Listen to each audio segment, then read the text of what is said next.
Good morning and welcome to the Olympic Jumping Complex for our NorAm competition. First day of a two competitions on 2 days. Men's first, women's second. We'll repeat this tomorrow and then we'll have awards to celebrate the overalls.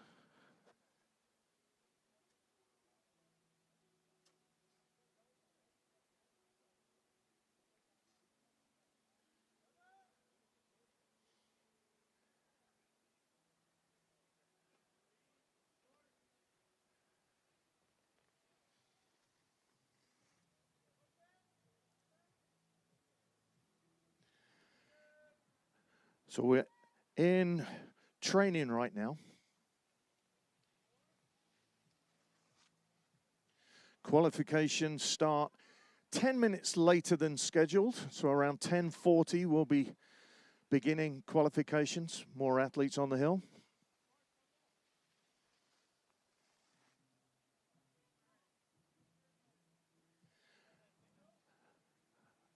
This is like a big reunion. We've had former athletes, now coaches that used to jump in the pool here during the summer are here coaching the future stars of 4 nations on hill.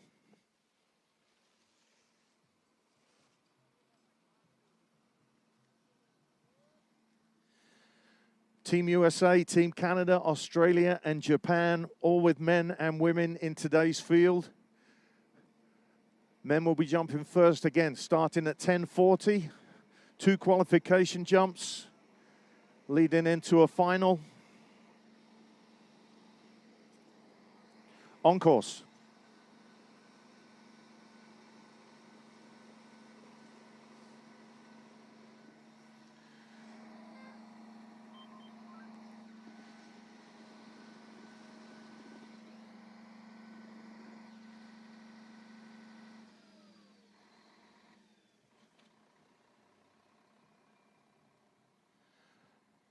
Lots to do while you're here. If you've walked in the door, it's free of charge. If you want to take the gondola, you can buy a ticket and take a ride to the top of the 120-meter tower.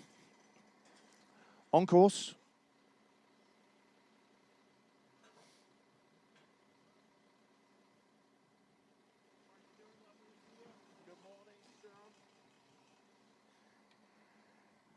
If you'd have been here 48 hours ago, you would have seen our hill not in a great shape. So kudos to all of those boys and girls that helped not just chop the hill, but rebuild the kickers over the last 24 hours.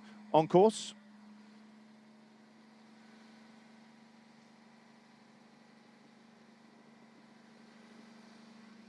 And it really does look absolutely magnificent. On course.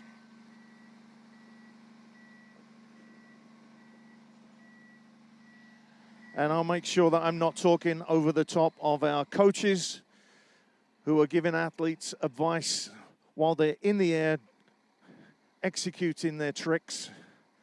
And we'll let you know when competition time comes exactly what trick and what kicker athletes will be coming off of with their flight plan. Exciting times for these young athletes.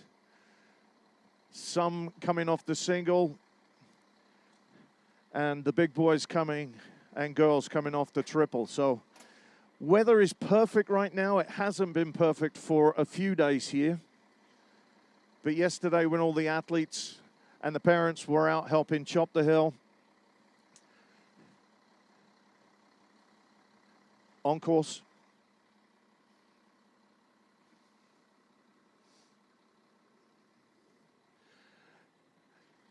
Again, yesterday when everybody was chopping the hill, it's one of the few sports where the athletes actually create their playing field. And it's quite a sight to be seen. On course.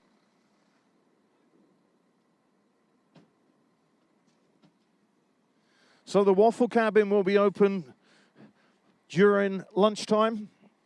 Plenty of stuff to be had in the base lodge.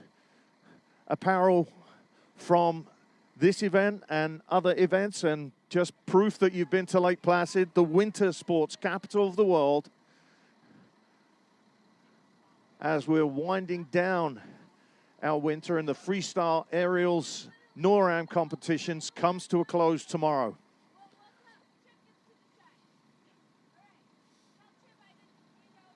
Once again, welcome to the Olympic Jumping Complex.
Good morning and welcome to the Olympic Jumping Complex for NorAm Freestyle Aerials. Competition set to start at 10:40, 10 minutes after a scheduled time, which had a little late start, but we'll be catching up as the day goes on. So men's aerial qualification starts at 10:40. See, we've got some friends and family, and if you've just walked into an event, welcome to what is possibly one of the most spectacular winter sports ever. These athletes have been here for days helping to prepare the hill that they will jump on. You can see the boys and girls out there chopping the hill right now, just softening the landing. Athletes were here yesterday for hours doing that as Chip Draper and his crew were rebuilding the kickers that we lost on Wednesday and Thursday during warm. Yeah, that's what we got to look forward to. Excellent jump. And we'll be announcing who the athletes are, from what nations. 4 nations represented here today. Team USA, Team Canada, Team Australia, and Team Japan. Our judges are all over the world, and they're not here. They will be reporting their scores from video and reporting those to Ed from Bullet Timing. He's doing a magnificent job. He's got everybody online right now. Last couple of jumpers ready to take their last training jump. 3 kickers here, or 4 kickers here. Kicker number 4 on the far side is for triples. The 2 in the middle, potentially doubles. And the small one closest to the judges' tower for singles. On course.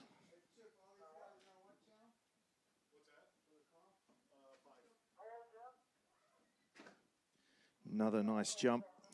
That's what you're going to be watching in around 10 minutes' time. We'll go through the men.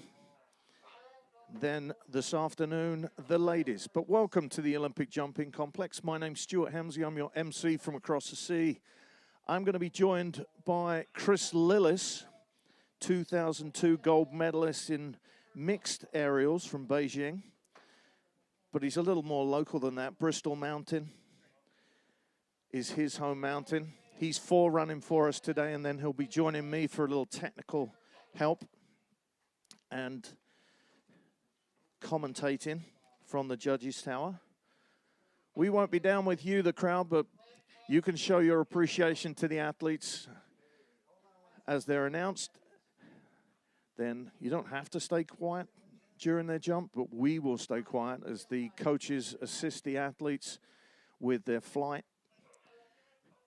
and then hopefully spotting a good landing and skiing off down a hill that is 37 degrees. 26 degrees is the angle of the in-run. 37 degrees is where they're landing. Got a time check right now of 10:33. We'll be getting going in around 7 minutes' time.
Good morning again and welcome to the Olympic jumping complex for our NorAm Cup of Freestyle Aerials.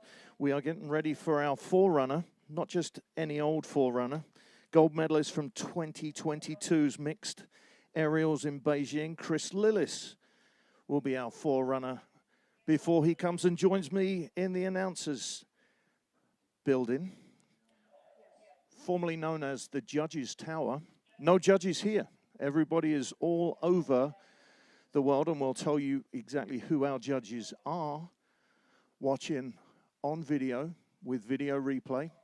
Chris Lillis is on course.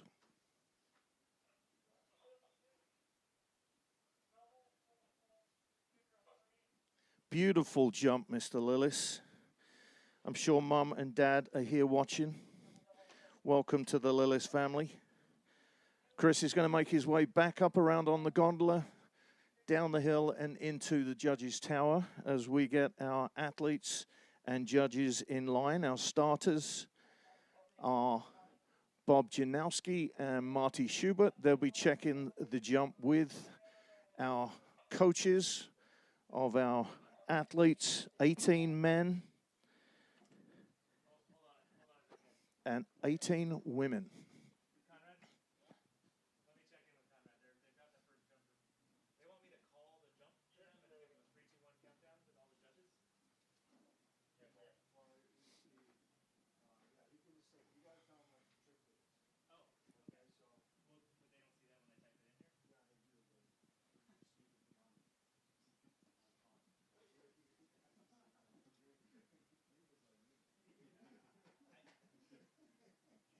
Have we got jump?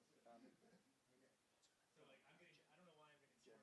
Jen, have we got any jumps for the Canadian athletes yet? They're putting scores in. No. Do we have bib 9 yet? No. So guys, don't put those scores are going into bib 9. So let's not. We have bib 9 ready to go. Sure. The only one I have for Canada is bib 16. It's a back full. I just reset all the scores. We have bib 9. Off of kicker 2 or 1? I don't have a jump code for him yet. Do you have the jump code for him?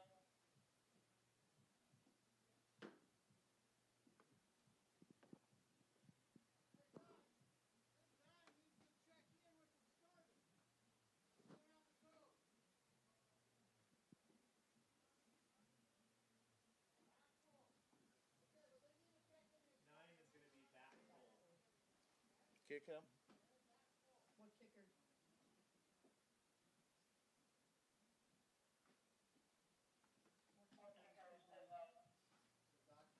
the back full? What kicker? That'll be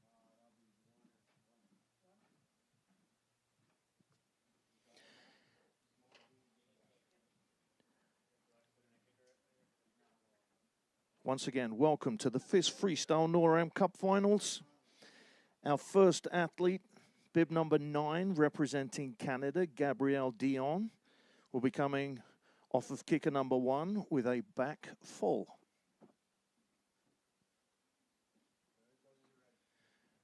Judges are ready.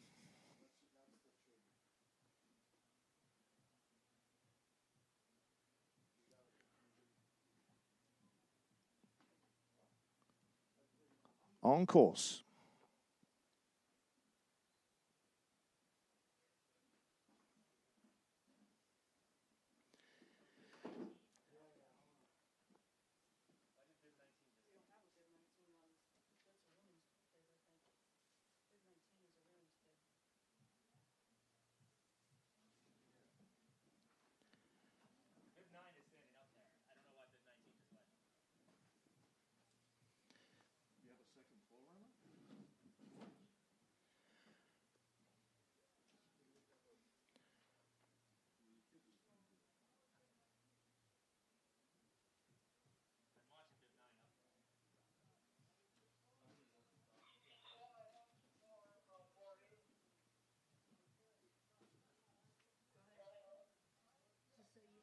Sure if everyone's confused up here that was not Gabrielle.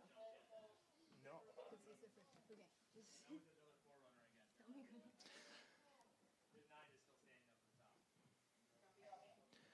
Just getting our ducks in a row here. That wasn't Gabrielle Dion. That was bib number 19, who is not in the men's, in the men's competition. We're waiting on bib number 9. This will be Gabrielle Dion. Double, full, full.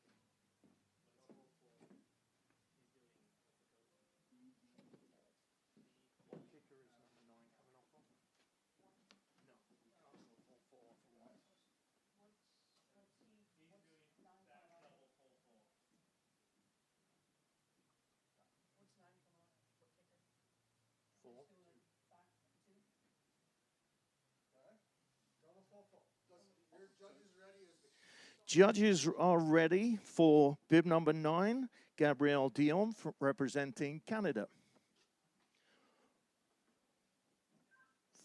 On course.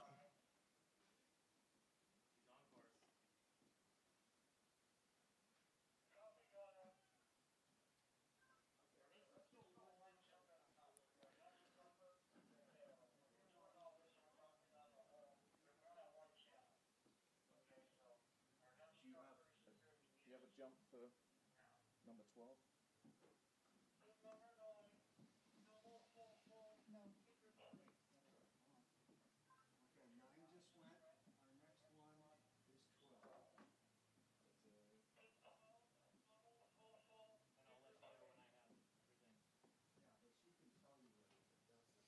Okay, our next athlete is bib number 12. Anthony Noel, representing Canada, will be coming off of kicker number 3 with a double, full, full.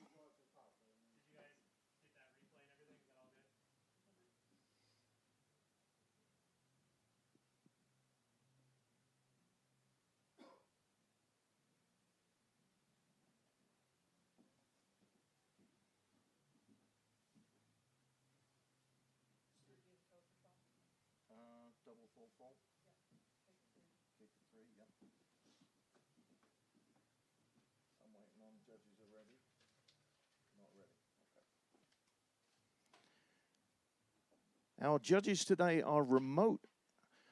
Helena Carpenter from the US, Dana Licorice from Canada, Dejan Ladig from Slovenia, Daniel Murphy from Canada, and Jocelyn Volp from Canada. And they are all remote, watching video from the comfort of their own offices. As we pull those scores together, we will let you know as soon as we have scores. Judges are ready for our next athlete, Anthony Noel, representing Canada. Double, full, full off of kicker number 3. On course.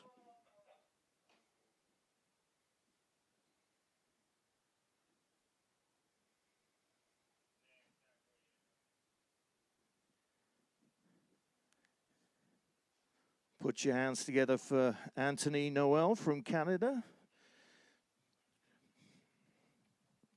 Once again, welcome to the Olympic Jumping Complex for FIS Freestyle NorAm Cup Finals. 2 days of events. Men competition, first jump right now will progress to take the top 6 for a final, and then the women will jump this afternoon.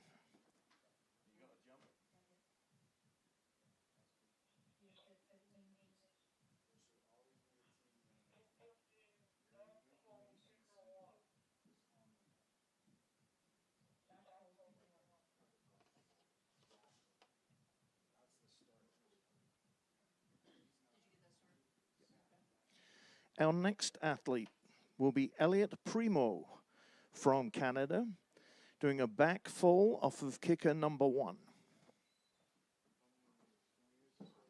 What?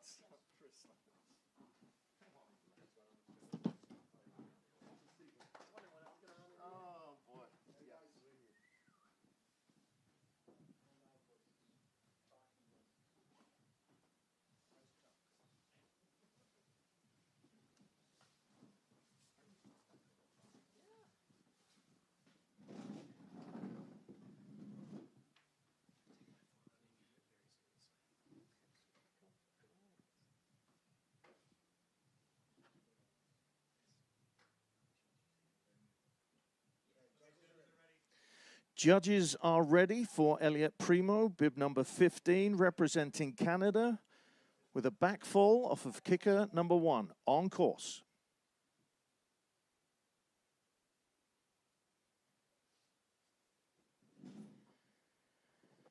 Nice jump, Elliot Primo, and this time I'd like to let you know that I'm joined in the judges' tower by our forerunner, not just an ordinary forerunner, Chris Lillis. Welcome to the announcers booth. Thank you very much. I'll be giving a little bit of technical feedback for the athletes and, you know, just how they're showing their stuff. A lot of young, up-and-coming athletes for Team USA and Team Canada out here, so a lot of fun. Canadians and Japanese, too. Yep, we have Haruto and his sister out here, too. Really excited to have the Japanese crew joining us for the NorAm. And I have a note from Tabara. Mr. Tabara sent me a note last night when I asked for a few words for the Japanese athletes, and he had a great event here in 2018. Said he fond memories of Lake Placid. Yeah, now he is definitely one of the best jumpers in Japan history, and he's an older man now, but I wouldn't be surprised if we saw him again one day. You know, he probably wouldn't like hearing me say that, but you never know it now, yeah.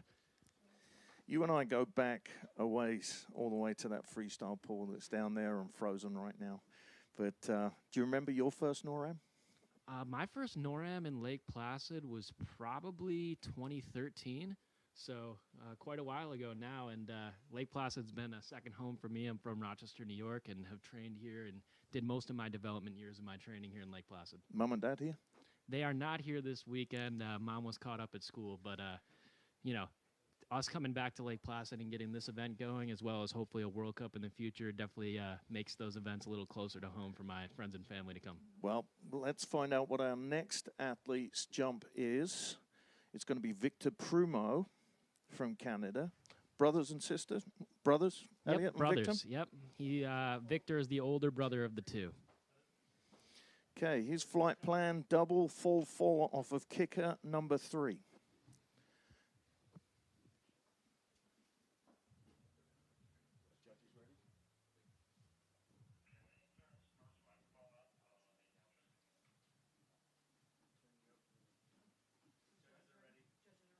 Judges are ready for Victor Primo with a double full fall off of kicker number 3.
On course.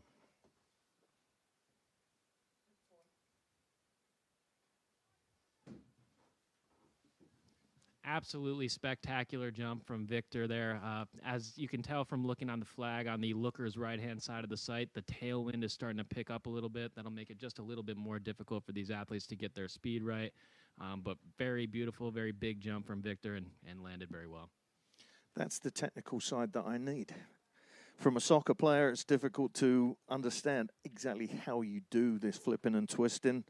Obviously, your practice comes in from pool and trampoline work.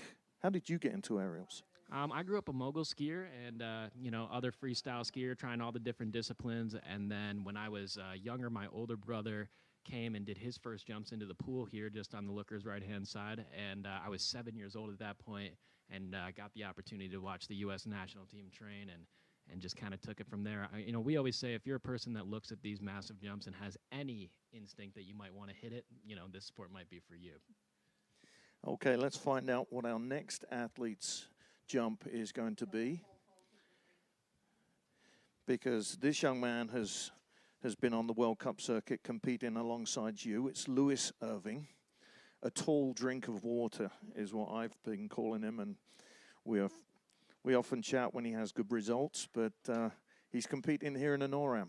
Yeah, definitely the veteran of the crew.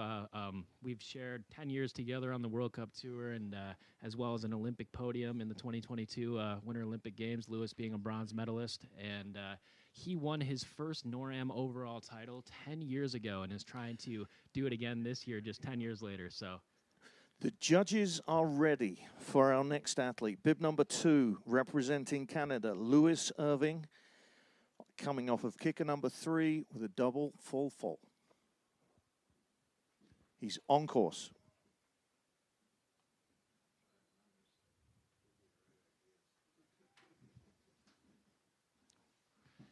really beautiful jump there from Lewis, but I know he's going to be disappointed with the landing on that one. Just probably took it just a hair bigger than he was planning on it, and didn't quite stretch it down, which is when you make your body as long as possible into that landing soon enough. So, you know, not Lewis's best jump, really great in the air, and we'll see what he has for round 2. He's 6 foot some, right? He's like 6'3". He's so how do you stretch a 6'3" body? It's arms up.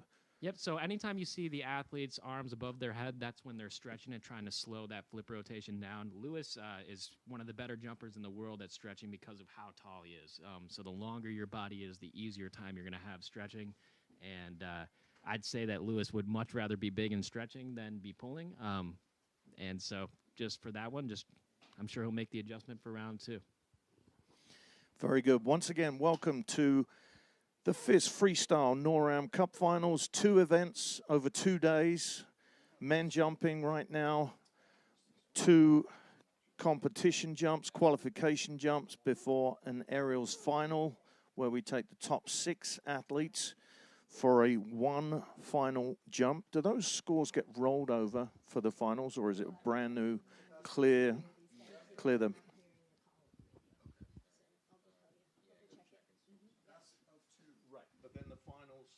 So it'll be a best of 2 rounds. So every jump that you see here will roll over into the next round. It'll be your best score out of those 2 rounds, moving to a super final round of the top 6 scores, and then 1 jump winner take all from there. Okay, our next athlete representing the United States of America, Derek Kruger, bib number 18, will be coming off of kicker number 4 with a full, double, full.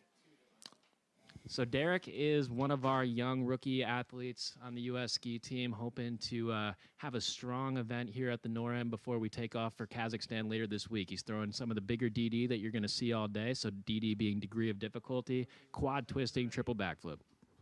Our judges are ready for our next athlete, Derek Kruger from Team USA.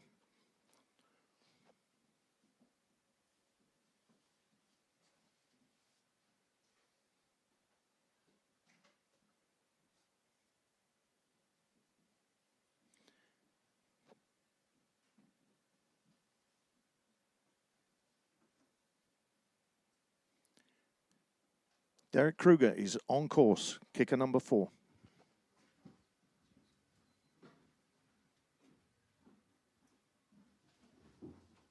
Wow, one of Derek's best jumps he's probably ever thrown in competition. A beautiful full, double, full, putting down the landing gear and stomping that. That will definitely be going into first place for the event, probably by a good little bit here. I'm really stoked to see that for him. I saw Stav Kravchuk punch in the air for him there. Who have you have coaching Team USA right now? So our 2 coaches will be Vladimir Lebedev and Stanislav, and they are working together as a team, but Stas is Derek's main coach there, so definitely excited for him. He's the person who will be calling to him in the air, yelling that call, so giving him instructions while he's flipping and twisting to help him get to his feet.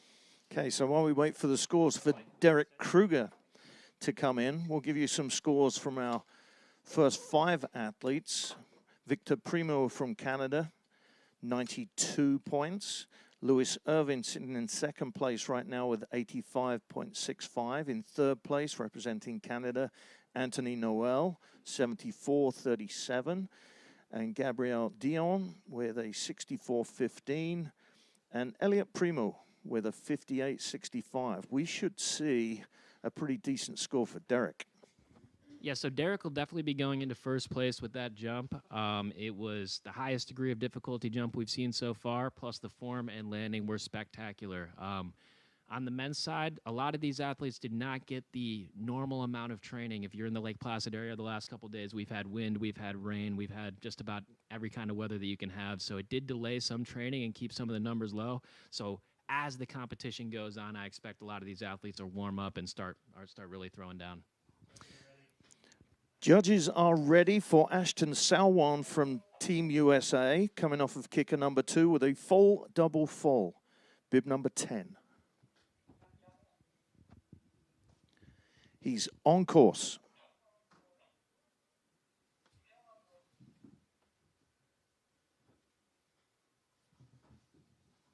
All right, not a bad jump from Ashton right there. He was a little bit forward on the takeoff, which is where you saw him spin with his arms down. That's a technique that we use for spinning to try and speed up that flip rotation without bending our knees, without breaking form. So he did a pretty good job of that, kept it straight for the most part, and put it to his feet also. I expect that this is going to be middle of the pack, maybe going into 3rd or 4th place. We'll see. You got a jump for Jen? You got a jump for...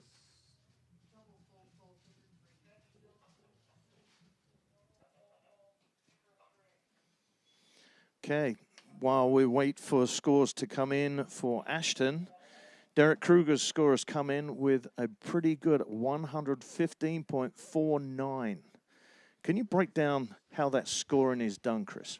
So it's a combination of your air, your form, and your landing. So your air being how high you go, how much amplitude you're getting off the jump. That'll be a big indicator of how much the judges like it. Form, pretty simple. It's a mixture of your twist timing, which is, whether you're doing the twist in the right place and how straight that body line is. And then your landing, obviously, do you put it to your feet? No hands, no body limbs touching. And it's judged out of an overall raw score of 10, 3 points going to the landing and 7 points going to the air and form. That is multiplied by the degree of difficulty, which gets that overall score. So 115 points, really solid for Derek Kruger. And it's going to take quite a bit from the field to overtake that. Definitely going into the superfinals with that score. Very good.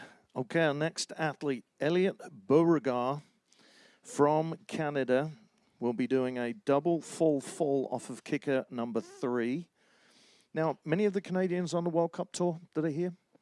There is a good contingent of their World Cup Tour team that is here. We're all getting ready to go for World Cup finals in Kazakhstan, which I think most of us will leave on Sunday for that.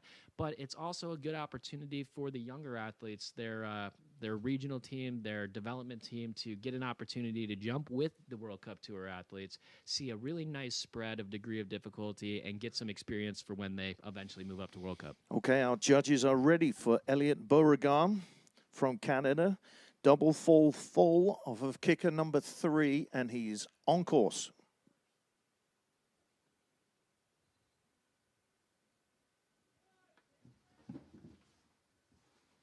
Just a little bit of trouble on the landing there, putting those hands down. That is going to hurt the landing score. A really beautiful jump in the air. This is one of those things that you might see in these first round because of the lack of training, getting used to the landing hill, getting used to the jump. Every jump site that we jump on is a little bit different. So I would say that that is just a little bit of a symptom of that. Also, if you take a look at that wind flag, that is one of the biggest indicators. It has now switched from a tailwind to no wind to now a headwind. So these athletes and coaches are going to be doing everything they can to put their, put the right speed and make the right adjustments before the jump even begins. Good words from our 2002 mixed gold medalist from Beijing, Chris Lillis. Home mountain, Bristol Mountain. Glad that he can join me here in the box. It makes my life so much easier. Just to pop a question that some of you spectators may have. Those of you who are friends and family of our athletes, thanks for coming down to Lake Placid or up to Lake Placid to watch our Freestyle NorAm Cup finals. Our next athlete is Riley Flanagan from Australia. He's going to be coming off of kicker number 2 with a lay full.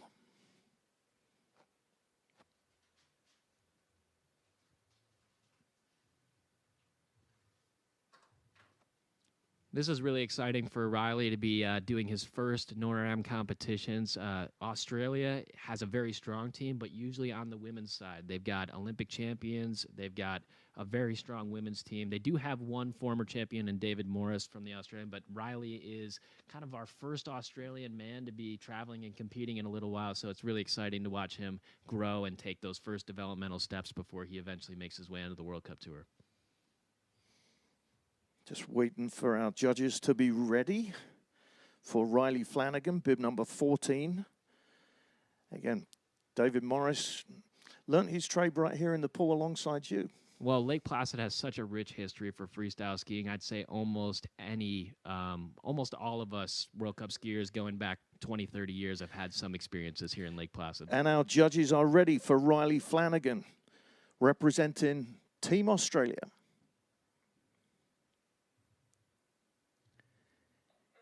He is on course, kicker 2.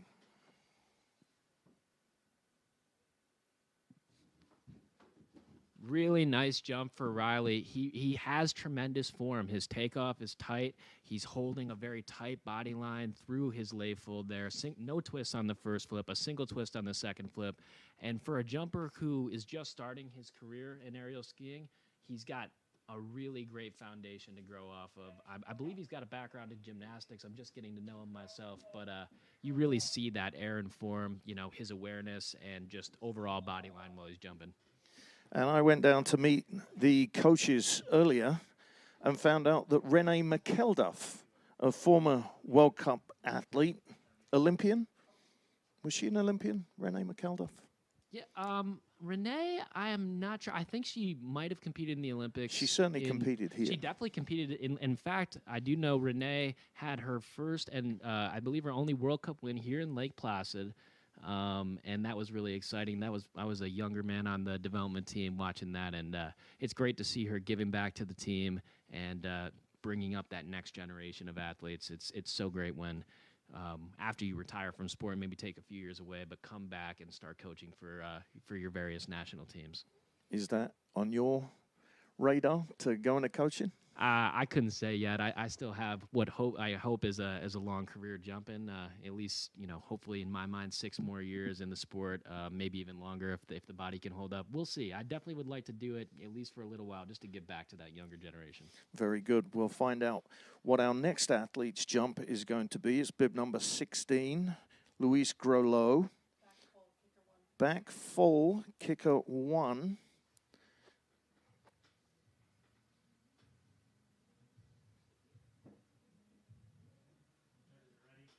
And the judges are ready for Luis Grolot. Back full off of kicker number 1, representing Canada. And he is on course.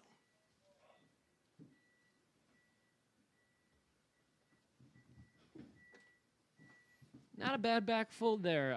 You know, one of our more basic maneuvers that you're going to see in the competition, but that's what I was talking about earlier, where some of the younger athletes just getting their start, just getting maybe their first North American Cup competitions in, get that opportunity to jump with their World Cup team as well and look up and learn and develop. So not a bad jump, a little bit forward on the takeoff, which made him bend his knees just a little bit before landing. So hopefully on that next round, we'll see a little bit more, you know, flip pace, a little faster flipping from him.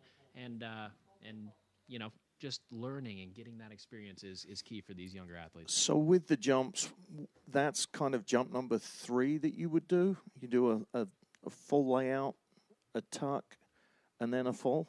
Yeah, I mean, there's different paths to it. So, I mean, I grew up a freestyle skier, so I did 360s, 720s, you know, upright tricks, twister, spread, all that stuff. And then moving on to aerials tricks, starting with back tucks, moving on to front tucks potentially before you do that, then back layouts, which is a straight back layout, straight flipping back flip, and then that would be your first twisting back flip that you would learn would be a back full.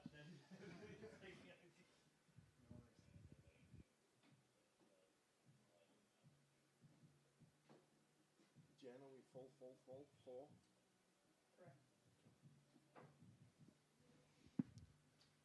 Just a few scores in for you. Ashton Sawan going into 4th place with an 82.48.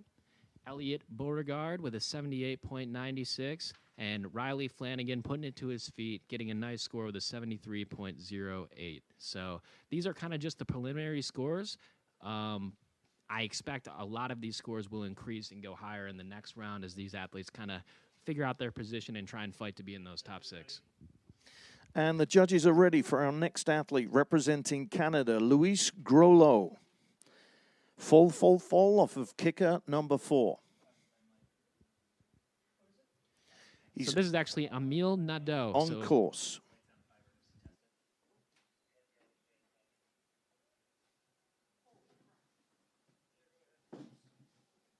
Solid jump there from Emile. He is a 2022 Olympian and has a few World Cup podiums to his name as well. He just got off the triple this morning, so like I said, they're going to be building and getting better as the day went on. That should get him into the top 6. Just a small form break in the third flip, and maybe even just a little bit slow on the speed, but that should definitely be enough to move him on. Yep, sorry, that wasn't Luis. That was Emile Nadeau with a fall off of kicker number 4. Our next athlete, Mia Fontaine, representing Canada, bib number 7.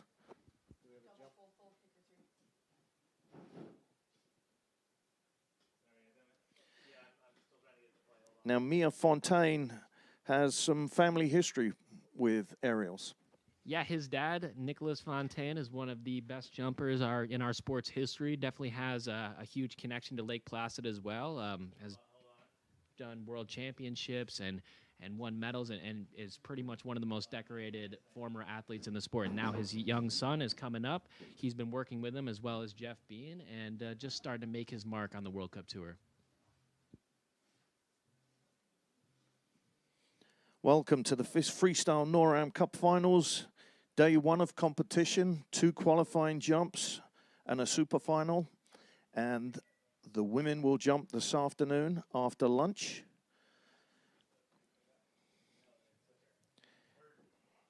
Our switcher just crashed. Hold on a minute.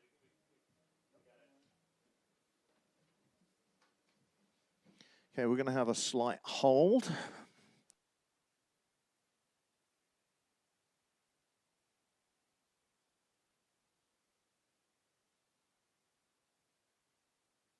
Compete, but free to come in and watch the future stars and some of the existing stars of the world of freestyle aerials. And I'm here with Chris Lillis. He's my brain.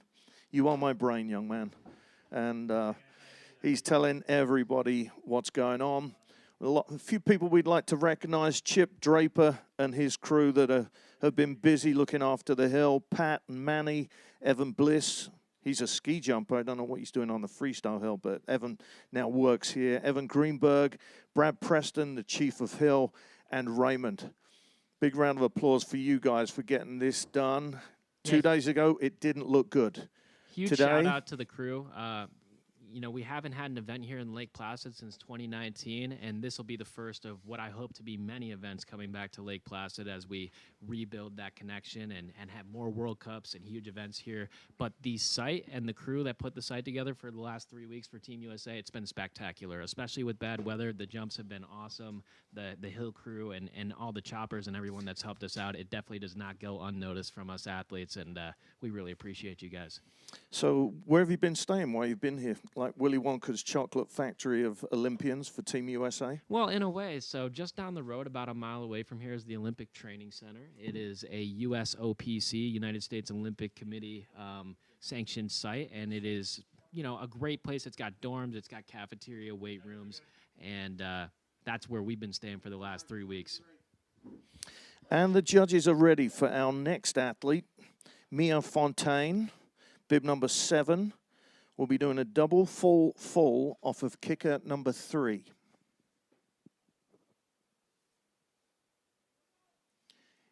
He's on course.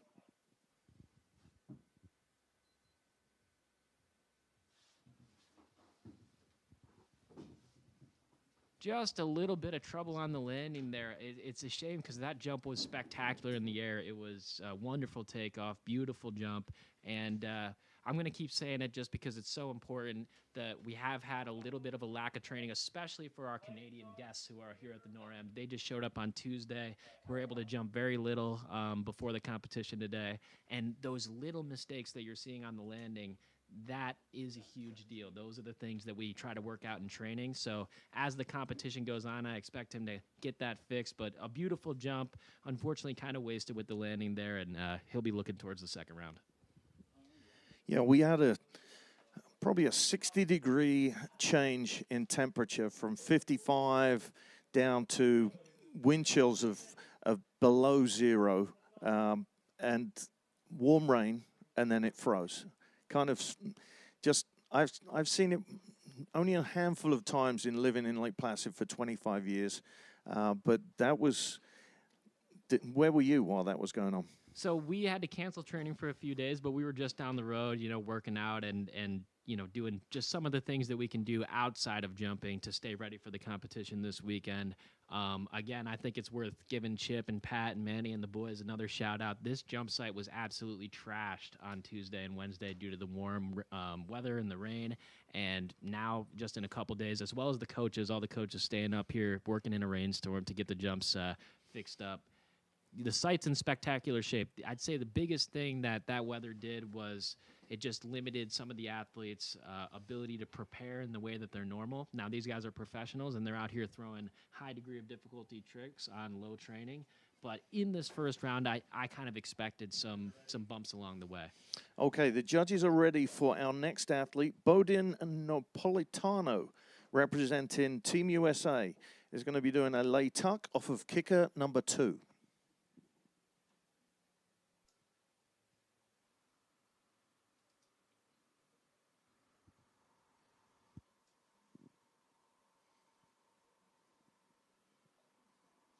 And he is on course.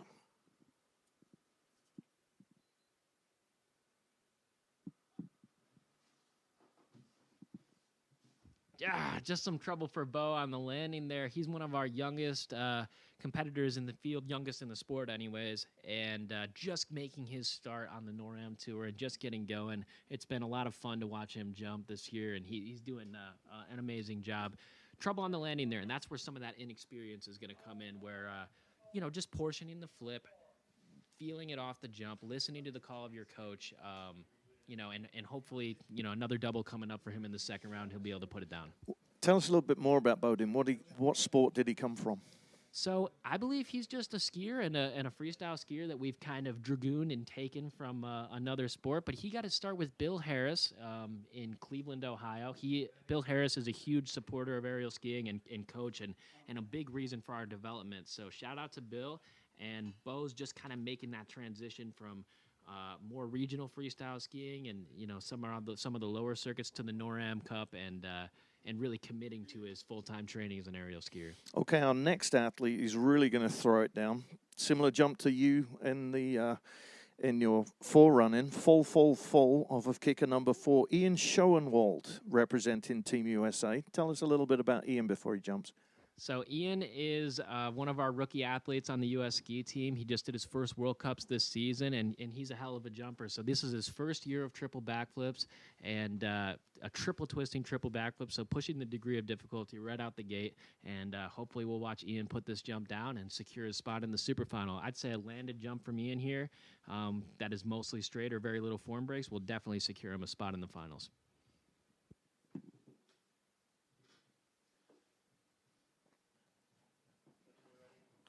The judges are ready for Ian Schoenwald, representing Team USA with a full, coming off of kicker number 4, and he is on course.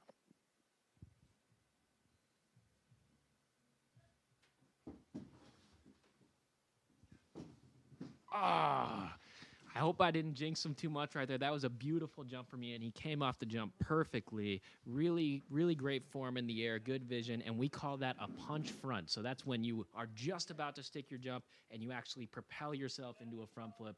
It's very common, and it's actually something that is, you cannot get closer to sticking or landing a jump until you do a punch front. So kind of unfortunate for Ian there, and hopefully he'll be able to put it down in the next round.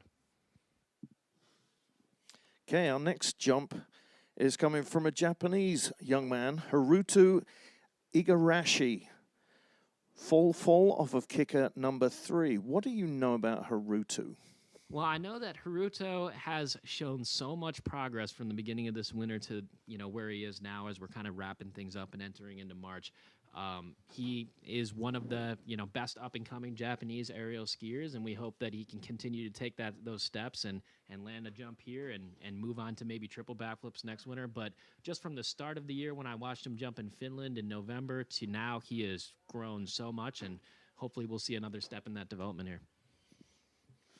Very cool. Bib number 13, Haruto Igarashi, will be coming off of kicker number 3 with a full fall as part of the Lake Placid FIS Freestyle NorAm Cup Finals. Qualification jump number 1.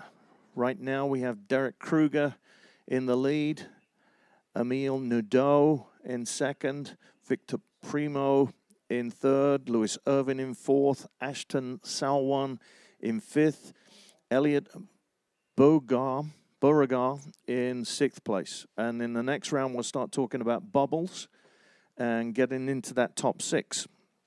Yeah, we've got an interesting competition unfolding right now. I'd say Derek and Emil are probably safe. I'd say probably Victor as well. That bubble, so those top 3, I'd imagine, are going to move on to that super final. We'll see how it goes, but the rest is a wide-open game. And the judges are ready for Haruto Igarashi from Japan. Full fall off of kicker number 3. And he's on course.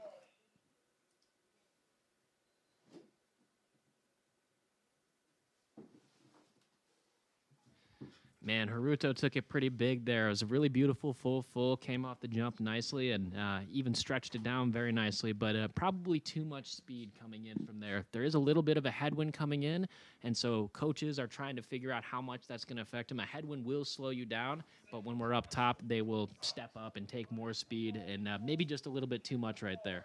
So a little trouble on the landing.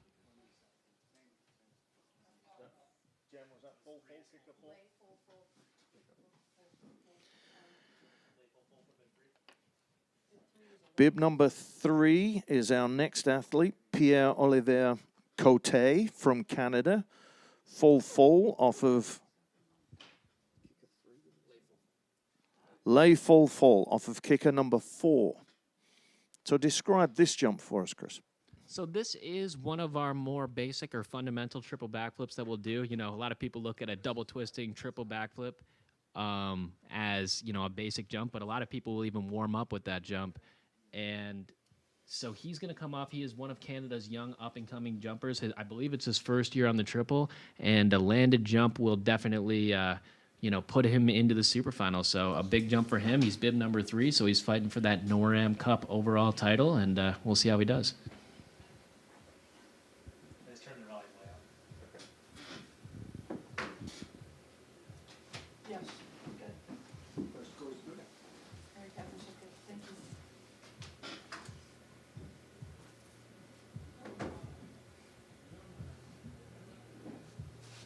Forerun more often. This is the cushy game.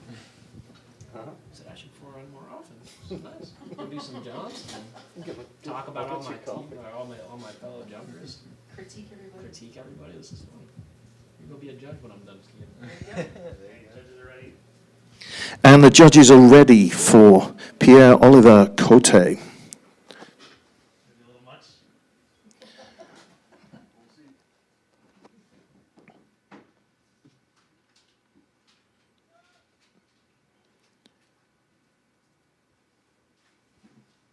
And he is on course.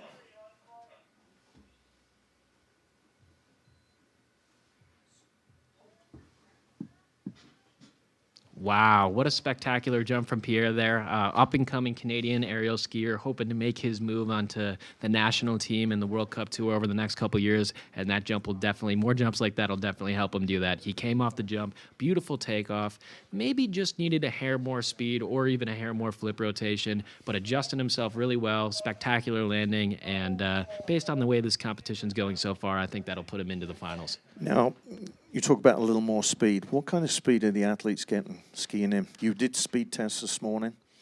So going into jump number 4, the triple kicker, we're looking at about 67 to 68 kilometers an hour, trying to adjust that and get that number with the wind, whether it's a tailwind or a headwind. So for reference point, I think that that's just about 40 miles an hour. So we're going, about the speed a car might be going on Old Military Road up here. I've never seen anybody drive 40 miles an hour on Old Military, that's for sure. Well, that's fair enough. All right, our next athlete, Connor Curran from Team USA, going to be coming off of kicker number 2 with a double full, bib number 11. Connor's our rookie athlete on the ski team this year. This is his first year on the U.S. national team, and he is taking just a slight step down in degree of difficulty for this event, but he's got some of the cleanest and nicest doubles in the whole event today. So I'm definitely expecting a very nice jump out of Connor here.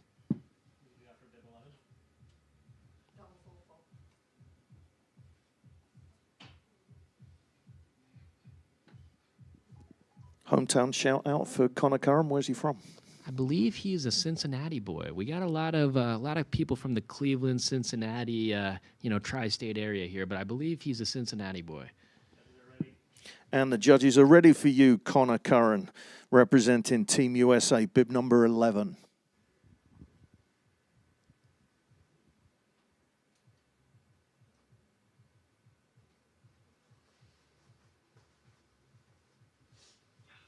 He's on course.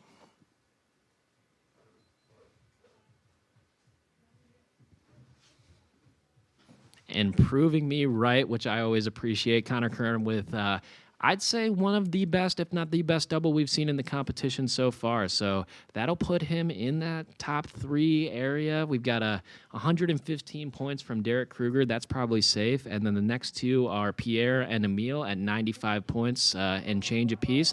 I expect that jump to be right around in that area. So a really solid jump and hopefully moving him into the finals.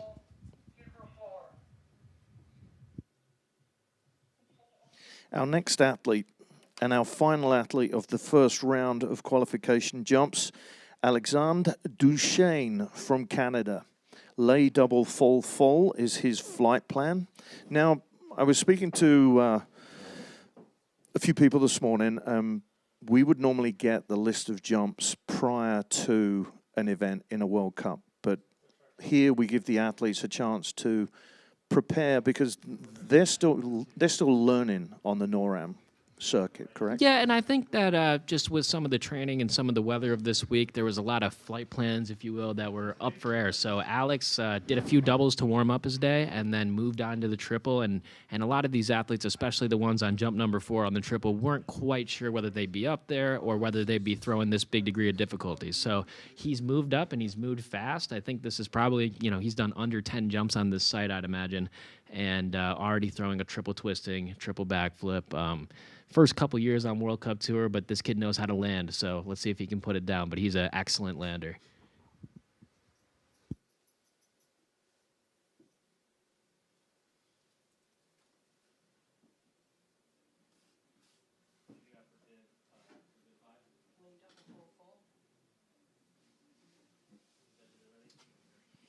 Final jump in our qualification round number 1 for the men's aerials as part of the FIS NorAm Cup Finals. 2 days of competition. The ladies scheduled to start with their qualification around 2:35 this afternoon. We will have speed checks for the ladies at 12:35.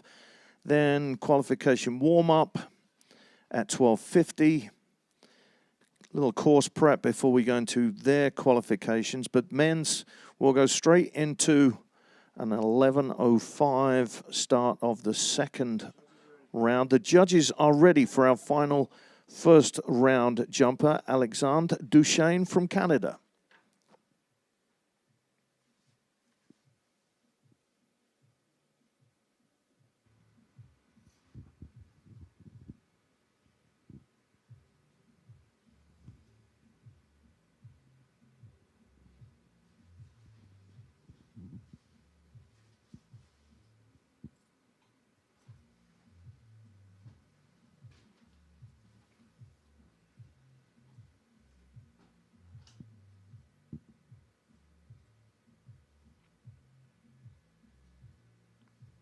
He's on course, Alexander Duchesne.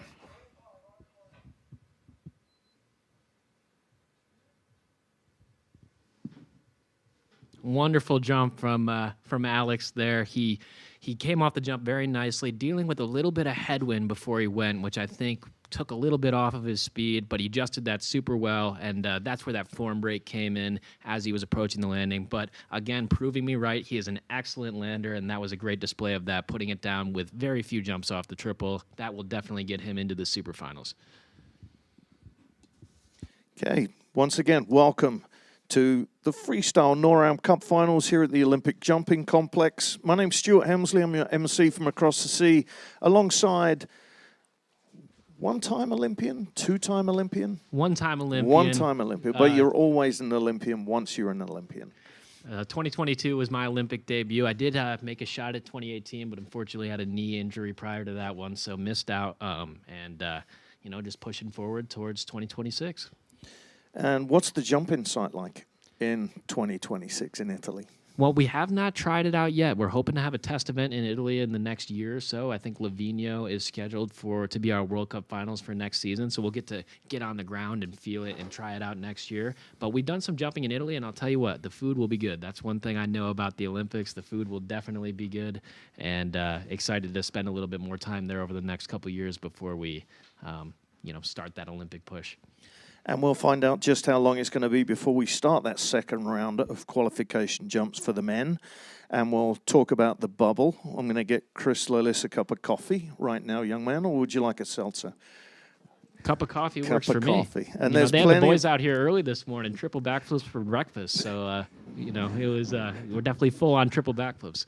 And if you'd like a cup of coffee yourself or to delve into the waffle bar, the food and beverage isn't included in your free entry, but welcome. Thanks for coming out to support athletes from 4 nations, Canada, US, Japan, and Australia in the house for Freestyle NorAm Cup Finals.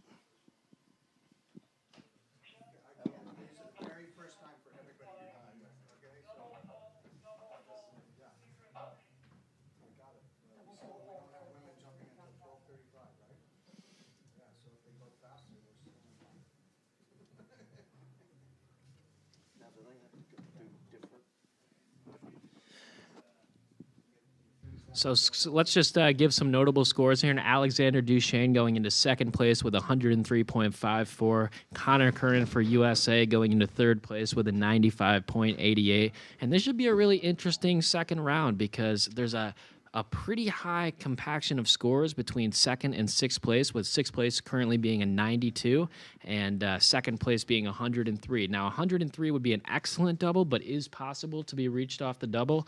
And then as you get into the mid-90s, I think a lot of those athletes that maybe had trouble in the first round will be hoping to improve their scores and make it into the final. But a wide-open competition, I'd say the only athlete who's 100% safe right now would be Derek Kruger with 115. Now, the athletes can't replicate the same jump in the second qualifying round. So if we've got full, double, full falls coming out, Derek, is he going to scale down his jump?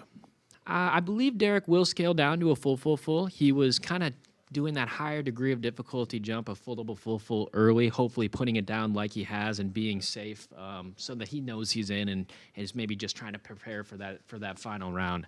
Other athletes who maybe had a little trouble on their first jump might be doing different variations of the same jump. So we saw a lot of triple twisting, double backflips with 2 twists in the first flip. I definitely expect to see more full double fulls, which is 2 twists in the second flip in the second round, and maybe even some double fulls, which is a quad twisting triple backflip, to try and break into that high 90s score and make their way into the finals. So wide open competition, but I'd say the bubble's probably going to end up around that mid-90s area to get into the final, which is an excellent double or a landed triple with some mistakes. A straight triple that's landed should be into the hundreds and should see you clear to the finals.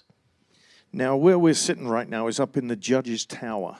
There are no judges here. The judges are literally all over North America and Slovenia. We've got Helena Carpenter from US, Dana Licorice from Canada, Dejan Ladic from Slovenia. Daniel Murphy. You remember Daniel Murphy jumping in pool shows with you when you were a young man? He was a Lake Placid resident for some summers and some summer training. Great French accent, Daniel Murphy. Jocelyn of Volpe or Volpe? Do you know Jocelyn? I believe it's Volpe, but Volpe, representing Canada on the judges' side. Our technical delegate, Guy Andre, and his head judge, Chuck Search, chief of competition, Chip Draper. There's a whole volley of people that are here assisting with running this program. And it's my pleasure to be out here. My name's Stuart Hemsley. I'm your MC from across the sea in the announcers booth with Chris Lillis, 2002 mixed gold medal. And the judges are ready for our first athlete in our second round. Double full for Gabriel Dion from Canada.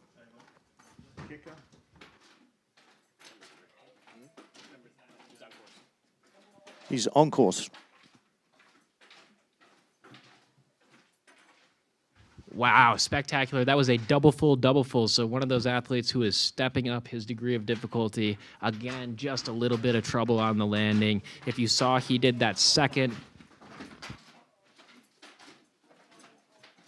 He did that second flip with 2 twists in it with his arms completely above his head. That was in an effort to slow down his flip rotation and put it down to his feet. He just couldn't quite slow down that flip rotation enough. The wind is swirling a little bit. So right now it's a tailwind. It's been a headwind at times and no wind and even some gusts. So that's going to affect the athletes. It's going to make it difficult to get that speed right. And especially as we move on to the next round. That was a very big gust.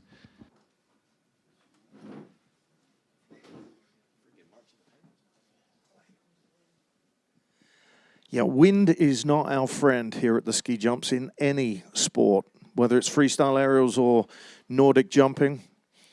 So there may be a little holds on winds or our coaches taking their time, as it is the coach that sends the athlete off. The coach on the knoll is the one that makes the decision that it is safe to jump. Yeah, so we're looking for, something that's not super gusty. So if you felt that huge wind gust that just came in a second ago, that'd be something that the athletes are trying to avoid. If it's something a little bit more moderate or, a medium, then those adjustments can potentially be made where the athletes started. So this wind is kind of coming out of nowhere. We'll see how athletes and coaches are able to adjust as this second round starts. Jen, you got to jump. Full, double full. Bib 12. Correct. Kicker. 3. Our next athlete, Anthony Noel, representing Team Canada. Full, double full. You can't do that, okay? Leave the stuff at the door and I'll come get it. Okay. All right. Sorry for bringing lunch.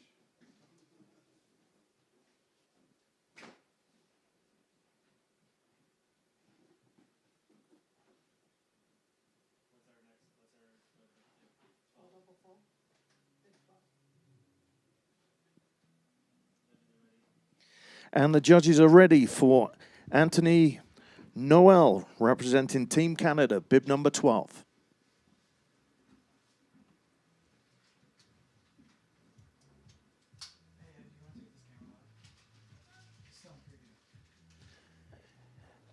And he is on course.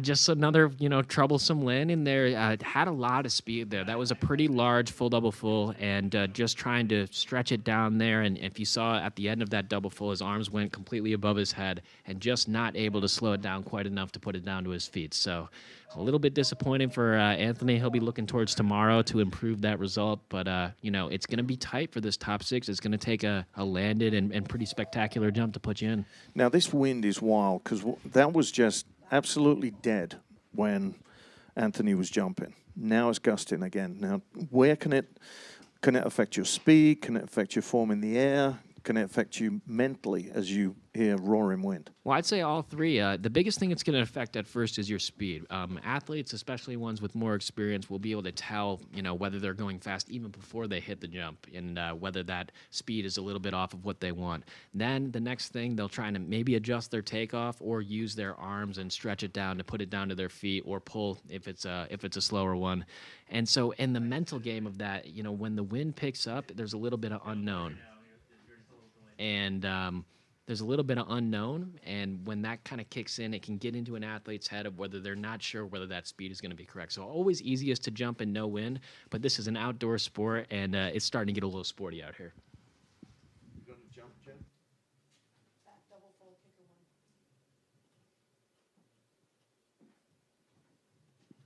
Okay, our next athlete is Elliot Premio from Canada. Younger brother or older brother of the... So this is the younger brother of Victor. He's a pretty talented young jumper and just kind of trying to build some experience on some of the lower degree of difficulty tricks. I've seen him train some doubles in the past, and perhaps he'll be moving on to that next season and more twisting doubles. But right now, just looking for a solid jump and to build some experience. Victor is currently on the bubble right now, so I imagine when he's done with this jump, he'll be cheering on his big bro for jump number 2 to hopefully improve the score a little bit and give himself some breathing room. So Elliot is our next jumper, bib number 15. Double full off of kicker number 1.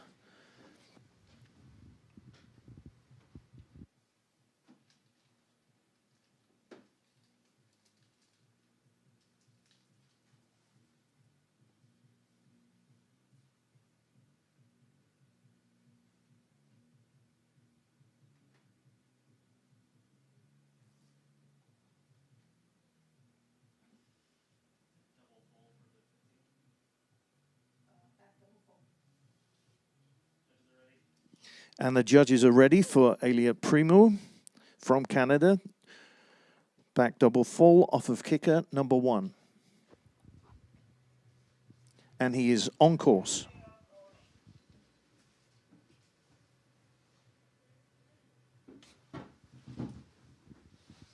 So again, having just a little bit of trouble there. I think these athletes are adjusting to the wind. We trained and practiced most of the morning and little to no wind, and that's just starting to pick up. So we're seeing some athletes go a little farther down the hill than they want to, and go a little bit bigger off the jump than they're planning on. So we'll see how that adjustment kind of works itself out as the round goes on. But that seems to be the big thing. That the athletes are struggling right now. It's definitely when that wind switches. We always say, like, if it's a tailwind and it stays a tailwind, that's not a problem. If it's a headwind and it stays a headwind, that's not a problem. But when it's switching back and forth or coming out of nowhere after, we've already done some training or some practice jumps, that's where it can really get difficult for the coaches and the athletes. You got the jump, Jen? Full double fold kicker 3. Okay, our next athlete is someone who's sitting on the bubble. Tell us about the bubble, Chris. So these athletes have a best of 2 rounds. So their first round jump that they did will carry over into the second round. And the athletes that are outside of that top 6 right now are going to be trying to put down a spectacular jump and get themselves into that top 6. So Victor Primu is up next, and he's got a pretty solid jump under his belt right now, but hopefully trying to give himself just a few more points, get into those mid-90s, and give himself just a little bit of breathing room for that bubble. A lot of athletes that maybe struggled in round 1 will be looking to take his place in number 6. Now, his first jump was double full full. Now he's changing that jump to full double full. What's the more difficult of the 2 jumps? It can be personal preference. Usually athletes will learn a full double full before a double full full. So the only difference being where that double twist happens. So it's a triple twisting double backflip. A double full full, it's happening on the first flip with 2 twists. And on a full double full, which is what Victor's doing right now, there'll be 2 twists right before the landing. A little bit personal preference, but that double full coming right into the snow can be difficult because you're not able to see the ground right before you hit. Okay, Victor Primo, you better be ready because the judges are ready for you now, young man. Bib number 4, Victor Primo is on course. Kicker 3.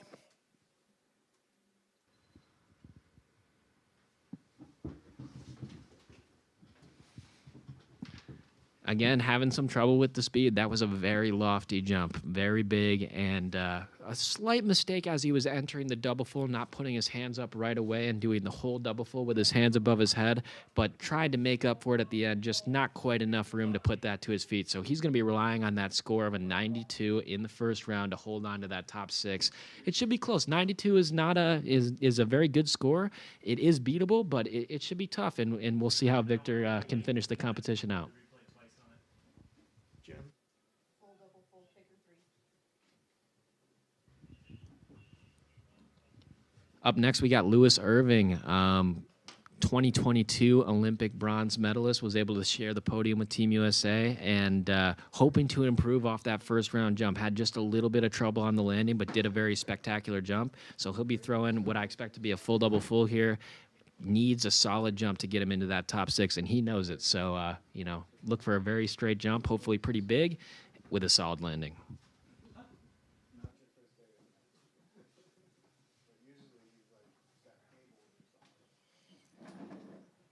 Once again, welcome to the FIS Freestyle NorAm Cup Finals. We are in qualification round number 2. 18 athletes competing for 6 spots in our super final.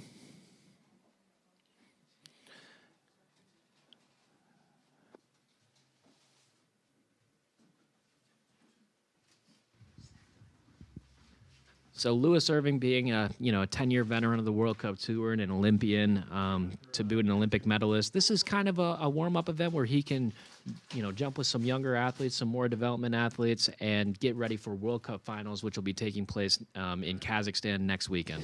And the judges are ready for you, Mr. Tall Drink of Water, Lewis Irving, representing Canada.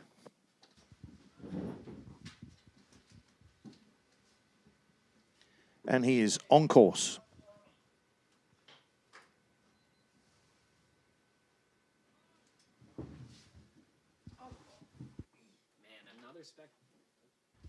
Another spectacular jump from Lewis, just a little bit of trouble on the landing. This was Lewis's first day jumping on the air site this week, and knowing him, he's going to be disappointed with that jump, but it was, really nice in the air, and unfortunately, it's not going to be quite enough to get him into that final round. But our next jumper is the one you think has already punched himself a ticket. Derek Kruger, representing Team USA, bib number 18. Yeah, and looks like Derek knows it too, because I do not see him up there. So he did a spectacular quad twisting triple backflip in that first round, and he might be taking this round off to get himself prepared for that final round with a solid score. He's currently holding a 12-point lead, which is pretty sizable, and probably just preparing for that last round, trying to take home the gold today.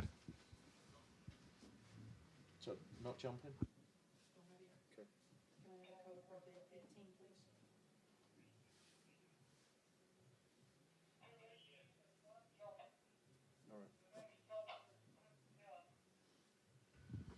Okay, so Derek has decided to not take his second jump, but Ashton Salwan, bib number 10, representing Team USA, is our next jumper.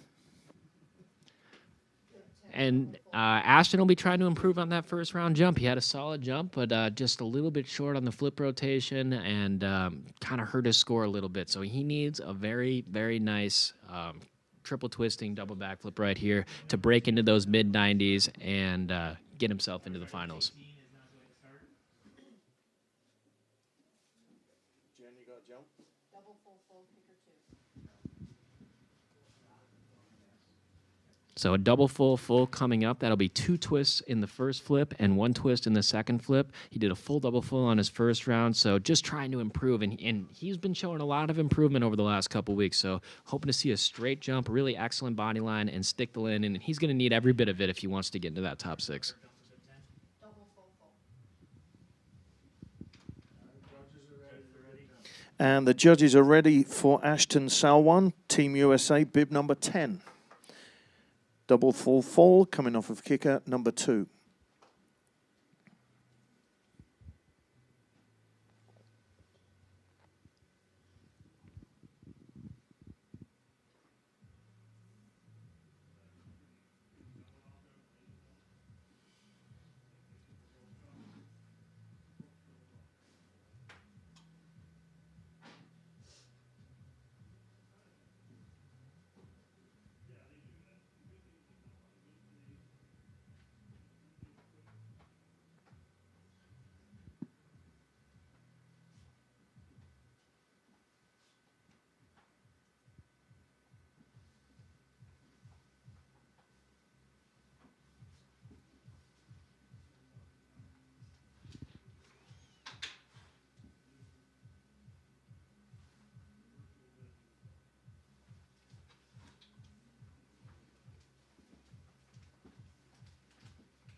He is on course.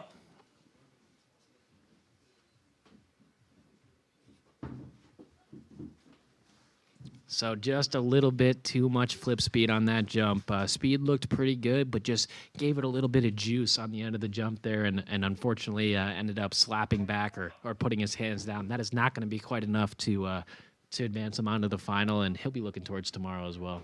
So your coach stands on the knoll with instruction. What does that instruction do for you?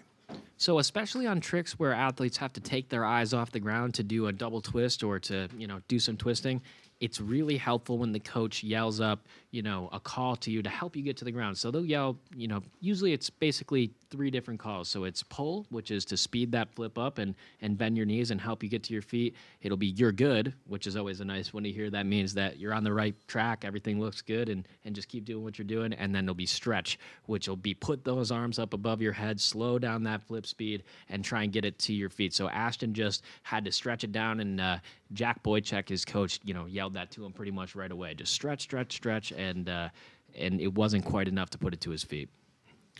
Okay, our next athlete, Elliot Beauregard, representing Team Canada. Full double full kicker. Full double full for group 6. Yes. Of 2 or 3? 3. So Elliot had a little trouble on that first jump with his double full full. He's going to be looking for a very solid full double full here off kick number 3 to put himself into the finals. He needs a good one. It's got to be in the 90s. So, a lot of pressure and a young athlete making his way up. And I'm looking at, man, he's born in 2007. So one of the younger athletes in the field. And, we'll see how he does here, hopefully putting it down. And the judges are ready for you, Elliot Beauregard, from Team Canada, bib number 6. Full double full off of kicker number 3.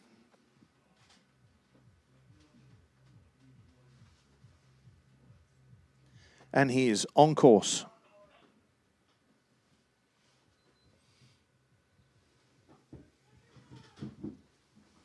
Oh, man, that was absolutely huge. This tailwind is really starting to eat athletes up. That was just too much speed for him to put it down. He did a pretty nice job floating it and trying to put it down, but this tailwind kind of came out of nowhere, and it's starting to eat athletes up. It is helpful for Victor Primu, who had his nice jump in the first round and is kind of holding tough at that 6th spot with a 92, so that's our benchmark right now. Our next athlete comes from a land down under, Riley Flanagan, representing Team Australia. He is not in that top 6 spot right now, but he's looking to fight his way in there. We'll find out exactly what he's going to do. Lay tuck kicker 2. So this will be a double backflip with no twists in it, laid out in the first flip with a quick tuck in the second flip. It will not be enough to get him into that final round, but Riley is one of the best up-and-coming jumpers in Australia, and a lot of hope for the future of that men's team. So he's just trying to gain experience, have a solid competition. He put down a very nice jump in round 1 and hoping to keep that going for round 2. Jumping in wind, especially for some of these younger athletes, is one of the best ways that they can gain experience for the World Cup Tour, because when we're jumping in World Cups, you got to jump in almost any weather, and today is a nice test for some of these younger athletes. I don't know what you finally did, but all of a sudden, nobody could hear. I don't.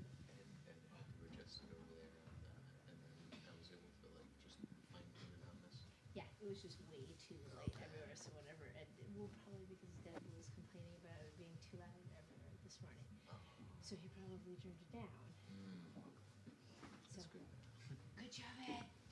So Riley just kind of waiting for a nice gap of the wind and for the judges to be ready.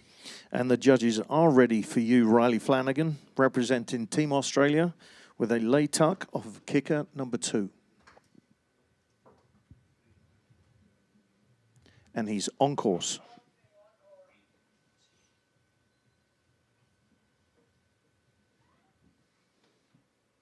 Beautiful jump from Riley there. Really solid lay tuck, and just good to see him having a solid competition, getting some experience in that wind, and putting down both of his jumps here. That was a very big lay tuck, and he handled it really well. Gymnast? looks to me to be a former gymnast. Like I said, I'm just getting to know Riley, and this is his first year jumping with us on snow and getting to know him. But he definitely has that form of a former gymnast, and so that would be my guess for sure. Okay, our next athlete, Louis Grollo from Canada, bib number 16. We'll find out what his jump will be, and we'll keep you posted. Thanks for coming out to the spectators as part of the FIS Freestyle NorAm Cup Finals. Thanks to Chris Lillis for joining us in the Judges Tower. Thank you to our judges for tuning in. They are all scoring remotely. Helena Carpenter, Dana Licorice, Dejan Ladik, Daniel Murphy, and Jocelyn Volpe. Thank you for your good work. So far, you've put everything down that you needed to, and we're reading it on a computer, and our top 6 will give you a shout in for right now. Derek Kruger sitting in first, Alexander Duchesne in second, Connor Curran in third, Pierre Cote in fourth, Emil Nadeau in fifth, and Victor Prumo in sixth. So right now, because of maybe some of the change in the wind, we have not seen a change in the top 6 in the second round, and we're kind of getting towards the later end. Mia Fontaine will be after Lewis here, so let's see how Lewis can do. He'll be doing a more basic jump back layout. And he is ready. The judges are ready for you, Luis. What's the jump, Jen? Back leg. Kicker 1. He's on course. So another huge jump from Lewis. Definitely gained a lot of speed from his first round jump, and this tailwind is just really starting to affect these athletes. I've said it before, but the adjustments that the coaches and the athletes are making up top they're doing everything they can to get those speeds right, but still we've just seen a lot of very large jumps, and it's been difficult for those athletes to put the jumps down to their feet. So Lewis will be looking towards tomorrow, but he's a young jumper, up and coming, and just trying to gain experience and get ready to take that next step onto the double kicker next year. Jen, who's our next athlete? Emil, full double, full, kicker 4. Okay, so this next jump from Emil Nadeau is a full double, full from kicker 4. Now he's going to be way, way up there. Yeah, I'm actually pretty impressed. So this is Emil's first day jumping on the triple here in Lake Placid. He kind of stepped it up and did a solid triple twisting triple in the first round, landed it, and most likely is safe to get into that finals, but he's still pushing the degree of difficulty, probably also trying to tune it up a little bit for the final round, and this will be a quad twisting triple backflip. So outside Derek Kruger, we have not seen a jump this big yet today. 60 feet in the air, 4 twists, 3 flips, and he's ready to put on a show for us.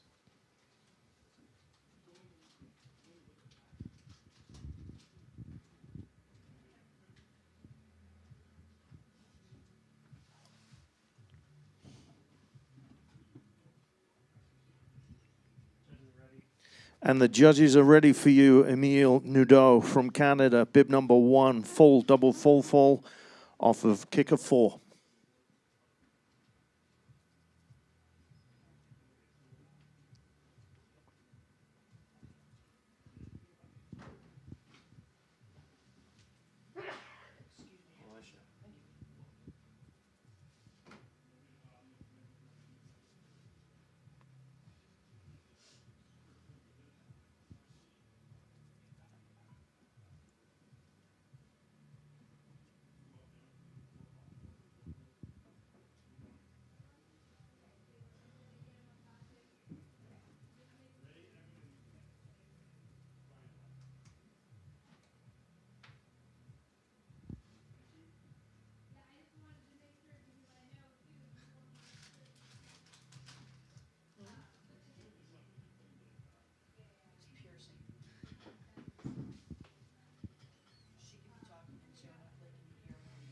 So just waiting here for Emil. That tailwind has been picking up all day and just waiting for that right moment to take his jump. I saw him take a small step down, but just waiting for a little bit less wind.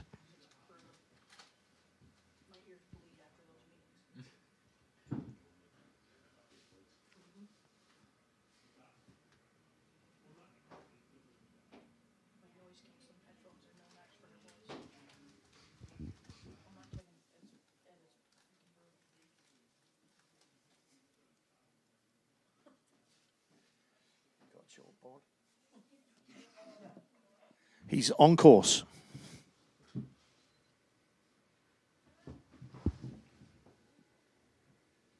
Oh, beautiful jump from Emil. Still having trouble with the wind, but pushing the degree of difficulty. That's what I said. He's trying to tune it up. He was probably safe for the finals already, but he wanted to get a quad twisting triple backflip off because I know he's planning on throwing that in the next round, challenging Derek Kruger, and they should have a pretty good fight for the top spot. You know, either one of them pushing the DED as high as we've seen it so far. So rule for the super final. Can you repeat a jump that you've done in qualification 1 and 2? You may pick either of the jumps or repeat a completely different jump that you've done in the first 2 rounds. The first 2 rounds of the qualifications have to be different jumps. The final jump is winner take all, and it can be any trick you want. Okay, our next athlete, Mia Fontaine, representing Team Canada, bib number 7.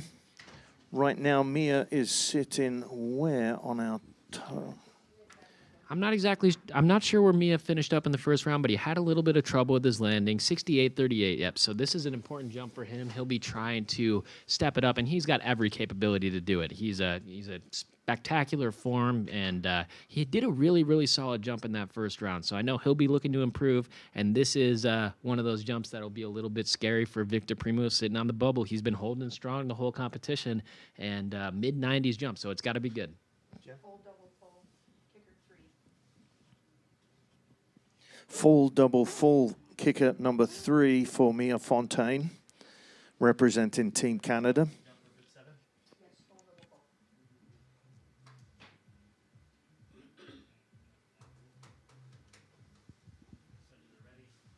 And the judges are ready for you, Mia Fontaine, bib number 7. Full, double, full, kicker number 3.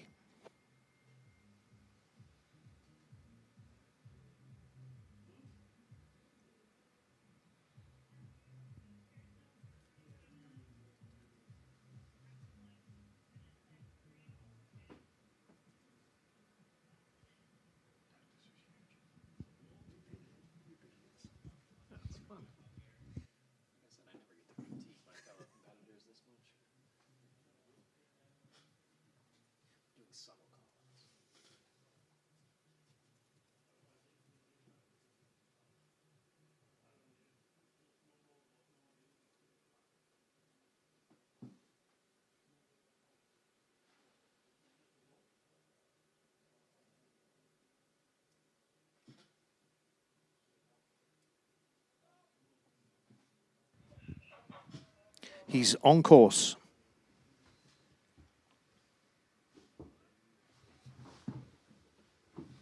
Again, just another beautiful jump from Mia Fontaine. Had every capability to put him into that finals, but just, you know, having some trouble on the landing, putting his back down, that's just not going to get it done. So unfortunate for him, and he'll be looking towards tomorrow as well.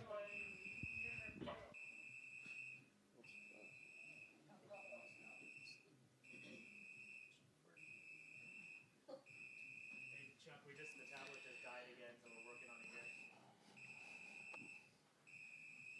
Our next athlete will be Bodin Napolitano from Team USA, bib number 17. And he'll be throwing down a lay here. So he did a lay tuck on his first jump and had a little bit of trouble on the landing. A lay here. So both, no twist, but both flips will be completely straight and laid out. You know what a lay reminds me of? Vladimir Lebedev in our Wednesday pool shows would always do a lay. Full crucifix. It's a really, really cool jump to watch. Yeah, it is one of the more beautiful and visually appealing jumps that we do. So no twist, and he'll just be going straight over twice and trying to just keep it straight the whole way and not break his form in any way and put it down to his feet. So a young jumper trying to get some comp experience and land some jumps here.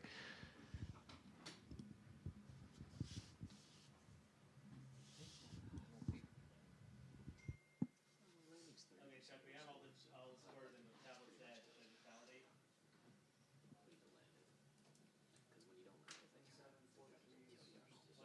4 threes and like 0.6 or 1 0. I'll read you a range on each one now.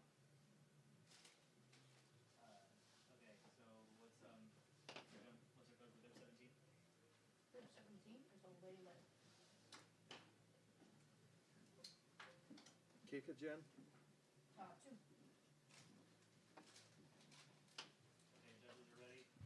2. Okay, our judges are ready for you, Bodin.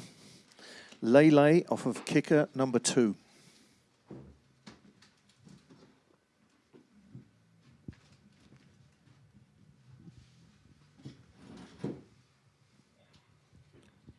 He's on course.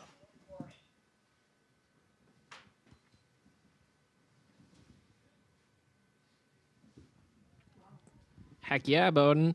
So sweet Lele there for him. He kept it straight the whole way through and was able to put it down to his feet. That'll definitely improve him off the first round. And it's good to see a young jumper who's in his first year of NorAm competitions, and I think maybe even his first NorAm competition ever, putting a jump to his feet and building some momentum towards tomorrow. And where was Bodin from? Can we give a He- shout out to hometown? Well, he's a Cleveland boy. He's a member of Bill Harris's freestyle team and from that Midwest area, Cleveland, Ohio. So shout out Bill. Shout out Cleveland.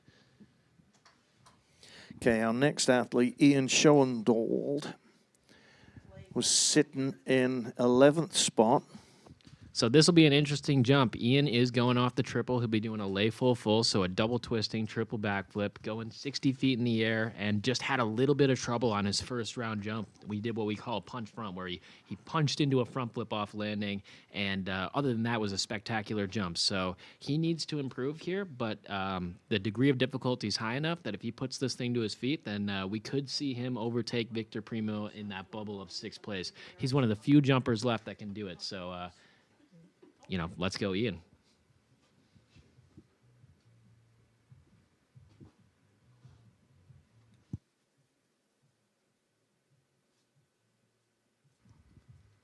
That tailwind is starting to pick up, so it'll be interesting how he adjusts his speed off that first round score.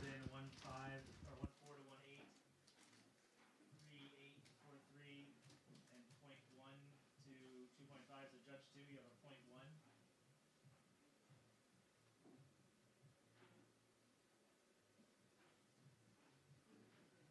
Okay, got a 2.1 to 2.6 now.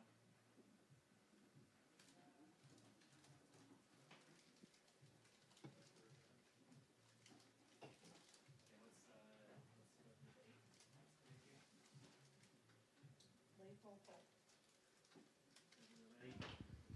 And the judges are ready for you, Ian Schoenwald. Lay full off of kicker number 4.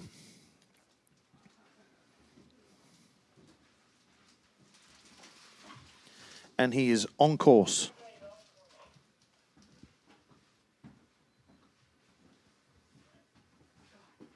Pull. So a tough jump there for Ian. He kind of put it to his face there, just maybe took a little step down or just, missing a little bit of speed, but just needed to adjust in the air, bend his knees a little bit earlier, break that for him, and I'm sure that one didn't feel too good. So hopefully Ian's all right, and, tough jump for him.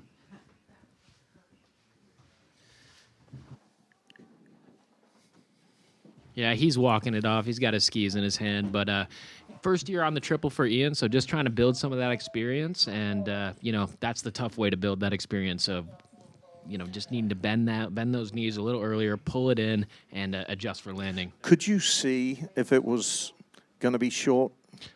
Yeah, it's easy for us to see, especially from the judges' tower here. We got a great perspective, and I could tell pretty early that he needed to pull. In the air, it's a different story. So just learning those feelings, maybe feeling it before you hit the jump, your speed's a little bit off, and as you get into the air on that first flip, when you get your eyes on the ground, just adjusting and making the decisions you need to get to your feet. So there's definitely a learning curve, and Ian will be looking towards tomorrow, hopefully throwing down some more sweet triples. Okay, Hiroto Igarashi from Japan is our next athlete. Lay tuck full, kicker 4. That's not Perusa. It must be Pierre. We're just missing judge 2 right now. Okay, coming in. Is athlete I got 1.1 to 1.5, 2.5 to 3.3, Are we missing Jen? Haruta? 0.1. Sorry? Are we missing the Japanese guy? What do you mean missing? Like, should be next, but he's not up there, and I don't see him. I don't know. I don't know. Do we have a jump for the 13? Lay tuck full. So we'll just skip to the next one. You don't see him up there? Well, just on the run order, it's Haruto from Japan next, but he's not doing late top four. Okay, so Haruto is not going to be jumping. Pierre Cote, bib number 3. Naruto's a scratch? Hold up. Well, he's not there. Well, he's not there, is what Chris is saying. 3 there, so we need to know that. Okay, starter, Naruto, bib, 13. 13, is he a DNS? Okay, guys.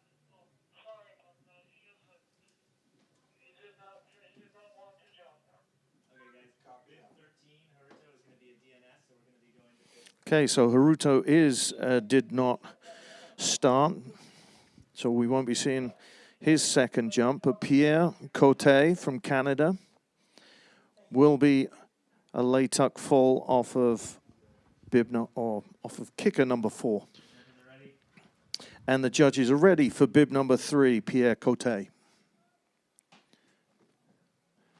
And he's on course.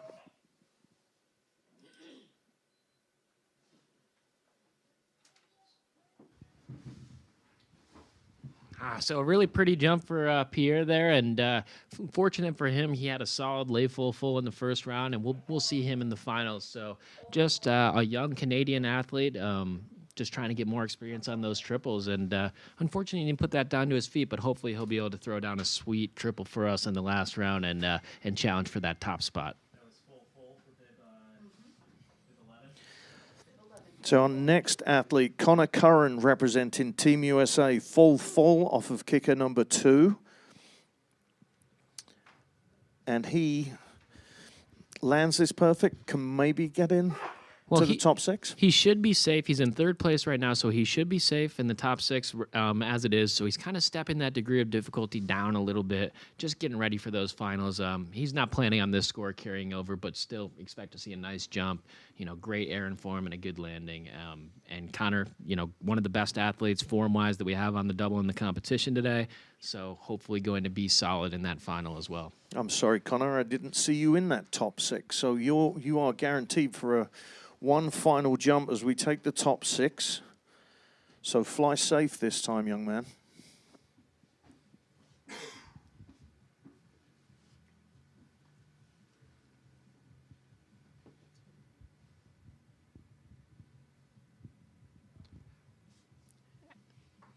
As we go through our top 6 here, we have 1st place Derek Kruger, 2nd place Alexander Duchesne, Connor Curran in 3rd place, Pierre Cote Olivier in 4th place, Emile Nadeau in 5th place, and Victor Primo in 6th place. Our last 2 competitors in the round will be Connor and Alexander Duchesne.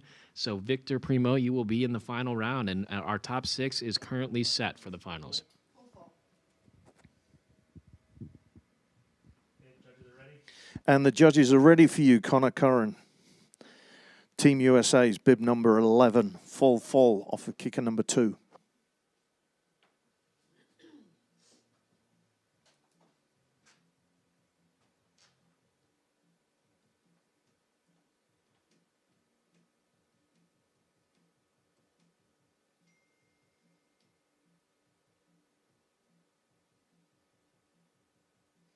He's on course.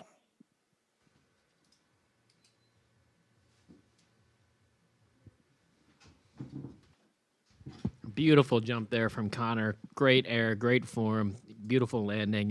That won't be enough to overtake his first jump just because it's got a little bit slightly less degree of difficulty, but should be completely ready to go with the speed for the final. So that will definitely get him through, and he was already locked up before that. So just solidifying himself. Same thing with Alexander Duchesne, going off the triple, just doing it to give the crowd a little bit of a show. He's already locked into the finals as well, but just wants to, get another rep off, get tuned up for the finals, and get ready to take that winner-take-all jump.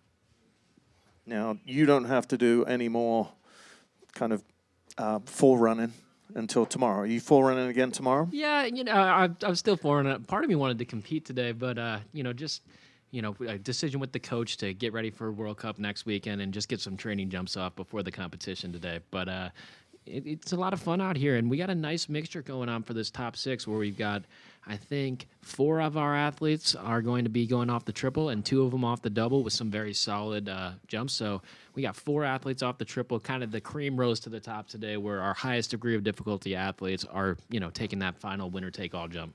Alexander Duchesne from Team Canada is our final athlete in the second round of qualifications.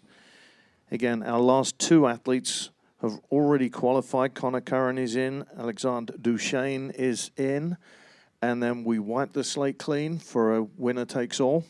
Yep, so it'll be a reverse order with the lowest qualifying final competitor going first, and then with Derek Kruger finishing us off in last, but the slate is wiped completely clean, so winner take all, best jump wins, and should be very exciting for that last round.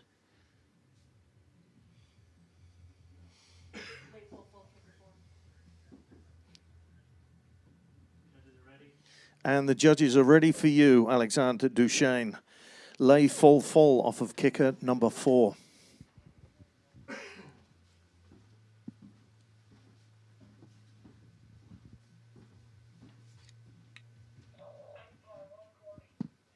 He's on course.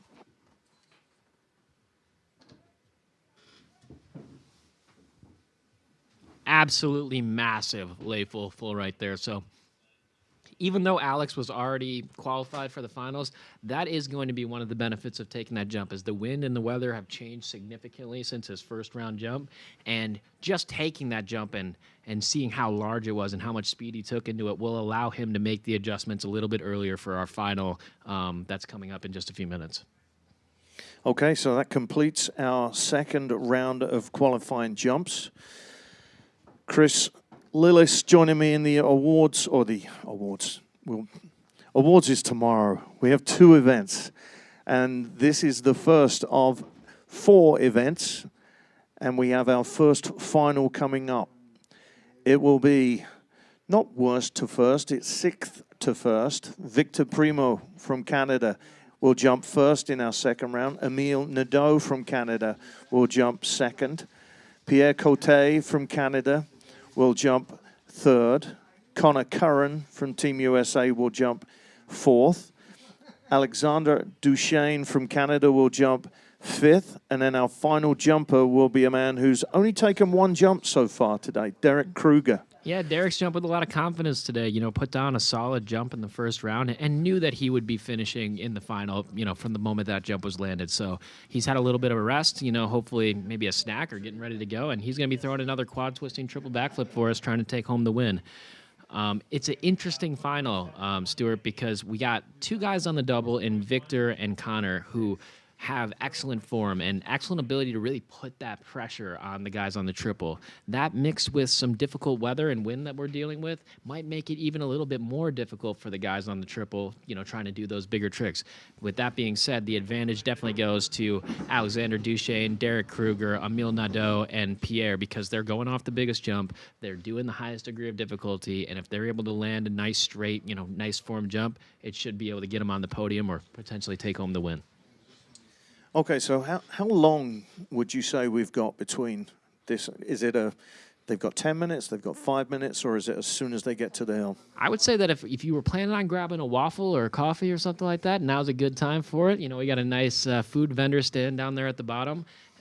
But we got about 5 minutes until the start of that round. So they're going to do a little bit of course prep, just make sure the landing hill's soft and the jumps are ready to go. And we'll be ready for this last finals round before the girls get started later this afternoon. And the ladies will be warming up with their jumps at 12:50 is their scheduled time. We'll be doing some course prep and chopping. Chopping is where everybody jumps on the hill and tries to soften that landing, tell us about the chop. What's important about the chop, Chris? So it's so helpful for us. We would die without chopping up that hill and making it softer. So you'll see a lot of the coaches and as well as the volunteers and the people that work for the Lake Placid jumps here going down, chopping that snow up, making it soft for us.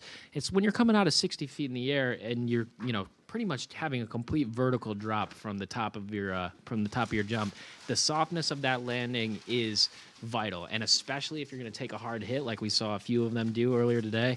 having it softer, that's the difference between, maybe cracking your ribs or just having a slight injury to, leaving here in a hospital. So it's very important that we keep the landing hill soft. The coaches always do a great job of that, and the athletes certainly appreciate it. And while we're doing that, big shout out to Chip Draper and your crew, Pat and Manny, the two Evans, Bliss and Greenberg, Brad Preston, the Chief of Hill, and Raymond, last but not least, Raymond.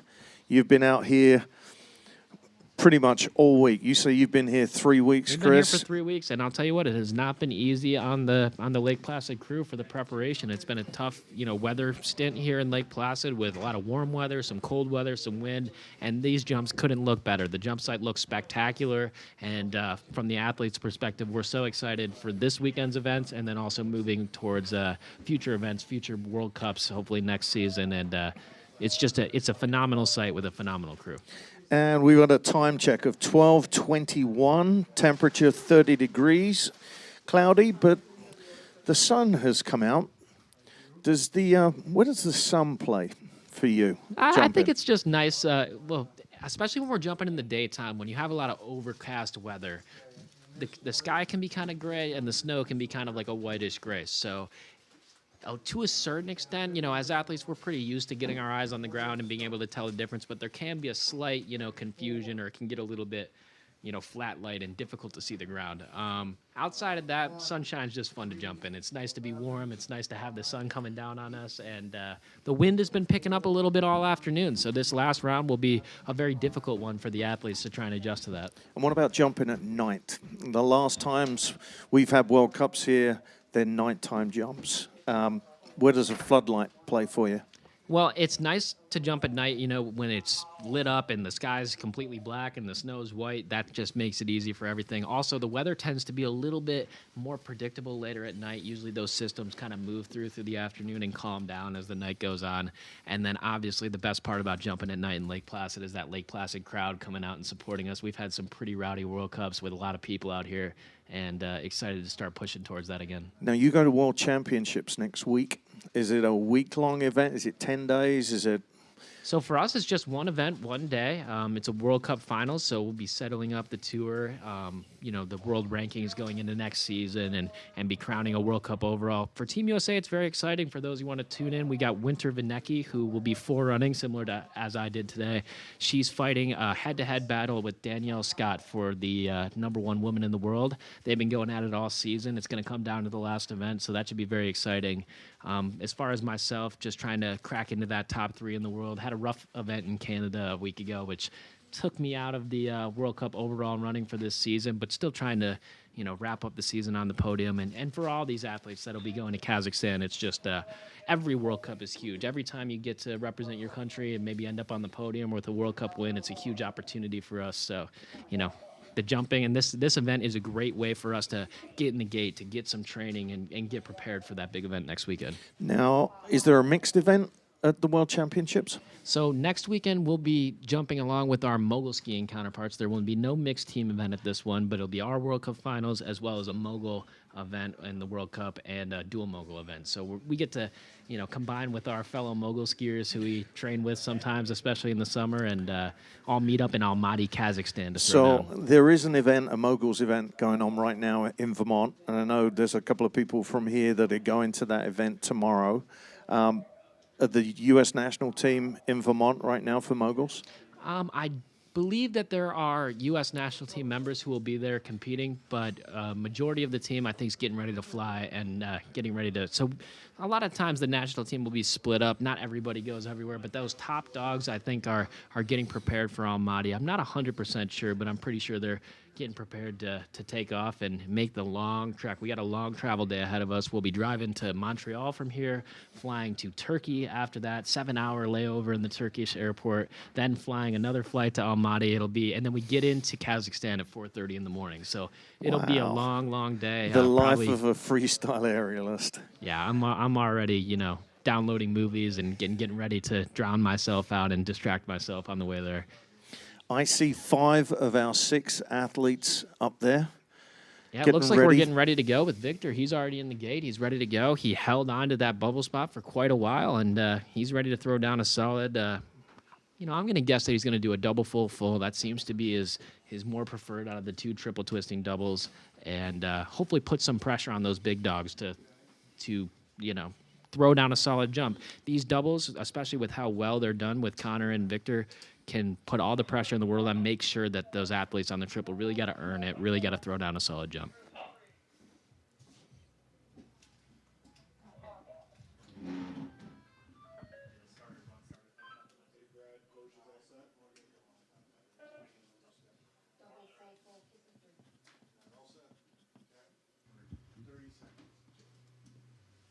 So Victor will be throwing a double full, getting ready to hopefully put down another nice one like he did in the first round of the qualifications, and put a lot of pressure on the athletes to come. Our first of 6 winner take all round.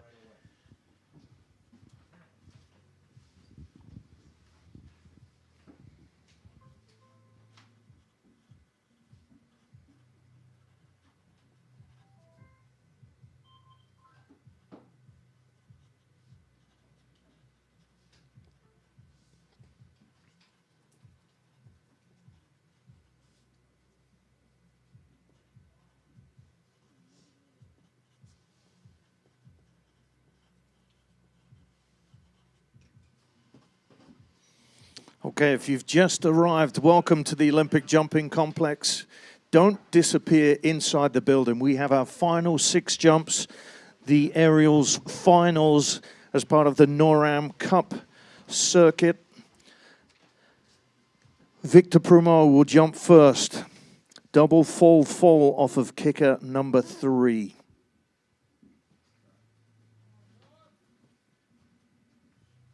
Okay, we just got the finals active here. You should see Victor as your current competitor.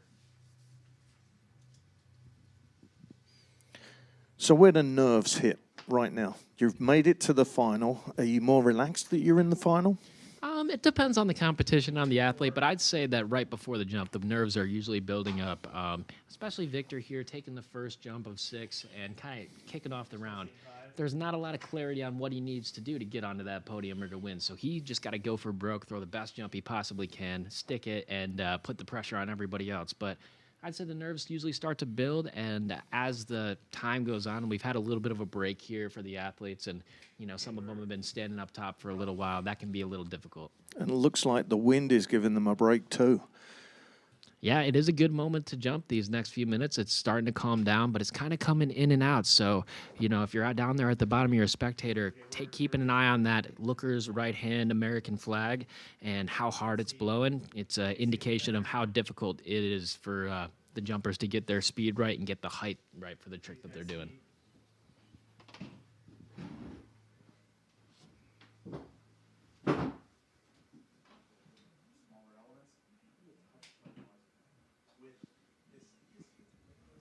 Okay, can you guys see the... Can you hear me at all? So just a little bit of a hold as we get the judges ready and we get, everything set up. It's been kind of an experience going through transitioning to more remote judging for our competitions, and it can be a little bit difficult to get everything set up, but it's also easy for judges from all over the country and around the world to tune in and judge us as athletes. And so it's been a process. It's something that started during the COVID pandemic and has, kind of taken popularity. And, outside of the Olympics and World Championships, I think that this is the future for judging, aerials events and a lot of different judge sports. So your judges next week will be present on site? They will not. So we have the World Cup finals. So just the World Championships, which happens every 2 years, our next one being in Switzerland next year, and the Olympics. I think that those are the only 2 events where the judges are going to be on site.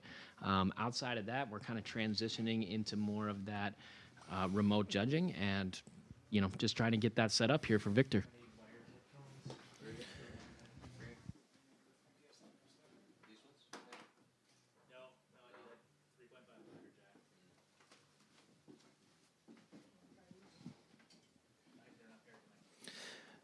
We're sorry for the whole, Victor.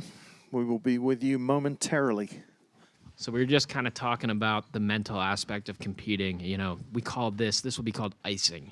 So it's when an athlete's ready to go, maybe he's feeling he's only a couple minutes out or that jump's coming up, and instead he's got to wait for a few minutes to take that jump. It can be difficult, but also it looks like Victor's pretty relaxed up there. He's doing a good job of just, keeping it chill, and that's all you can do in these moments when we got to take small little technical difficulty breaks or wind or weather holds. So it's tough on the competitors, but it's something that we deal with almost every event at different points. He's getting iced out a little bit. So unlike ski jumping where they can take them off the bar and they can sit and they can relax, it's like, does that get to your back? Does it get to your legs when you're standing there trying to stay warm and ready? It can be. I think it's more the mental aspect that builds up. I think you might even start to feel your legs are back. Oh. Victor, good news, young man. We are ready, and the judges are ready for you. Double fall off of kicker number 3, Victor Prumeau from Team Canada, our first athlete in the aerials finals.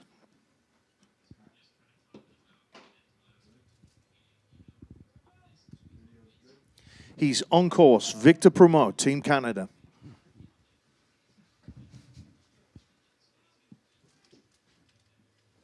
Really, really solid jump there from Victor. Just the smallest form break right before he hit the ground, but he landed it well. It was very large, very beautiful in the air, and maybe just needed a little bit more flip rotation off the jump to keep it completely straight, but all these athletes are making adjustments for the wind, and that tailwind is coming. We've seen a lot of jumps go very large, and athletes go to their back. So putting the pressure on for the rest of the field as we transition to this winner-take-all round. It's always when that first guy can put the jump to his feet. Victor, you will be in first place when your score comes through. Guarantee you.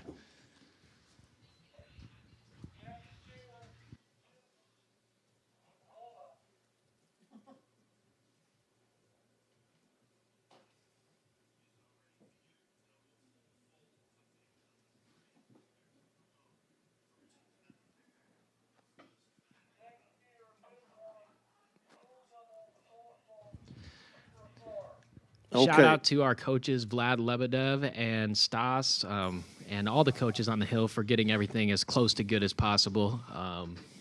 They put a lot of work into it this week, especially with all the wind and the rain, getting these sites ready. So I just want to give them a shout out. Emile Nadeau is up next, representing Team Canada, bib number 1, full double fall off of kicker number 4.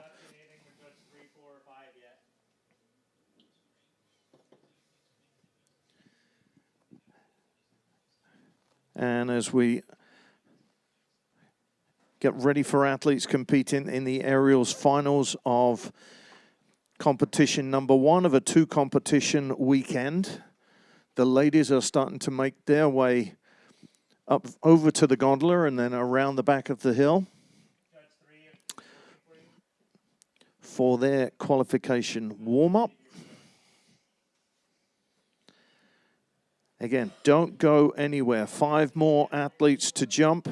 Then you can go and take a wander inside the beautiful building or take a ride on the gondola to the top of the ski jumps and get unsurpassable views of all of the Olympic venues. One thing about Lake Placid as an Olympic venue is it's unique in the way that you can see each of the venues from each other. So if you go out to Mount Van Hovenberg from the top of the bobsled track, you will see the Olympic Center, the white face, and the ski jumps, and it rotates all the way around. Olympic Center, you can see white face, the ski jumps, and the bob run. And I would definitely recommend everybody who's in the venue right now stick around for training and for that ladies competition, especially the training. If you feel like you want more of that rapid fire action, seeing some people get warmed up and crashing, the jumps will be going a lot quicker. They'll be going roughly every 30 seconds, and people will really be getting warmed up for the competition. So. Do you see it? Do you see a competitor? Do you see bib 4 Victor? You don't see Victor at all. No, at all. What do you see? Now I'm seeing the snow cake and the water behind the second. Here, do you want me to play the? Yeah, play. Here's your replay. Okay. Pay attention over there. Okay. Thank you.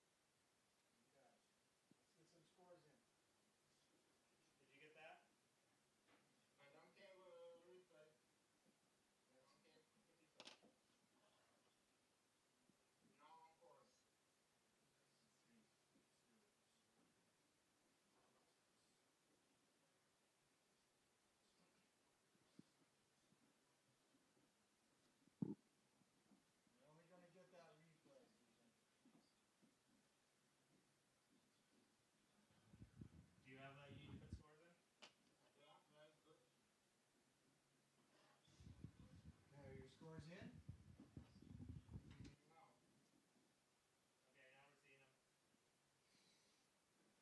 So just waiting on the score here from Victor Primo, our first round jumper of the winner-take-all finals round.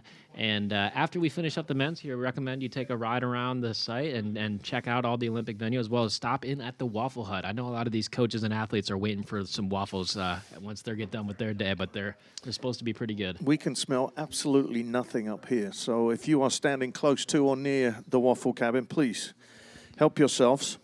It is a pay-to-play event. Okay.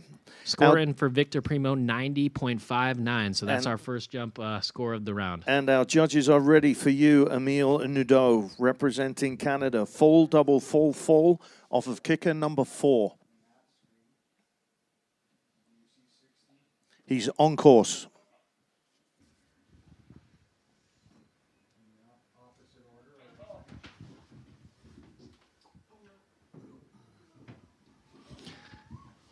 Excellent jump there from Emile. Really beautiful, full double, full in the air, 60-foot, quad twisting, triple backflip, a little bit of ski acro on the landing. Did he hang on to it? I couldn't see. You stood up. I couldn't quite see on the outrun, but I saw his coach, Remy, kind of throw his hands up in the air, and so that leads me to believe that he skied that out and in some capacity. So that will hurt his score a little bit. It was a very nice jump, and but that acrobatics on the landing hill will take a little bit off that landing score. So we'll have to see what he comes through, and I do expect him to come into first place here. What was that, Jen? Lay full, kicker 4. Okay, our next athlete, Pierre-Olivier Cote, representing Team Canada with a lay full off of kicker number 4. And we will get Emile's score as soon as the judges have punched their scores in wherever they are right now, in the US, in Canada, and in Slovenia. And they didn't give it any score. It will be interesting to see what the judges do with that jump, because it was excellent in the air, really solid takeoff, really great air and form, but that trouble on the landing, it's kind of up to each judge how much they want to take off that landing score. And for some of our competitors later in the round, I'd say scores over 100 will, hurt Connor's ability on the double to get into that top spot. But anything below that will kind of leave the game wide open. And then how low that score or how much they take off should kind of affect where Pierre and Alexander Duchesne and Derek Kruger find themselves. Now, do you train for that difficult landing? I'd say at that point it's all instinct. So we do a lot of jumps, and it's all about balance at that point. So when you're coming in the ground and your chest gets thrown forward and you have a little bit of trouble on that landing, just that acrobatic ability, that balance, that instinct is make your difference. And you have a split second to make those adjustments before you go down. It's that cat-like instinct comes out, landing on. Judges ready? And the judges are ready for you. Pierre-Olivier Cote, Team Canada, lay full off of kicker number 4.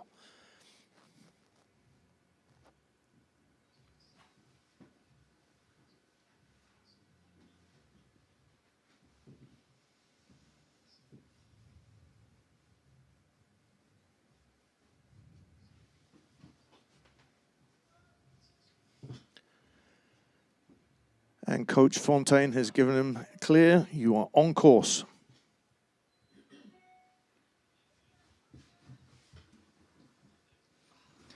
So some trouble on the landing there for Pierre. Unfortunately, that's going to knock him into third place at the moment. But score in for Emile Nadeau, 103.1, which is roughly right where, around about where I thought he'd end up. That is going to probably put it out of reach for any of the competitors on the double, but is definitely a makeable score for our last few competitors on the triple kicker. So Emile sitting in first place for now, and pressure's on Alexander Duchesne and Derek Kruger to overtake him for that top spot. But your buddy Connor Curran is up next. Bib number 11, representing Team USA.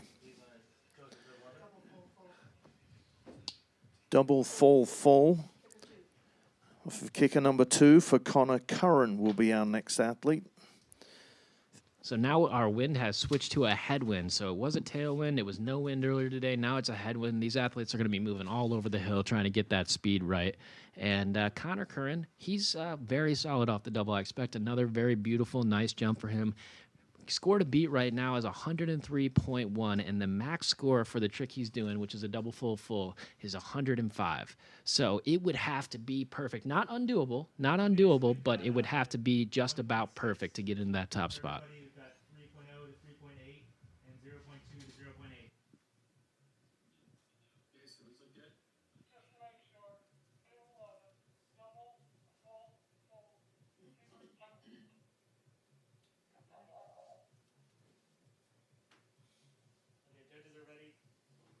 And the judges are ready for you. Connor Curran, double full fall off of kicker 2.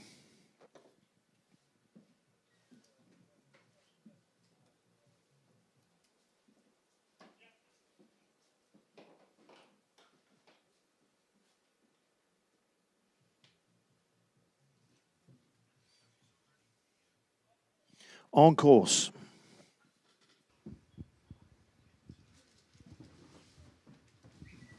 And an absolutely spectacular double full full. So it's going to be tight. I think it's going to be very difficult to overtake Emile Nadeau, and the judges are going to have to give him a lot of love, but he definitely performed well with that moment, did about as well as he could do. Straight jump, twist timing, very, very nice. Landing, very nice as well. So it'll be interesting to see where they put that. I got that in second place for me, just ahead of Victor Primo. 2 athletes left to go. Canada's Alexander Duchesne and Derek Kruger representing Team USA. When we've got scores and the judges are ready, we'll be sending off our second to last athlete in our super final. So 2 qualifying jumps. Sorry, go ahead. These will be the 2 biggest jumps of the day outside of Emile Nadeau. He's currently sitting in first place with a full double full full. Had just a little trouble on the landing, which knocked that score down. So both of these athletes with a solid jump have the ability and the opportunity to overtake them. So be interesting to see what happens. Alex, very well known for his landing abilities, and hopefully going to put that on display for us. Okay, we have 1.6 to 1.8. We have 4.1 to 4.6. We have 2.6 to 2.9. You got a jump, Jen? Lay double full full, kicker 4.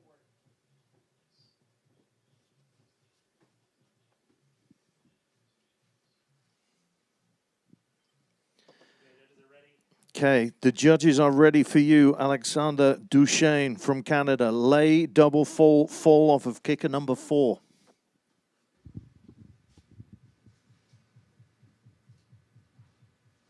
He's on course.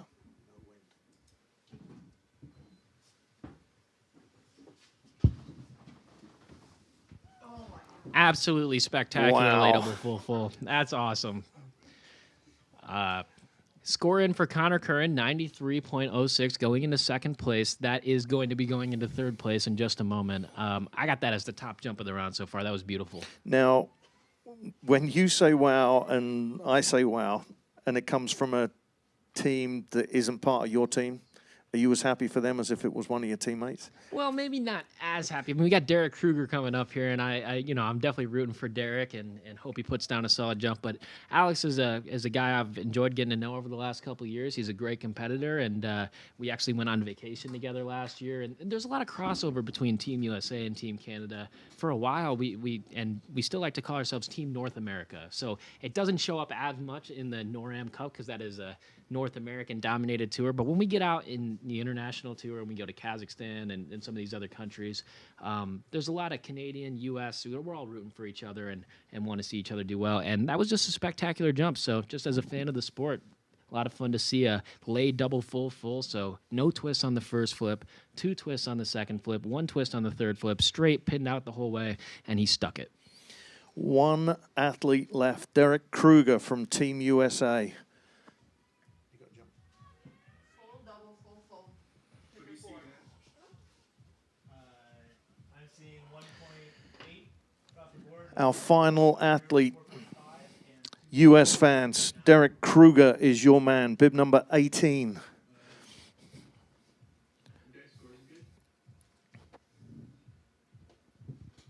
Derek has some of the highest degree of difficulty in the competition, tying Emile Nadeau. Going into first place, Alexander Duchesne, 110.22, so a very, very solid score. But Derek's got to throw down if he wants to take over that top spot. And the judges are ready for you, Derek Kruger, our final jump in the first competition of this weekend. Over to you, Derek.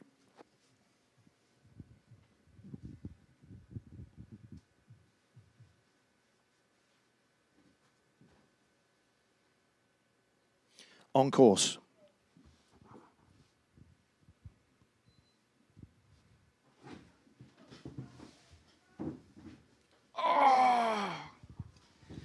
So close for Derek there. He did an excellent job stretching that jump down. It was all right there for him, and unfortunately just went over the handlebars and wasn't able to hold on to it. But a beautiful full double full. That's going to be a victory for Alexander Duchesne today. Will he get in front of Emile and Connor? I don't believe so. I think Derek's going to finish just off the podium today. When you go over the top like that, it's so close to a landed jump. It's everything you can do, but it's going to kill your score. It's very important that jumpers ski the jump out, and unfortunately just a little bit too much trouble with the landing there, but gorgeous jump by him. Okay, tough day for Derek Kruger with his final jump, but he'll be back to fight tomorrow. Another competition in the morning for the men. 2 more competitions to go for the ladies. The ladies' first jump starts today, qualifications at 2:30, but they'll be jumping in training and warm up almost immediately. You can see the ladies already starting to come out onto the hill for speed checks.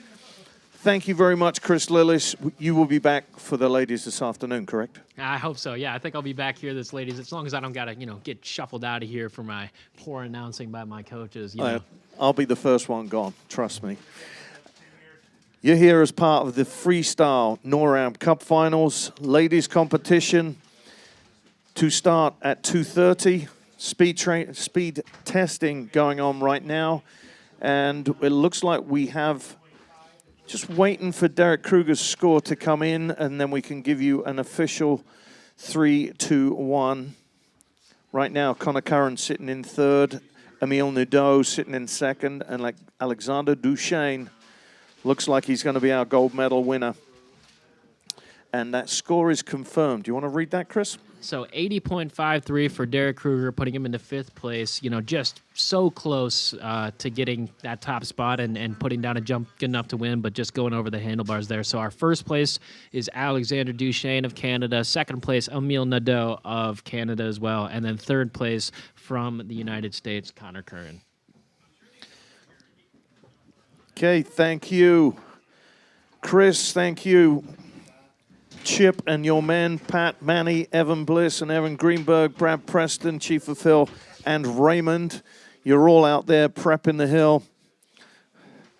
Vladimir Lebedev on top of kickers 2 and 3, just tidying stuff up, ready for the ladies.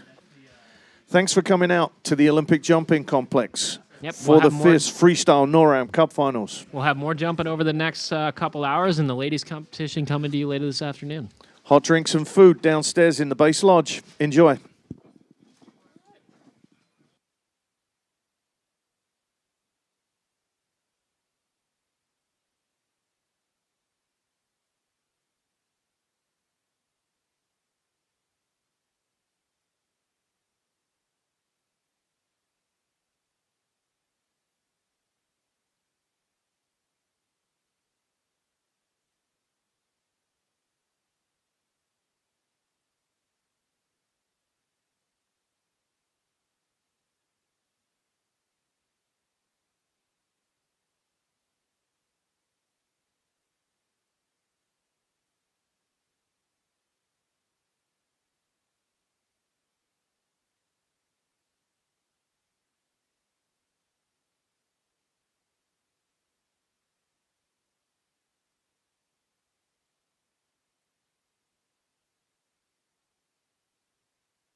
Welcome to the Olympic jumping complex for the women's competition that starts at 2:45. We've got a time check of 1:46 right now, so in an hour from now, our women will go into their 2 qualification jumps. My name's Stuart Hemsley. I'm your MC from across the sea, and I am very fortunate, and we are very fortunate to be joined by Chris Lillis, who will be the technical stuff. I'm the fluff. I'm the one that welcomes you and tells you all the great things that there is to do around the 2-time Olympic village that is Lake Placid. You're at one of the most prettiest venues with 2 of the most exciting sports. We're watching freestyle aerials this afternoon, and the ladies are they're in warm-up for their 2 qualification jumps, and after their 2 qualification jumps, we'll take their top 6 for a super final, a final where it'll be everybody on their own from a 0 score. So if you score in the top 6, you make it into that super final. And from there, we will crown a bronze, silver, and gold medalist in the women's division. We had the boys division this morning. We're repeating that program again tomorrow. So you've come to the best free event in town. It really doesn't get any more exciting. This sport is elitist, to say the least, and the coaches are virtually all of them are former athletes themselves, many of whom trained here, competed here on this very hill and into the pool during the summers. And we've got 4 nations represented today. Obviously, Team USA and Team Canada are here, but we've also got men and women from the land down under and from Japan. So Australians whose women's program has been extremely strong through the years. Their coach is Renee McKelduff, which is a lady that I remember watching jump here during World Cups and was fortunate enough to announce her doing very well here. And there was a Japanese athlete by the name of Naoya Tabara. He won here in 2018, and I sent him a note last night to say, was there a message for his Japanese athletes?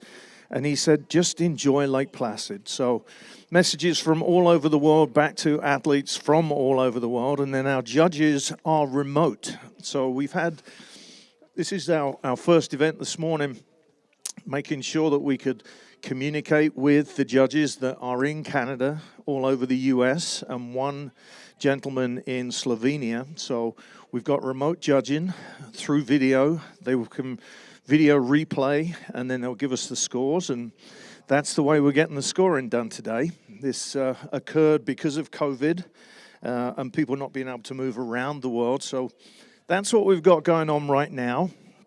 We've got training going on probably for another 40 minutes. Then we'll do a little hill prep where Chip Draper and his boys will chop the hill to make sure it's as soft as possible for the athletes to come in. And some of them landing from 60 foot in the air to athletes that are just beginning their aerial career by coming off of kicker number 1 with single back somersaults. And, just thinking of doing a single back somersault on anything is kind of dangerous if you're asking me. But to do it on a snow hill that's 37 degrees in angle is crazy stuff. But they've been practicing into water. They use trampolines for their summer training, and basically crazy sport. Absolutely crazy sport, but great to watch. And thanks for coming out to the Olympic jumping complex for your little introduction. Maybe could be the first time you've seen freestyle aerials. Once you've seen it and there's another event somewhere close, I guarantee you'll go watch it, because this level of competition is just an introduction to aerials. The World Cups that go on in Quebec and Park City is what we hope to get back here next year. 5,000 people in previous years on a nighttime jump event with a huge spotlight over the top of the base lodge. So if this is your first time at the ski jumps, please make sure you come back. We've had a World Cup in ski jumping here. We've got World Cup in bobsled next month. We've got North America's Cup going on right now in skeleton and bobsled, and a development camp. Basically, the venues are packed with athletes from all over the world. And that's what we are. We are the winter sports capital of the world. And my name's Stuart Hemsley, and it's a pleasure to welcome you to one of Order's legacy sites, Order being the Olympic Regional Development Authority, which is like the Port Authority, only we don't look after trains and buses and boats. We look after bobsledders, skiers, and skaters. So that's the best way to tell you that this authority is here to stay. A lot of money has been invested in the properties. They've been bought up with a new look from 1980. They were aging gently, but now they are wired for sound. We have frost rails on the ski jump out run or ski jump in run, which means we don't lose the ice and the snow in the event that we get warm days. And then there's still a lot of work that goes on between the men and women that work the venues, that work our events, that feed you, that clean the bathrooms. It's a big, big team effort. So enjoy yourself while you are here. Hit the waffle cabin. They've got drinks and food. And if you want to take a gondola ride, you're going to have to pay for a ticket. So it's free entry to this point if you want to take a gondola ride and go to the top of the ski jumps. That's going to cost you a little bit of money.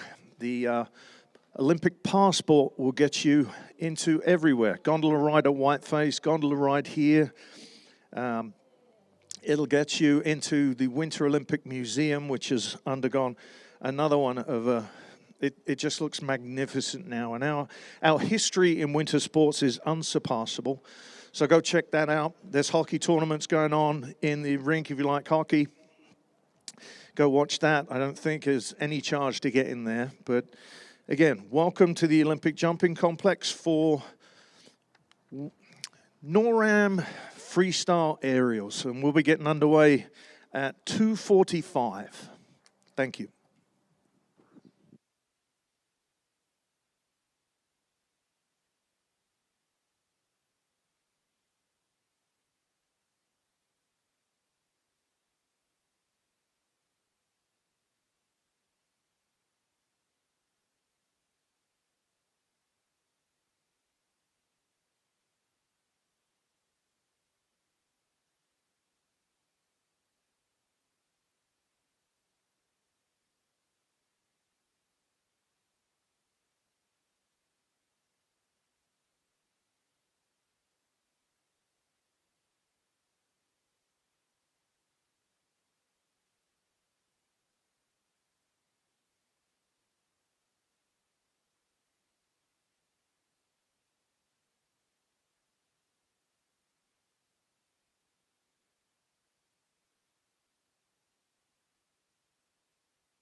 Good afternoon and welcome to the Olympic jumping complex for the women's qualification jumps before finals as part of the NorAm's tour in North America. Quebec last week, this week Lake Placid, and alongside me in the judges' tower that doesn't contain any judges is Chris Lillis. Welcome, Chris. Hi, good to be back with you for the start of the ladies' competition.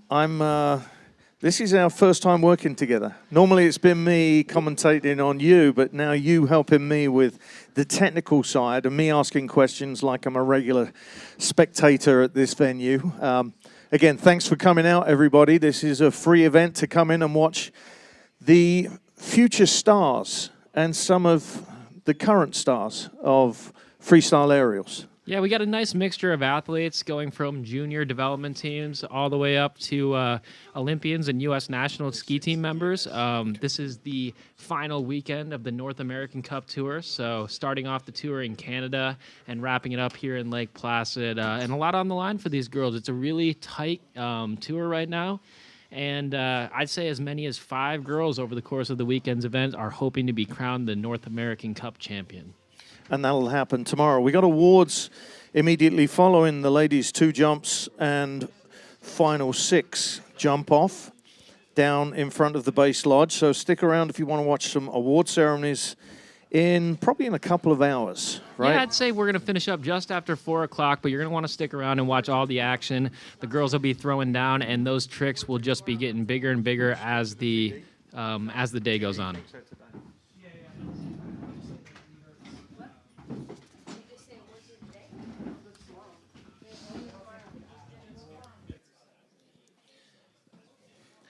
Just getting our ducks lined up in a row up here in the judges' tower. The judges are actually remote. And Chris, you were saying this came about because of COVID?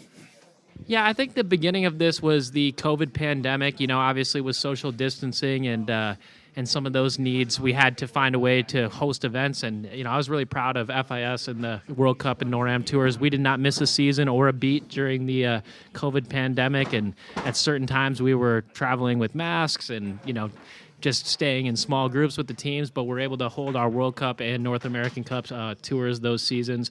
And then out of that came remote judging, which we are utilizing today, where there's judges all over the country and all over the world that are judging from home or wherever they are and putting the scores in. And speaking for this morning's scores from the men's competition, I'd say that, in my own opinion, they were pretty accurate. So it was a good morning of competition. Oh, by the way, your mum says she's always told you to go into journalism or announcing. So she says hello. Well, Jamie Lillis. Yeah, I was speaking to Mum on Facebook. Yep. I'm probably in trouble for not reaching out to Mom now. But hi, Mom. Thanks for watching the live stream. This is my big debut of announcing.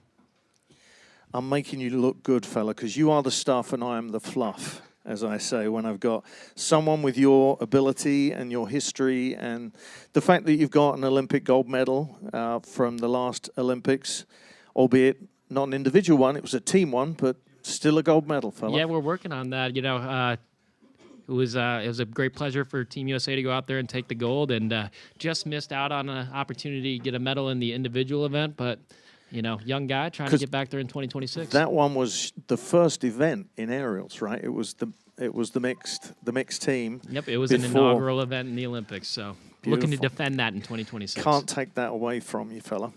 All right, so what we're going to do is we've got 17 jumpers. We've just had a scratch, that being Elise Colero from Australia is not jumping. And Karina is also not jumping. Yeah, so missing a few athletes. If you were here watching the training, the wind and the weather is a little bit up right now, so a little rough on these athletes. Might have been a few crashes in training that took a few of these young ladies out. Unfortunate to see it. Maybe they'll be back tomorrow, just getting checked out. So the judges that we are asking to do their job remotely is Helena Carpenter from the U.S., Dana Licorice from Canada, Dejan Ladik from Slovenia, Daniel Murphy, a young man from Canada who used to jump here with the national team, He's our judge number 4, and then judge number 5 is Jocelyn Volpe, also from Canada. Our technical delegate, Guy Andre, head judge, Chuck Search, and chief of competition, Mr. Chip Draper, who's in charge of a whole bunch of guys that have been chopping the hill and making sure that this venue is absolutely at top-notch level for these athletes. Pat and Manny and Evan Bliss and Evan Greenberg and Brad Preston, Chief of Hill, and Raymond, thank you very much for all your hard work. It's been pretty spectacular watching what was looking pretty rough on Wednesday to what it looks like now 2 days later. And we just want to announce all the female competitors. It's time to get rolling. So if you're not up at the top, get up to the top now, and let's get this thing started as soon as possible. So 2 rounds of qualification coming at you, and then moving on to a winner-take-all round of 6 to crown today's winner.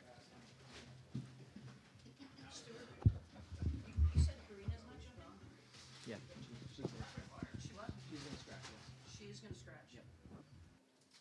Lots of other things to catch up with here at the Olympic venues. North America's Cup bobsled and skeleton starts on Monday. We've got ECAC hockey. If you're a hockey fan, the best collegiate college hockey, March 22nd and 23rd at the Olympic Center. We've got World Cup bobsled and skeleton at the end of, or in the 21st of March. And then we have the solar eclipse, where I say we have a solar eclipse every night. It gets dark for like 9 hours. But on the 8th of April, we'll be getting dark for about 4 minutes and 20 seconds. There's lots of things going on in town. There's music. There's, you know, people are going to watch what the birds do. What if the bears come running out of the woods? If the moose suddenly appears on Main Street? So we'll see what the solar eclipse brings us.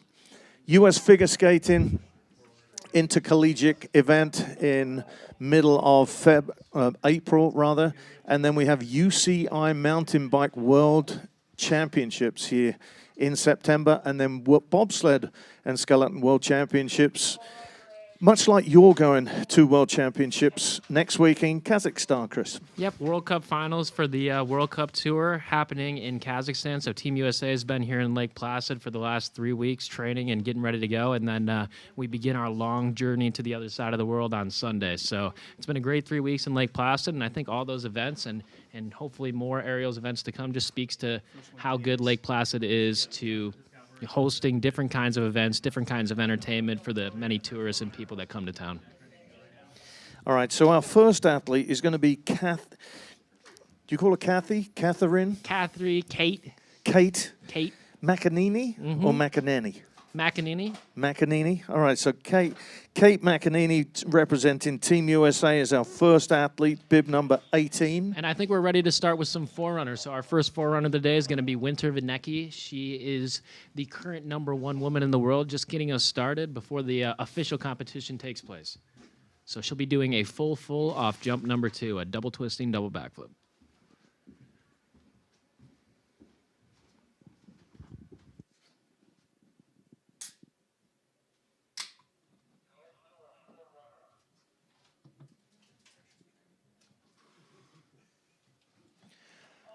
She's on course.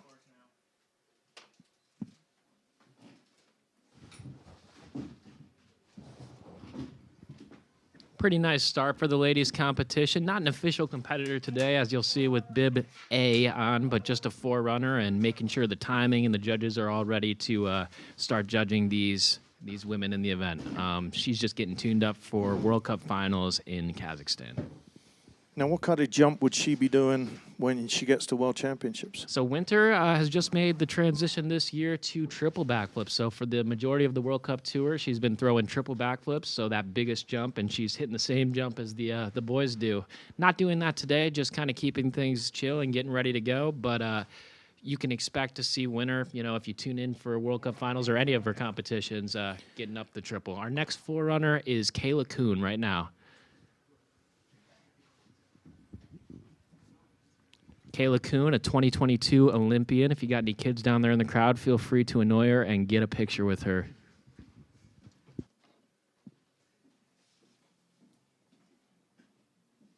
So how many people in your team that are heading for Kazakhstan tomorrow? So we have an 8-person team traveling to Kazakhstan, majority of the World Cup team for Team USA. There are some developmental athletes who are finishing up their competition or their North American competitions here and then getting ready for Junior World Championships in Italy, and as well as some Europa Cups, so the European version of this tour that everybody's watching today. And I think we're getting ready for our first competitor, Kate McEnany. What's the jump, Jen? I've asked him twice. Okay. Do we have a qualified first jumper, please?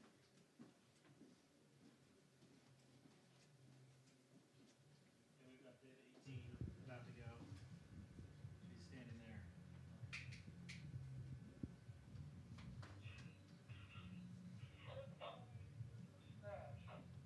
I know that. Yes, we know. It'll be late time.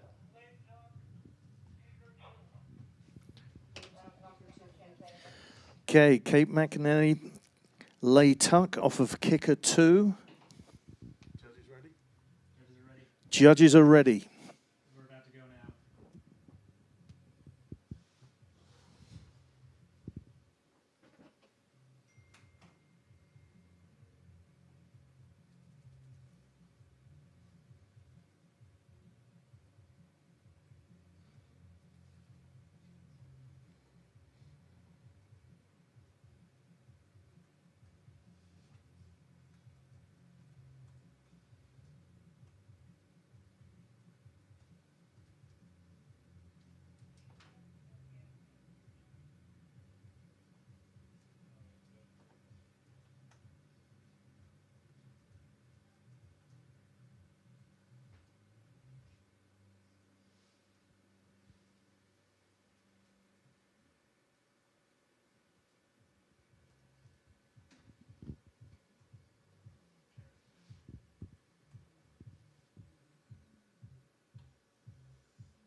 Kate is on course.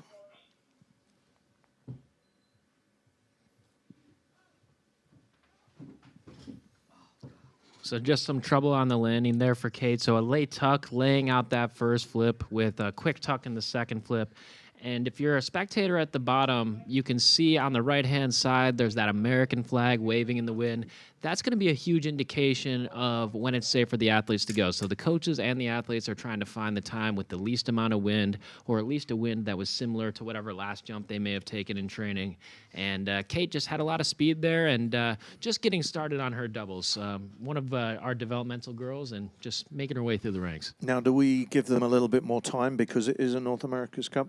Yes, so there is a little bit more time. If this event were on World Cup Tour, from the time that the judges are ready, the athletes have 15 seconds to hop turn. Because this is more of a developmental event than the World Cup Tour, we give the athletes a little bit more time to adjust for the wind.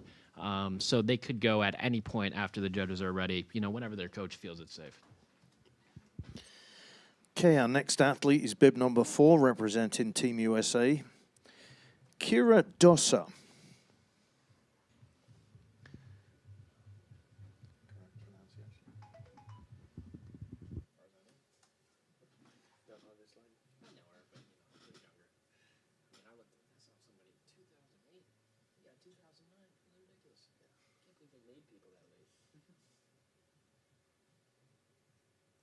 So Kira, a member of the Park City Ski and Snowboard team, just getting going on doubles and competed in her first World Cups this season, hoping to put it down. And she's one of those girls who are hoping to end the weekend as the North American Cup champion. So first things first, trying to put a jump to her feet and make it to that last round of 6.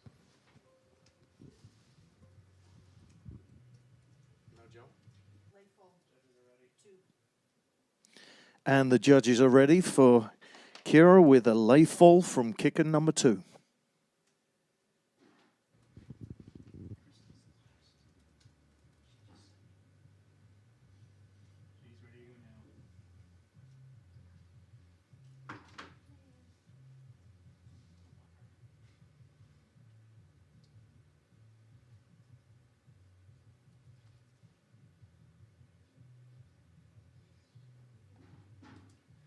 She is on course.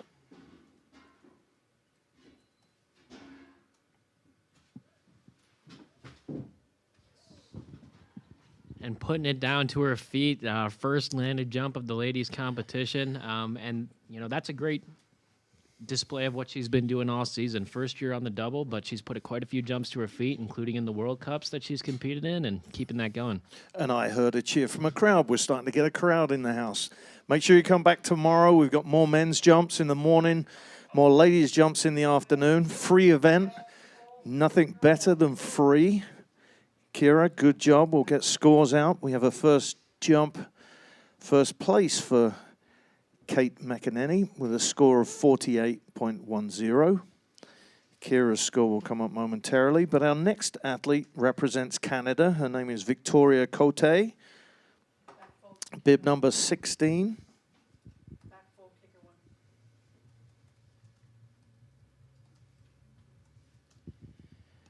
Victoria will be coming off of kicker number 1 with a back full. Coming at you again right now.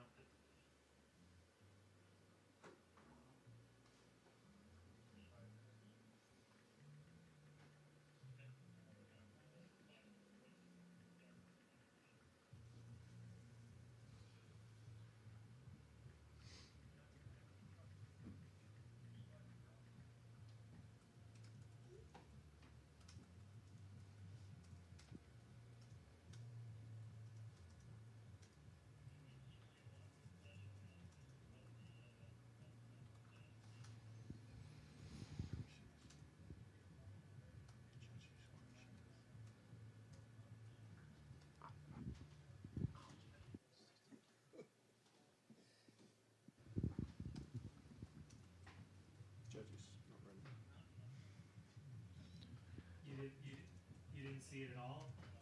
So Victoria is a member of the Quebec Air Team, the regional team and the developmental team for the Canadian national ski team. Hoping to use these events to grow and also to, you know, start making her way up the ladder and hopefully onto that Canadian national team one day. So for the athletes that are not on the national team, this is the best way that these athletes can get onto it. And for the ones that are on the national team, this is where they get to show their stuff and, you know, maybe put some of their younger rivals in their place a little bit. So it's a good spread. The Canadian ladies have been fashionably strong through the years.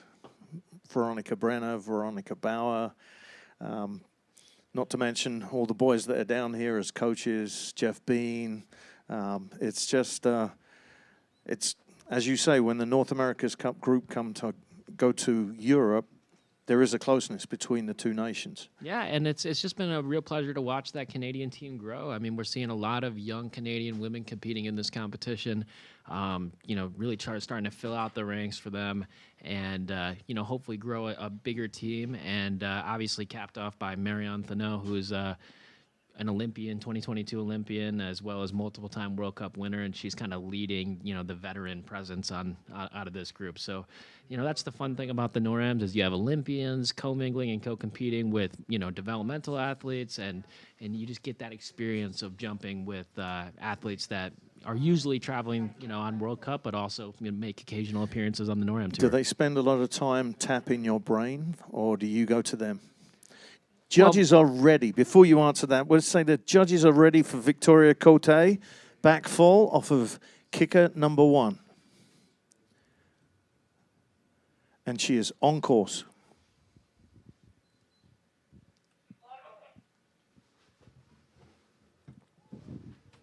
And a really nice back fold there. So it's a single twisting backflip.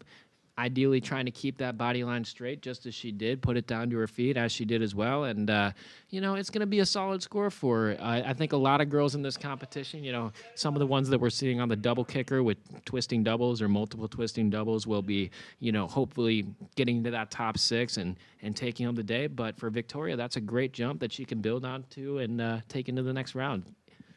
And we're waiting for her score to come through. Kira Doss's score, a 69.89. Now, break down the score for us there, Chris. What's she done well on? So there's 3 categories that the judges are looking at: the air, the form, and the landing. So air, how high you went, what kind of amplitude you're getting off the jump. Form is how straight that body line is, or if you're doing a position like a tuck, you know, how well that was executed. And then the landing is how little compression you can have, hopefully putting no body parts down, not touching anything on your body other than your skis, and the perfect landing would be less than 90 degrees of compression into the hill. So Kira had a solid jump there. She got high landing scores. Her form, a small deduction for a form break coming into the ground to help her land. And then her air score, you know, could have been just a little bit bigger. Usually judges will use a combination of all three categories to come up with their scores, where if you have a form break where you're, you know, making an adjustment like bending your knees into the landing, that will affect your air, because obviously maybe you could have gone bigger. And, you know, the whole thing kind of melds together to create an overall impression. Okay, our next athlete is Rosalie Gagnon from Canada, bib number 7, and the judges are ready. What have we got in jump, Jen?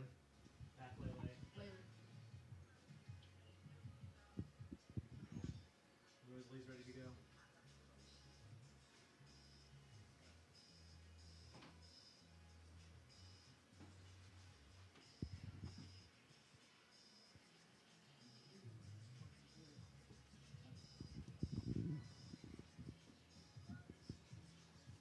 She's on course.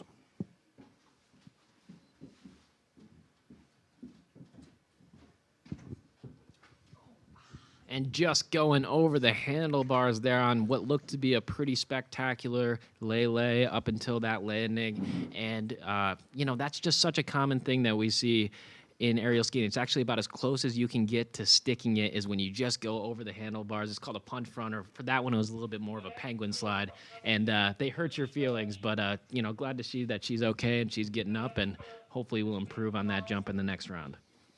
Okay, so that was Rosalie Gagnon. Our next athlete, you mentioned it, Chris, she's a little special, Marion Thénault.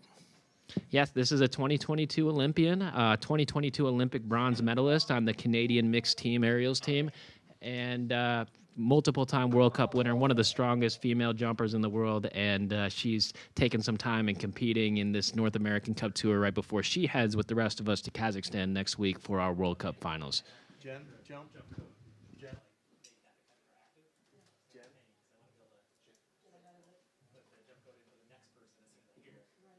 Jen, jump.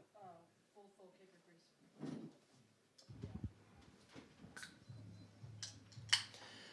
Okay, Marion's jump. Full off of kicker number 3. She's wearing bib number 5 and representing Canada.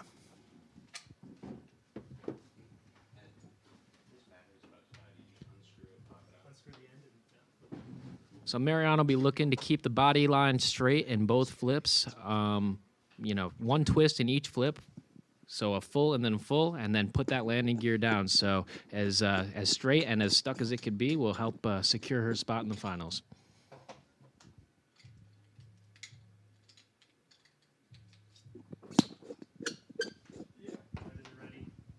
And the judges are ready for Marion.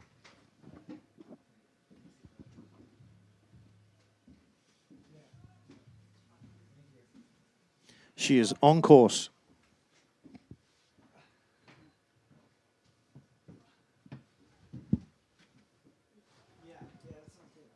Very nice jump from Marion right there. Kept the body line straight. Just a small form break coming into the hill to help her land, and then also a small wheelie, we call it, on the landing, but should be a very solid score, and, you know, very solid. I don't want to say definitely into the final round yet, but she's looking good and looking to make her way to that winner-take-all round. And we've got 2 qualification jumps, and we'll take the best score from the 2 qualification jumps for a top 6. Yes, each round score will carry over into the next round. So the first round score, if it's solid, it can still help you get in. And if you have trouble on your first round, you have the second round to make it up. But each score counts, and the highest score will be taken to make our top 6. And then the final round will be just 1 jump for the win. Now we're going to a teammate of yours, Tasia Tanner from Team USA, Chris. Yep, Tasia, she's had a good time. She's been on the World Cup tour for a few years now. Had some injuries a few years ago, but made her way back from that, and having a very solid season so far. So just hoping to see, that normal, nice Tasia landing that we're used to. Jump, Jen. Lay full, 2. Tasia's jump lay full off of kicker number 2.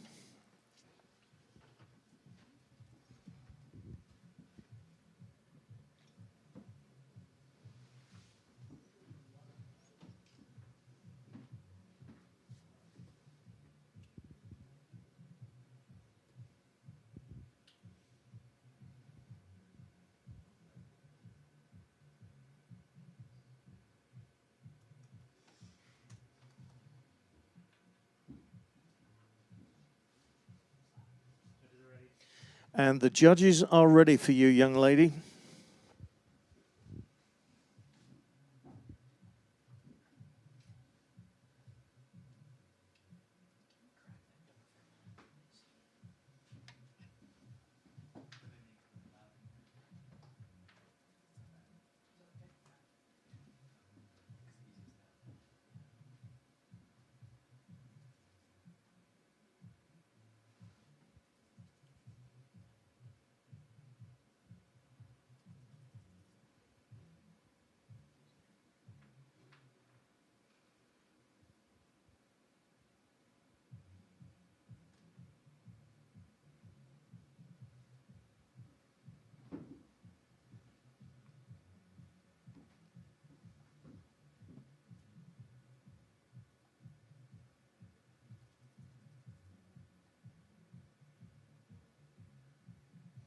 And she is on course.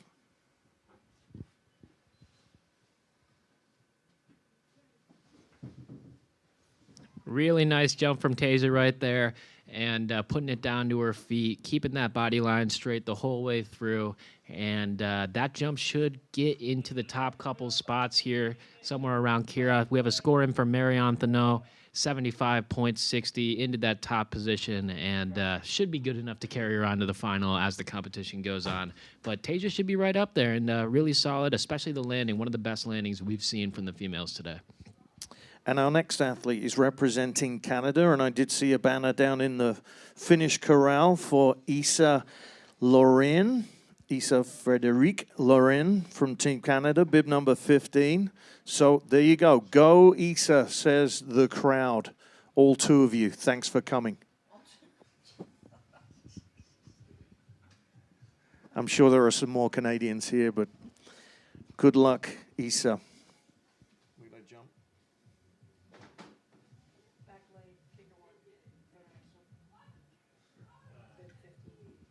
Isa will be competing a back layout off kicker number 1. Just looking for a straight backflip here, no form breaks, laid out all the way through, and then obviously a good landing here.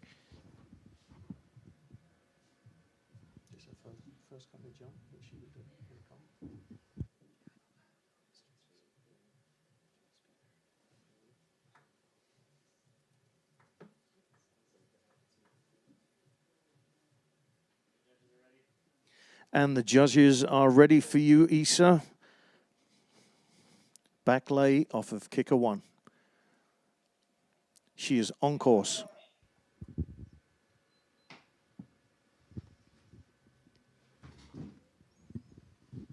And a pretty well performed back layout there. Just a small form break coming into the landing. That will take some points off of it, but especially for some of these younger Canadian girls, just getting the experience of competing as well as putting some solid jumps down in competition with some things to grow and learn from is a day well done. So good job, Isa. Jump, Jen. Back leg, kicker 1. Our next athlete is also representing Team Canada, Elodie Caron. Another one coming off of kicker 1 with a back lay. Identical jump to that Isa just did. Yeah, and this will be a really great opportunity for fans in the crowd to compare two jumps next to each other. So Issa just had herself a nice layout, and then we're going to see that very same trick run back, and we'll see if they can keep it straight and put it down to their feet. You know, a little Canadian versus Canadian back lay competition here. We have a score in for Tasia Tanner going into second position with a 72.79. Going to be a solid score, and you know, definitely putting her in a strong position to get into that final round.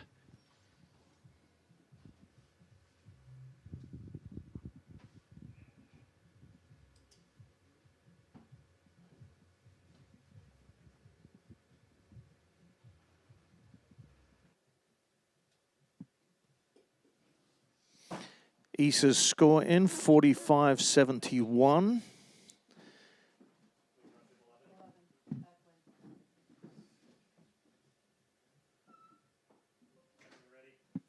And the judges are ready for you, Elodie Caron. Back lay off of kicker 1.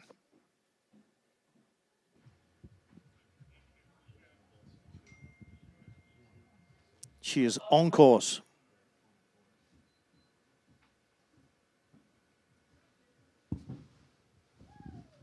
Really solid back layout there, keeping the form straight all the way through, arms above her head, stretching it down, and then a really solid landing, barely any compression. So going to be a really solid jump and something to build on as she goes into the next round. We'll see if she'll add a twist on her second round jump. Each round's jump have to be different. So any jump that's performed in the first round, the athletes have to perform a different jump in the second round. I think we have friends between Issa and Elodie because the people holding Issa signs are also holding Elo fans. So thanks very much for coming down from Canada. Our next athlete, Megan Smallhouse, representing Team USA, bib number 19.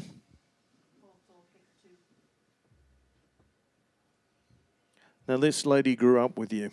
Yes, so this is a young lady. She's from Nevada originally, but spent 3 years living here at the Olympic Training Center in Lake Placid. Did a lot of her developmental training here. Is this year's U.S. national champion, so had a good event earlier this year.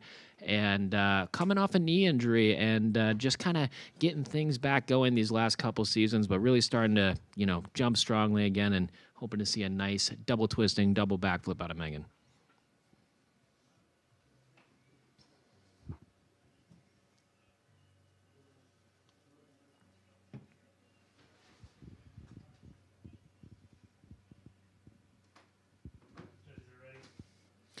The judges are ready for you, Miss Smallhouse. Full fall off of kicker number 2.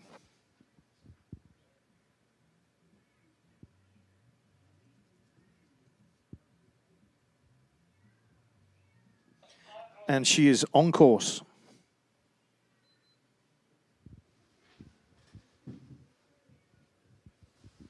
A really solid landing out of Megan. Just another form break. You know, these ladies are jumping in a lot of wind, so whether it's speed or a little bit from the takeoff, something, you know, we haven't seen too many perfect jumps yet, but that landing should be strong enough to put her in the top couple, and a really solid jump for round 1. Obviously, each athlete has the opportunity to improve their score in round 2, so the usual strategy is trying to put down something solid in round 1 and then go for broke in round 2. So we'll see what she's got for us, but really good jump. Score for Elodie Caron has come in, 54.94. Puts her in 5th place in our 16-athlete roster. 54.94 for a back layout is a really solid score for the youngster from Canada. I think the max score on that trick is a 61, so just a few points off of a perfect back layout. And our next athlete is all the way from Australia. It's Mariana Perkins, bib number 12, Team Australia.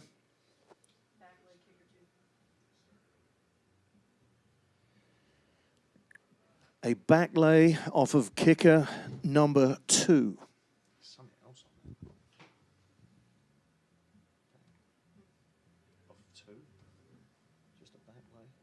No, she's going to do it off 1. Huh? She's off number 1. Yes. It's not.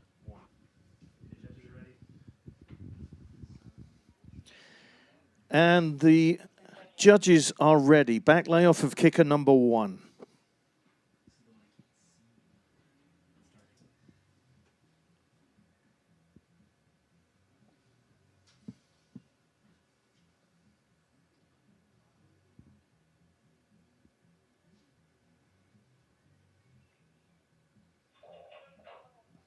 She's on course. You said kicker 2. That's 1. Ooh, and just taking a lot of speed into that back layout. Unfortunately, going too far by the straight position, and you only have so much room to stretch that maneuver when you go into the air. So that's the one thing about single backflips off of kicker number 1. You just don't have quite as much room to stretch it down, and she was struggling with that. Australia, just glad to see a lot of young athletes coming through the pipe. They obviously are known for their female athletes, have multiple Olympic medalists and an Olympic champion, as well as, several just very well acclaimed athletes from Australia. And some of the girls we have in this competition will be the next generation of that. So, hopefully to see a better jump out of her for jump number 2. And our next athlete is representing Canada, Charlie Fontaine, bib number 6, lay tuck off of kicker number 3. And Charlie's just making her debuts into some of the World Cups this season. She's had some pretty good results, made some finals, and really starting to come along as a jumper. So a lot of times these North American tour competitions are some of the more important competitions for athletes like Charlie all season, and just hoping she can have a good day and put down some sweet jumps. I think I spoke to a French-Canadian athlete that told me it was Charlet instead of Charlie, but I'll be happy saying Charlie from now on. Well, I don't want to, put too much of mine on the pronunciation, but daughter of Nico Fontaine, a well-acclaimed Canadian aerial skier, as well as her brother Mia was jumping earlier in the day in the competition. So she's got the sibling thing going on, as well as being coached by her father, and a great history of aerial skiing in the Fontaine family.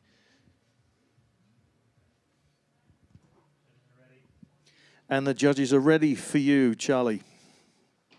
Bib number 6, lay tuck off of kicker 3. She's on course.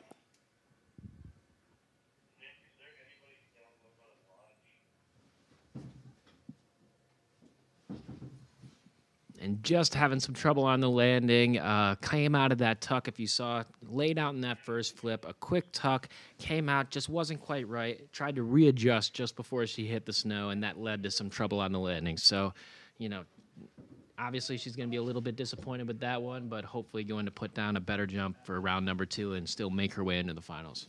Got some scores come in. Megan Smallhouse has gone into the lead with a score of 78.43. Good score for her. Yeah, overtaking Marion for the top spot in the qualification round. Really solid landing out of Megan, and I think that's what led to such a high score. And she's in a very strong position to make her way into the final. Our next athlete representing Canada, Kyla Rathwell.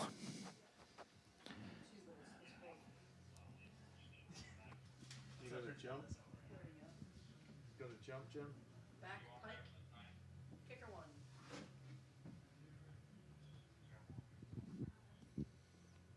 I love this trick too. We got a back pike coming out of Kyla, so a lot of fun. It's a little more unique. You don't see it every day.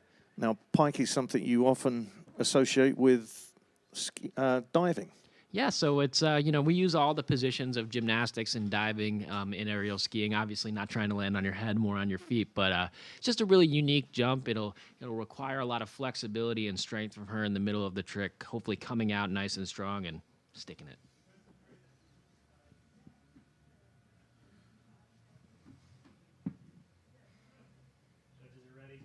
And the judges are ready for you, Kyla.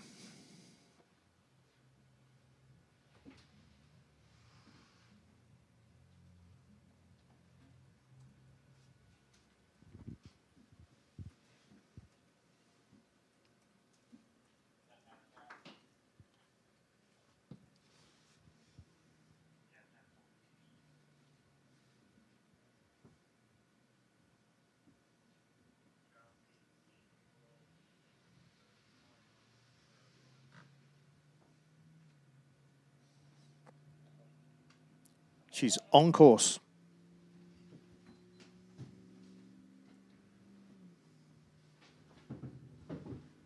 And that's about as well done as I've seen a back pike. So, really good form in the middle, coming for a quick pike, coming out, and almost no compression on the landing. So it's about as good as it done. It's a unique trick that the judges don't see every day. I expect a pretty high score, something in the 50s. Is that a more difficult jump than a back lay? The degree of difficulty is roughly the same, but I always like to say, a more unique trick like a back pike might catch a slightly higher score from the judges just because they don't see it all the time. And so, if you can differentiate yourself from the field, you might catch a higher score, but that's up for them to decide. I certainly liked it. Okay, so that's Kyla Rathwell representing Canada. Our next athlete, Alicia Houdon from Team Canada, bib number 10. Same jump. There we go. Now we got another little competition between Kyla and Alicia. Yeah, we'll have to decide which one we like it best, in the crowd. But these are two of the exact same maneuvers done back-to-back by two Canadian women, and we'll see who's got a nice one.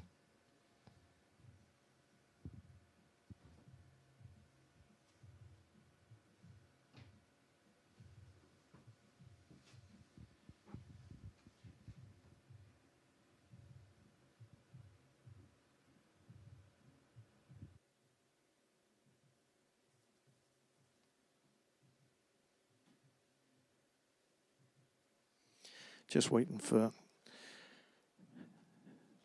the score to come in for Kyla.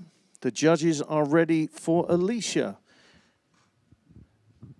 Back pike off of kicker 1. And she is on course.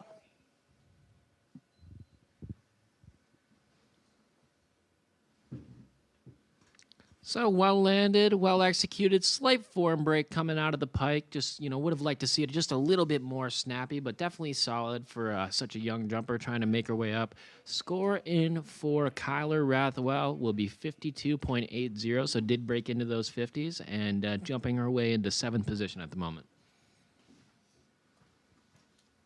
So again, we have a top 6 after 2 qualification rounds that go into a final. We'll take the best jump from 2 qualification rounds. They will be 2 different jumps.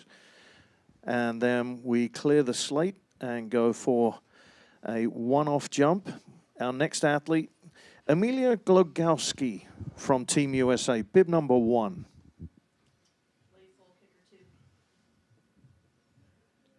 Amelia will be competing a single twisting, double backflip, a lay full off kicker number 2. And she's really been, having a pretty solid year, doing her first World Cup competitions for Team USA this year at Deer Valley and in Canada. And, had a little bit of a tougher weekend last weekend in Canada. I know that she's hoping to put some nice jumps down to her feet and make a push towards that North American Cup tire. Currently wearing bib number 3, so just a few spots to go.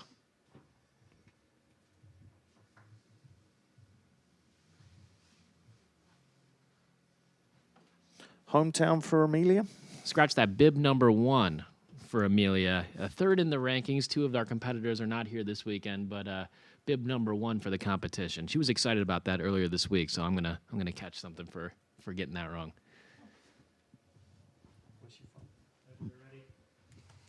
The judges are ready for you, Amelia. Lay full off of kicker number 2.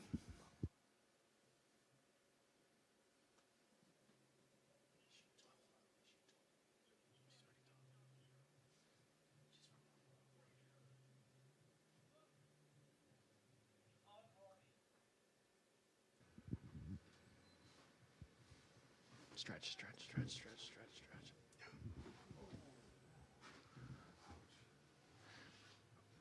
Really tough landing there for Amelia. Hopefully she's okay. I saw Jack Boychuk, coach, heading down the landing hill immediately. Just a lot of speed going into the landing there.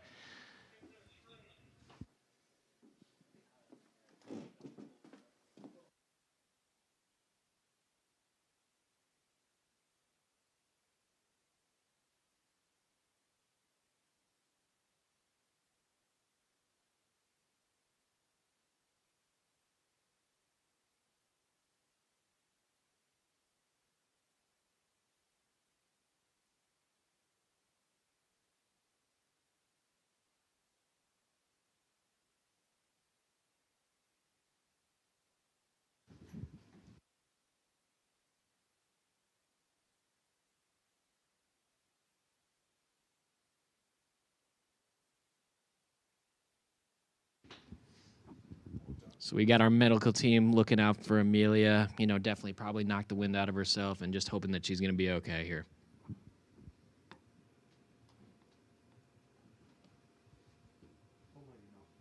I'm not cutting to it. No. Don't worry.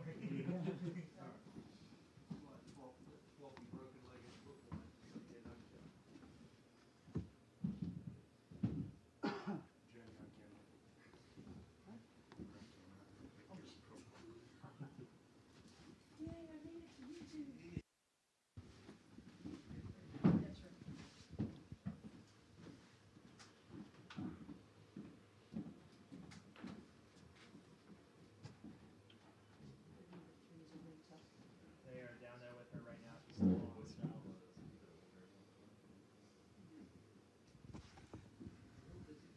And how about a round of applause for Amelia? Tough as nails, getting up and looking like she's going to walk it off.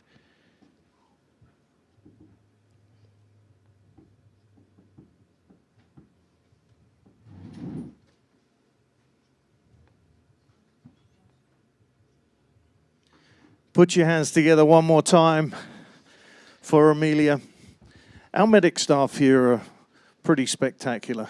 Well, Chris? definitely experienced. We've got the U.S. ski team, physical therapist Peter Toohey, as well as Deb, who has been a EMT at the pool here for much longer than I've been a jumper, and about as experienced as it gets. Okay, back to the action. Alexander Monmini, you are up next. Bib number 3 with a lay tuck off of kicker number 3. And the coaches are just completing a quick chop just to soften up that snow. So just a quick hold before we get her on course here.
Looks like we're just about ready to get Alexandra underway. She'll be competing a lay tuck, kicker number 3, laid out in the first flip, quick tuck in the second flip, and hopefully putting it down and landing herself in that top 6. Bubble score right now for 6th place is a 54.94 with a back layout from Elodie. And so that's our bubble score right now. Each athlete will get the opportunity in the second round to improve upon their first round score and make their way into that last round of 6.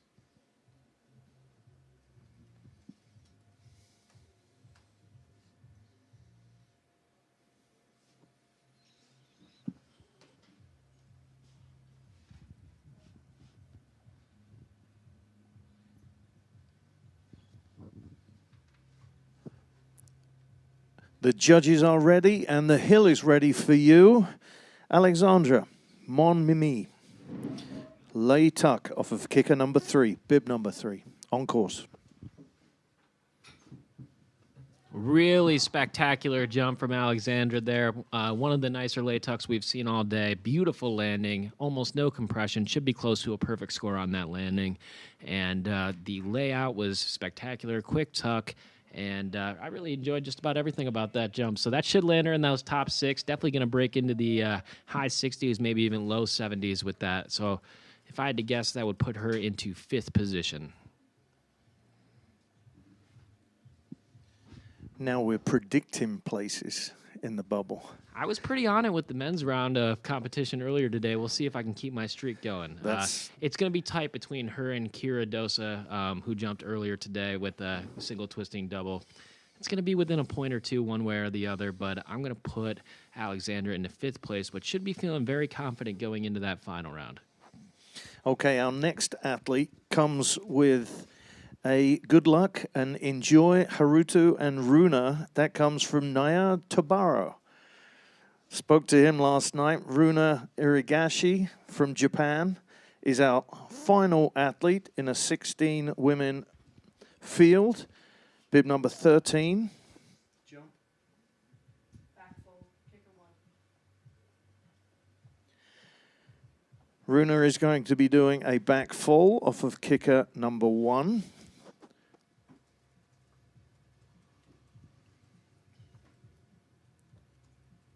So good to have Team Japan joining us for the North American Cup Tour. And Team Japan and Team Canada have always trained very closely, especially over the last couple of years. So just good to see them out here. They were in Canada last week, making the trip to Lake Placid and doing these competitions with us. And the judges are ready for you, Runa. So ready when you are. Back full off of kicker number 1.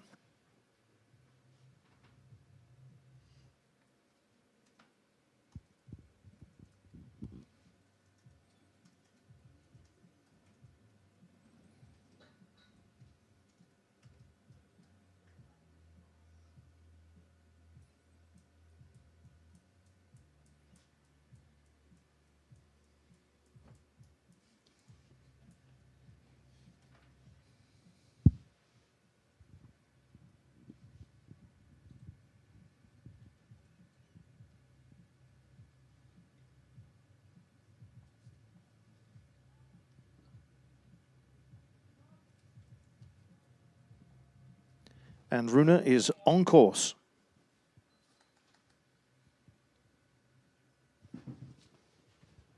Ooh, and having some trouble getting the twist around there for Runa. You know, she's a young jumper from Team Japan and just having a little trouble with that back full. I think it's her first year of doing them, but a little bit of trouble on the landing there and looking towards next round to improve her score. Okay, so currently the player, maybe soon coach, but certainly should be a judge, because tell everybody what you predicted just happened. Well, Alexandra Montemini going into 5th place with a 67.86. So that's going to round out our top 6 here for the first round. Obviously, the athletes who had crashes or maybe didn't have their best jump on the first round will be hoping to improve and get themselves in that top 6. But for right now, in 1st place, we have Megan Smallhouse. 2nd place, Marianne Thanot. 3rd place, Tasia Tanner. 4th place, Kira Dosa. 5th place, Alexandra Montemini. And 6th place, Victoria Cote. So bubble score being a 54.97. So we'll get the ladies back up and around for their 2nd round of jumps.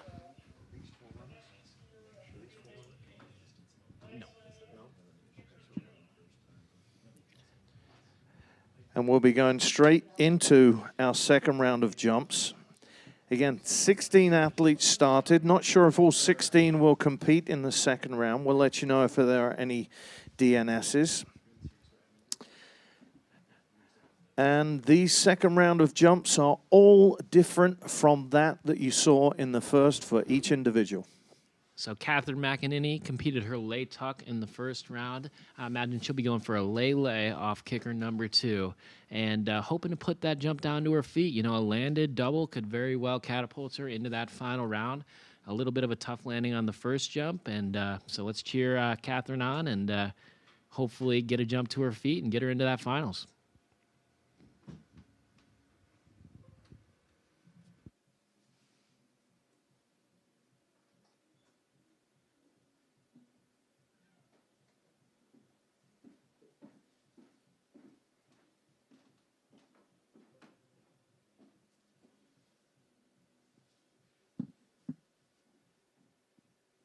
Do you have a jump, Jen? Lay, kicker two.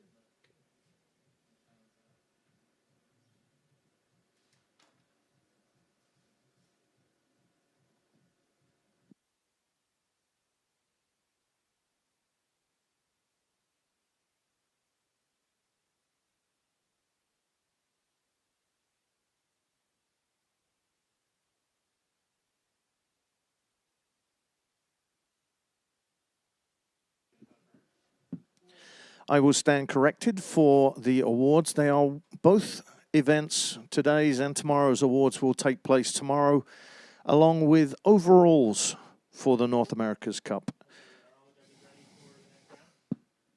Boards will be at 3:15.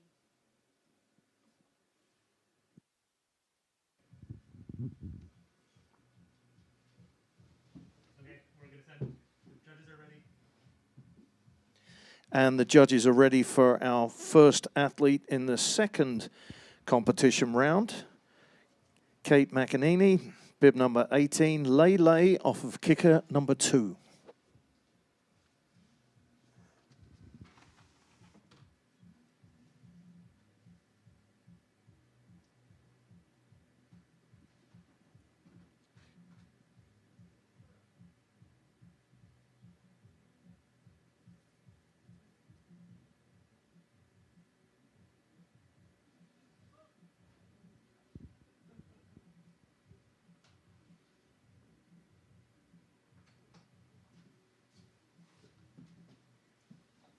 And she is on course.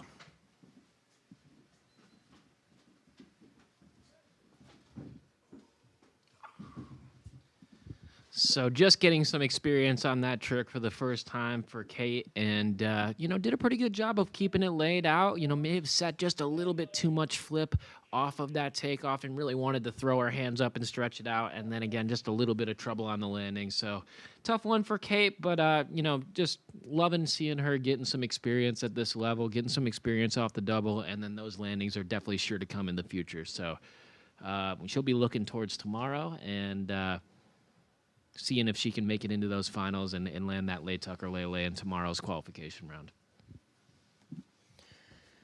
Our next athlete, Kira Dossa from Team USA, went off of kicker number 2 with a lay fall in the first round. Second round, her jump is...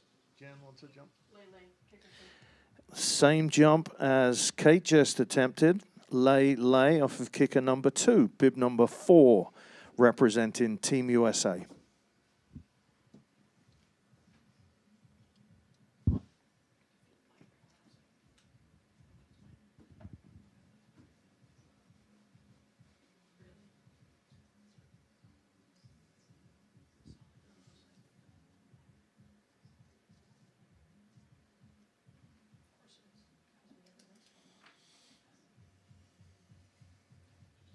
What's our code for Kira?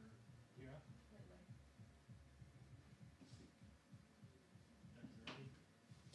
And the judges are ready for you, Kira.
We have some flags that are doing some wild things, Chris.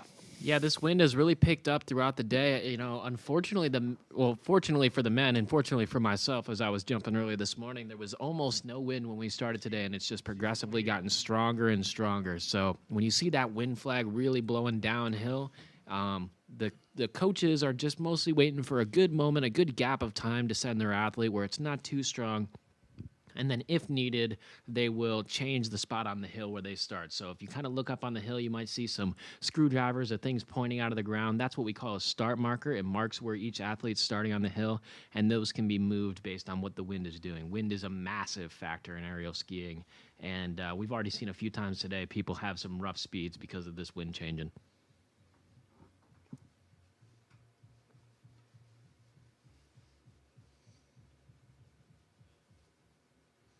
Is this hill known for its wind, Chris? Not particularly. I think the weather in North America has been a little bit funky for everybody this year. It's no secret that winter has been a little bit rough. She's this season. on course.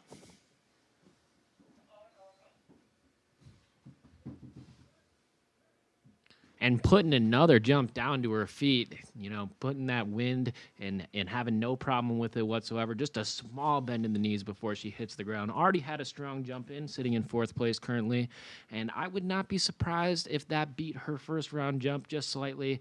And I'm not sure if it's going to change her position. I think she'll hold in 4th place, but a really solid jump for Kira, and especially a young athlete coming up, putting 2 jumps to her feet. It's very impressive.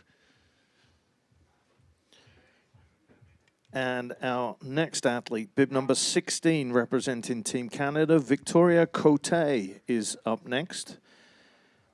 Back full off of kicker number 1 in her first jump.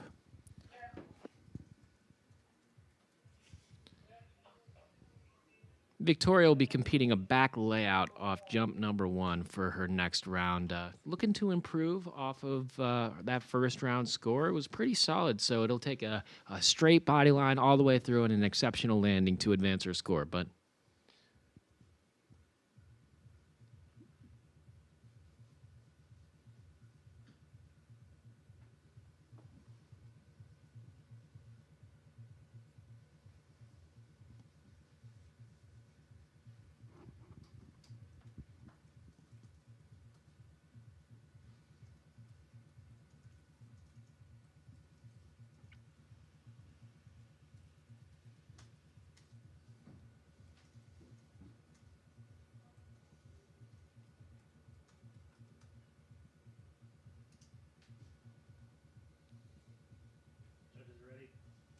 And the judges are ready for Victoria Cote.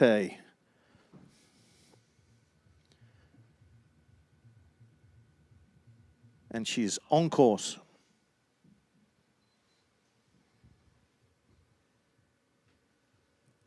really nice back layout, holding that position all the way through. A nice landing. Not sure if it's going to beat her first round score, but 2 solid jumps out of Victoria today.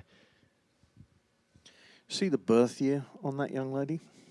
2009. Sorry. Gosh, now I'm definitely starting to feel old. I think that my first year, you know, of competing in at Lake Placid was 2009. So I'm only 26 years old, or 25 years old. I don't even know how old I am. But some of the competitors in today's competition definitely got me feeling a little bit older. Nice job, Victoria Cote. Next up, Rosalie Gagnon from Team Canada. Lay off of kicker number 3 in her first round of jumps. And a lay tuck destined for her second round of jumps.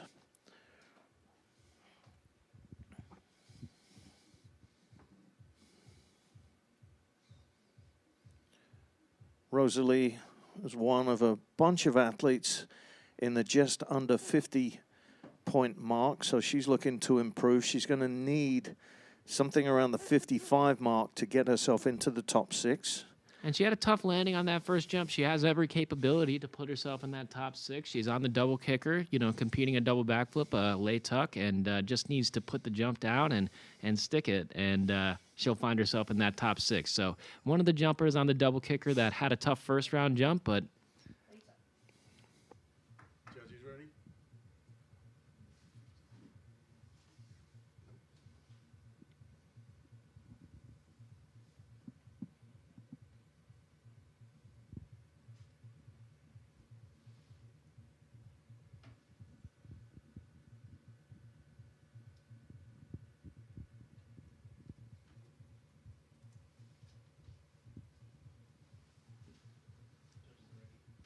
And the judges are ready for you, Rosalie.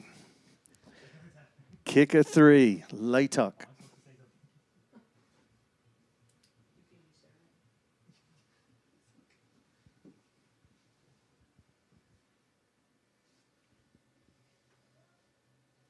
She's on course.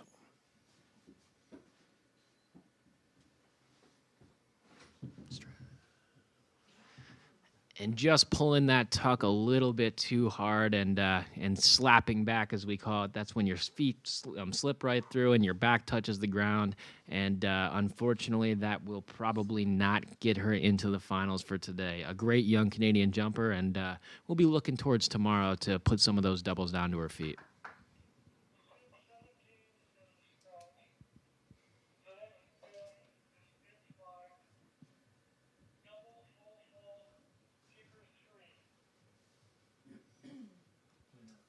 Our next athlete is Marion Thinault from Team Canada, currently sitting in second place, taking her second jump with a double full off of kicker number 3. So this will be the most difficult trick we've seen in the female competition so far today, and trying to make that second place into a first place. So, you know, if she puts this down, she should definitely be able to catapult herself into the lead. And in the finals, it's nice to make it in anything, and the score is completely wiped, but being able to go last definitely leaves an impression on the judges, and it gives you, I think, what is the best opportunity to end up in the top spot. So she's trying to end this qualification round in first place and doing the hardest trick we've seen today, 3 twists and 2 flips.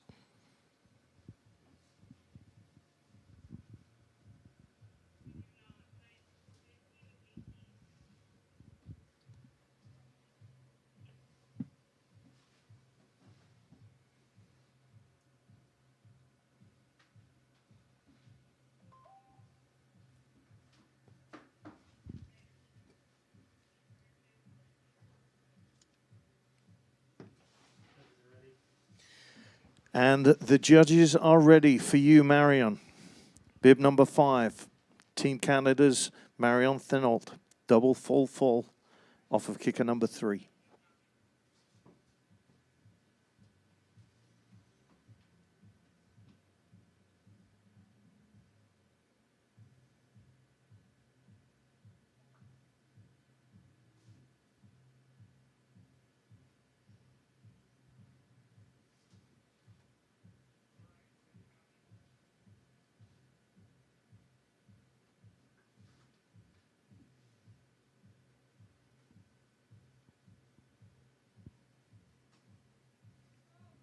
She's on course.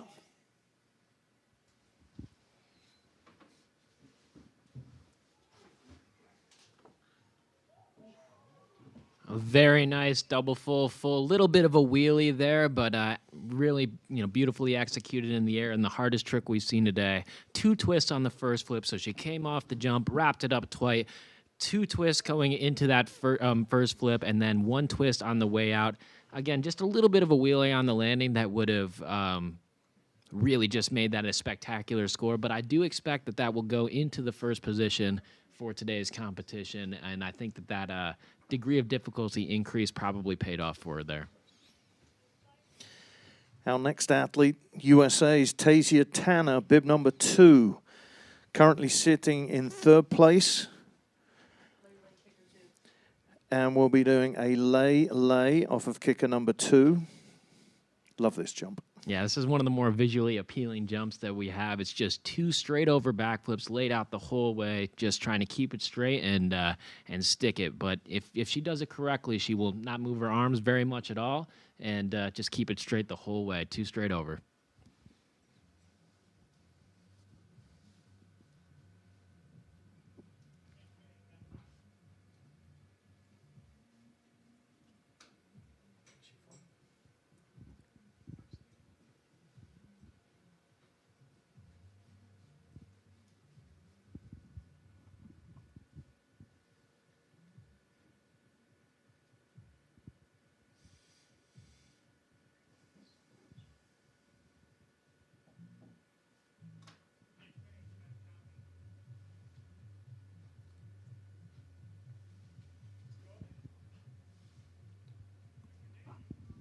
And going into that top spot is Marion Thaneau with an 80.72 on a double full triple twisting double. You should see the. You should see the. You see it now? Okay. Okay. Judges are ready. The words we love to hear, the judges are ready.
Just waiting for the wind to be right. If you see that flag on the looker's right-hand side, it is going straight downhill, so just trying to wait for a small break to get that speed a little bit closer and get this jump to her feet.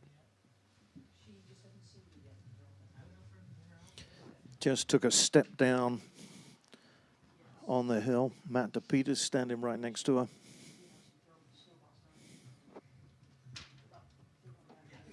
She is on course.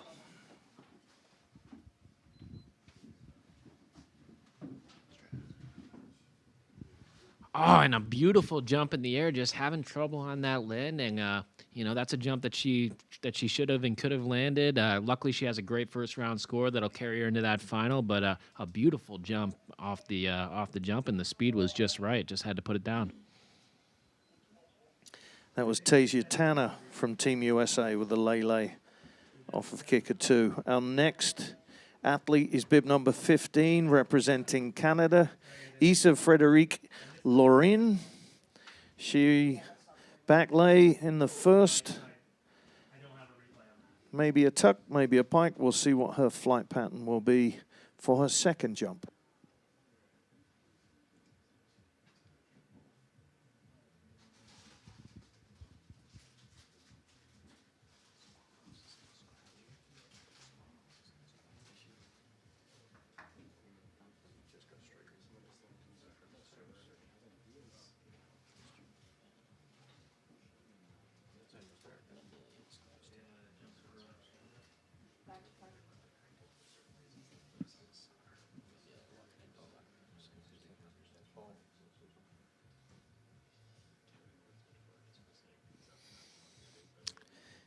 Isa's jump is a back pike off of kicker number 1.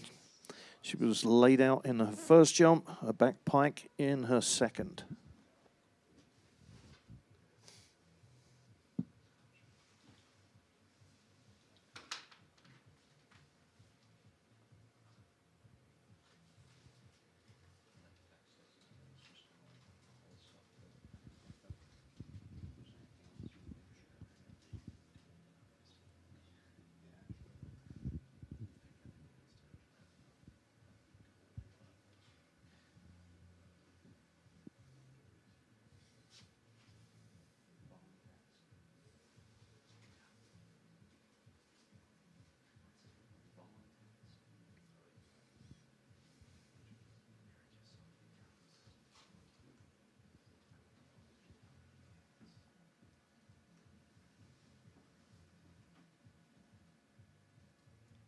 Just waiting on the judges for the next jump.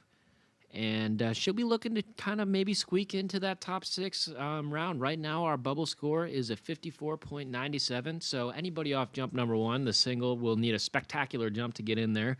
But it is very possible. So just, hoping to perform a really high-level single here and maybe make our way onto the bubble. We'll see. We're also testing the arm strength of the Go ISA team. There you go. Wave those banners up and down. Isa, move your banner, please. The Go-Go is moving, but Isa is not. There you go. Thank you. We can see you. Judges are ready. Here comes Isa.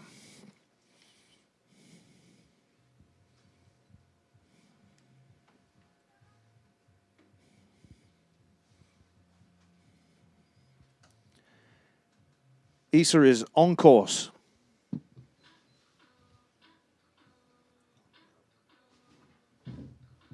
So a solid jump and a solid landing from Isa there. Just a small form break coming out of that back pike. Probably won't be quite enough to make it into that top 6, but a solid day's competition for Isa, and looking forward to watching her jump again tomorrow.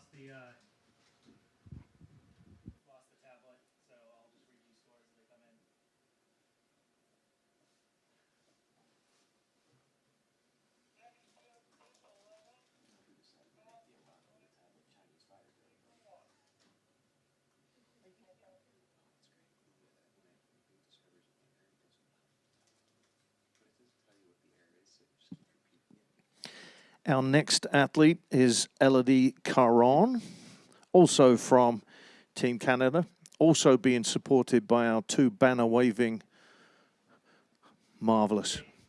We want to see more people from Canada with more signs. Nice job, you 2, for coming out and supporting Team Canada.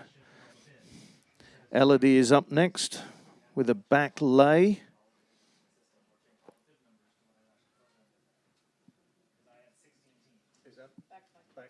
Back pike, sorry, off of kicker number 1. So another back pike here, another opportunity to potentially squeeze into that 6th spot on the bubble. It will be close. It will need to be just about flawless, but let's see if Elodie can put down a solid jump for her banner waving fans at the bottom. And same jump as Isa just competed, so a good opportunity to compare the 2. And if you're in the crowd, figure out which one you like the best.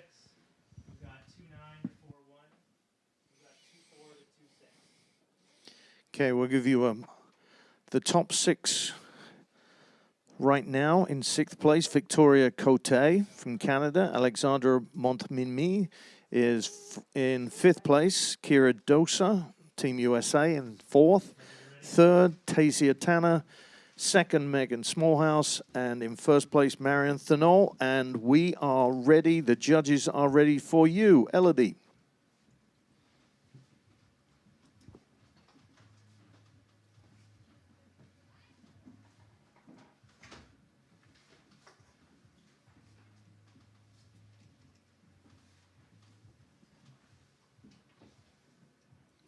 Elodie is on course.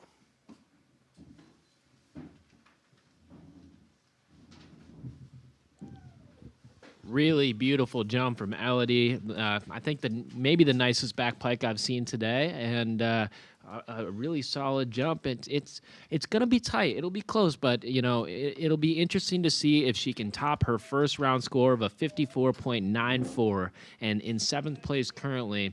She was just 0.03 points off of that 6th place position, so just needs a few more tenths of a point to get into that top 6, and we'll see if that jump will be enough to improve for her.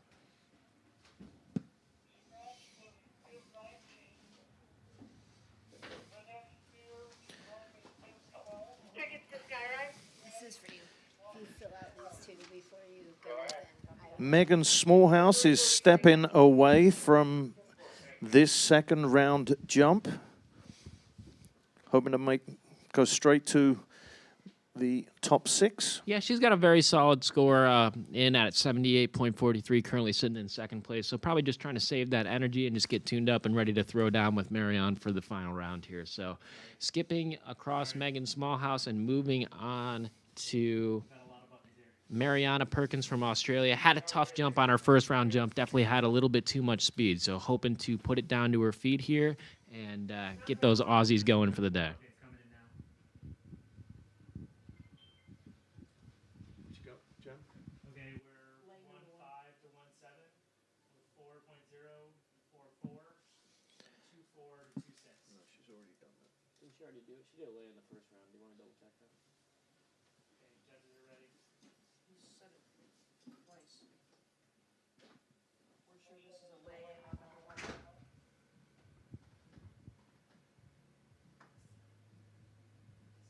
This is a back lay for Megan Smallhouse. No. No, 19's a scratch. Megan Smallhouse, bib 19, is a scratch on this second jump. This is bib number 12, Mariana Perkins, Team Australia. And the judges are ready for you. Still back lay? Thank you. We have a back lay off of kicker number 1. Wait,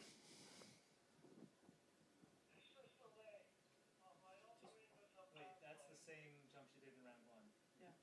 Which you can't do. Can you do that?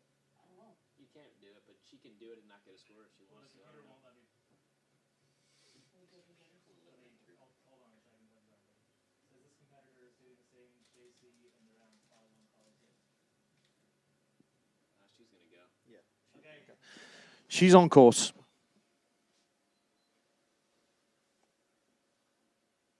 She did it again. She wants to do 2 lays. She can do 2 lays. She just doesn't get a score on one of them. Really nice back lay there, improving off her first round jump, putting it to her feet, and she'll be excited about that and looking towards tomorrow.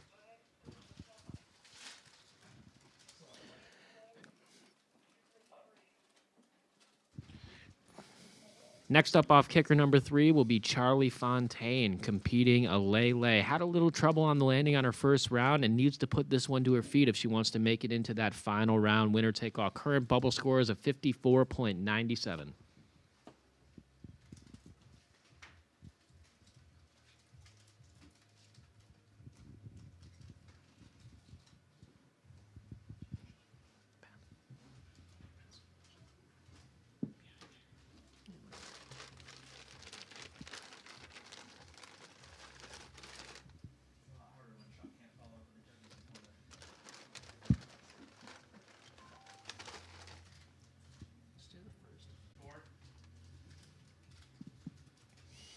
Just waiting for some scores to come in. Okay,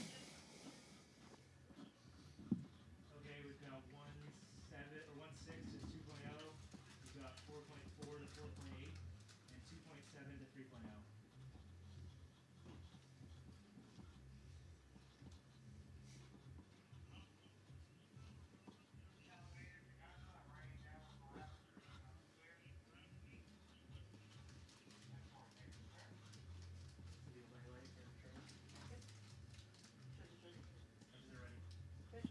And the judges are ready for Charlie Fontaine, bib number 6, representing Team Canada.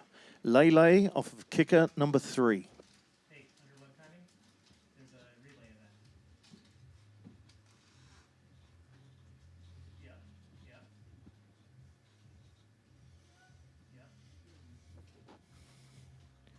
Yeah. And she is on course.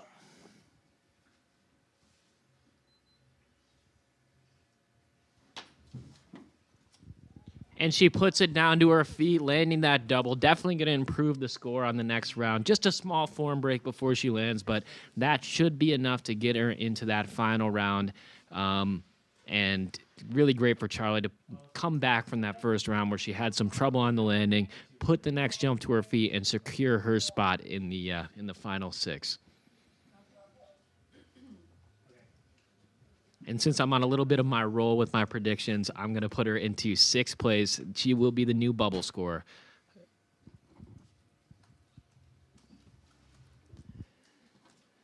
Up next is Kyla Rathwell from Team Canada, bib number 14. She did a nice back pike off of kicker number 1 in her first jump.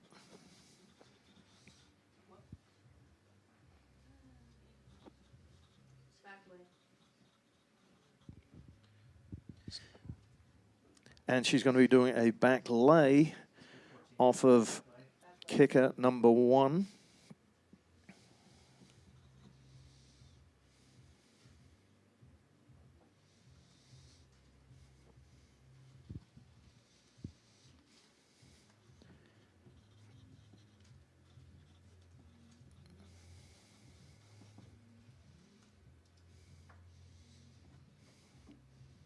Still waiting on the scores for Charlie Fontaine. Scored a 45.76 in her first round jump. 7 or 1.5 to 1.8, 3.7 to 4.0, and 2.2 to 2.5. Chris predicts 6th place. We'll see where she comes in. Are you a betting man, Mr. Lillis? No comment. Because you should start. Maybe on aerial skiing, but I'm pretty sure that's definitely against the rules. Charlie Fontaine into 6th place with a 63.33. She's the new bubble score for the final round. And the judges are ready for Kyla Rathwell with a back lay off of kicker number 1.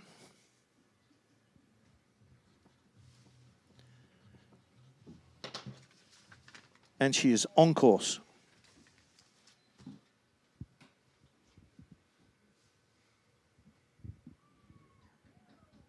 Wonderful jump there, laid out position all the way through, excellent landing, and a great way to end the day. And, you know, these young Canadian girls are looking like they've got a really great crop of young athletes for the future, finishing off their NorAm seasons here in Lake Placid. And what we like to see too is, like your mum and dad were always here for you and your events, Kyla and Charlie, and there's a whole bunch of people that have got a volley of supporters in the pool building. It's great to see the families travel for the athletes. That definitely helps grow a longevity in the sport. Whenever you can have friends and family in the crowd cheering you on, especially when you're at the beginning stages of your career, it just makes you, grow a love and passion for the sport, and hopefully see these girls on their national teams, respectively, in World Cup for a long time. And our next athlete, bib number 10, Alicia Houdon from Team Canada, back pike in her first jump.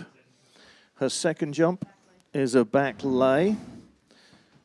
So again, dueling back lay competition.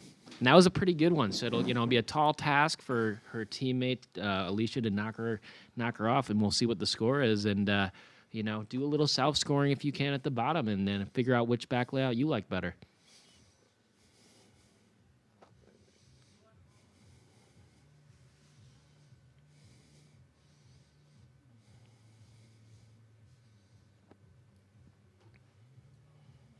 Waiting on one last score from Judge 5. Need a landing. Okay. Got that. We're 1.6 to 1.8. We're 4.2 to 4.7. And 2.5 to 2.9.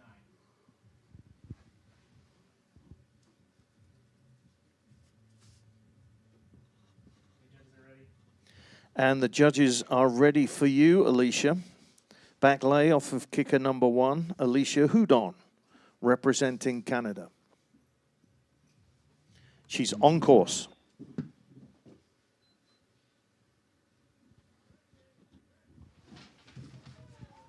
Really solid back layout, and as far as back layouts go, that one was huge. So great to see her put that to her feet, floating it down, keeping the body line straight, showing a lot of control, and sticking landing. So 2 nice dueling back layouts there, and we'll see which one of them ends up higher on the scorecards.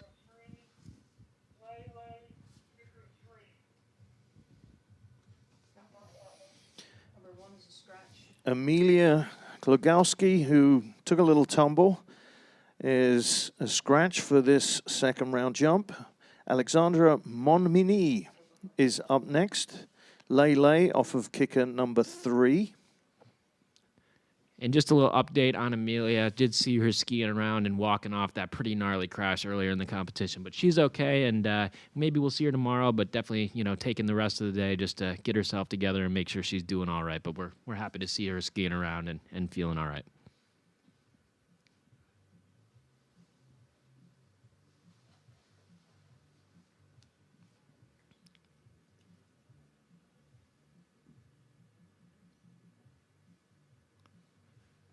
Alexandra already securing a spot in the final of today's competition with a beautiful lay tuck in the first round. We'll see if she can beat it with her lay here and put that score just a little bit higher, qualify a little bit higher. 1-6 to 1-9.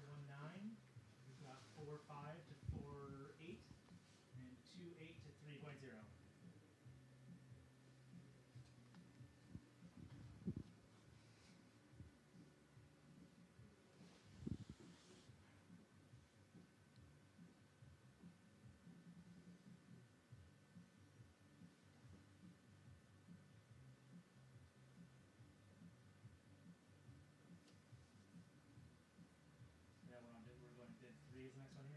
Alicia Houdon score 58-22, winning the dueling back layout competition between the Canadians. And the judges are ready for Alexandra Monmini. Lay off of kicker number 3, bib number 3.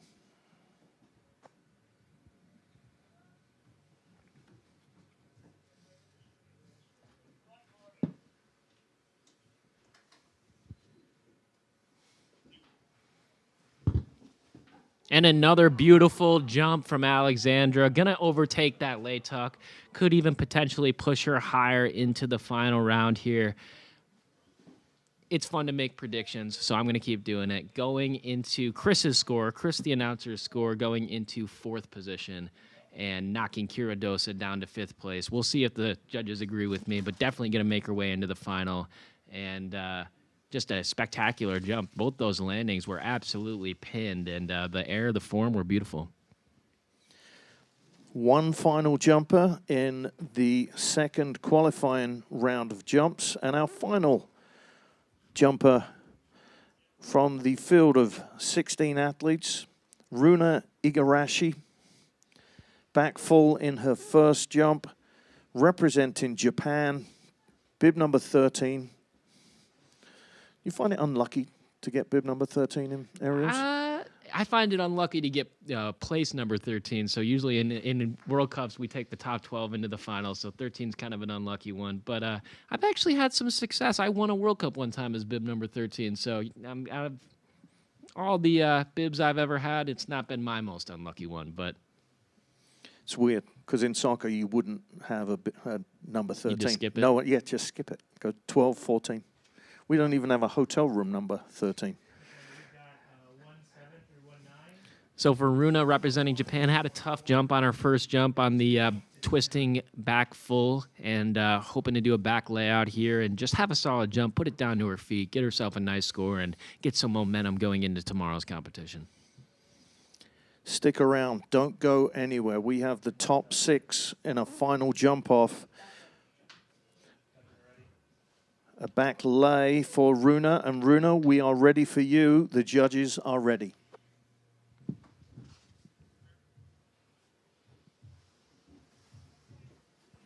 And she's on course.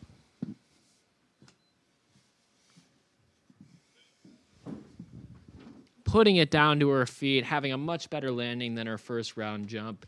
And, you know, just what I said, putting it down to her feet, getting a little bit of momentum going into tomorrow's competition after her first jump. I mean, that's what it's all about, especially for these more developmental athletes. And my streak continues. Alexandra Montemini going into 4th place with a 69.96 on that back lay, just increasing that score from the first round by just a couple points and getting a slightly better position going into the last round. So we have our final 6. And they are in 6th place. Charlie Fontaine will jump first for Team Canada. Kira Dosa will jump 2nd for Team USA. Alexandra Montemini will jump 3rd for Canada. Tasia Tanner will jump 4th. And then our final 2 jumpers, Megan Smallhouse and Marion Thernoll, will complete the afternoon. And we will have bronze, silver, and gold medalists in the first of our 2 competition over 2 days, same time, same plan for tomorrow, but 6 more jumps. Athletes will be making their way to the top of the hill. Those spectators that came out, don't disappear just yet. We got some exciting competition, athletes laying it all down for a chance for a medal. Yep, in and the our NorAm. final 6 athletes, all 6 of them will be competing off the double here. So should be a pretty high-flying round of competition. The wind has calmed down to a reasonable level, at least for the last couple minutes. I've been kind of keeping my eye on it, and we'll be wrapping right around into this final 6. 6 girls going off the double head-to-head, and winner take all.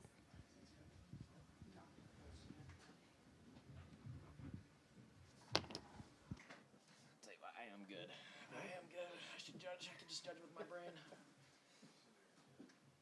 So the judging is pretty decent, considering it. Well, I mean, if I think it's decent because they keep doing what I think. So, from my perspective, I like it.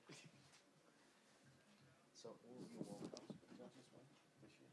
Yeah, it's like the new thing.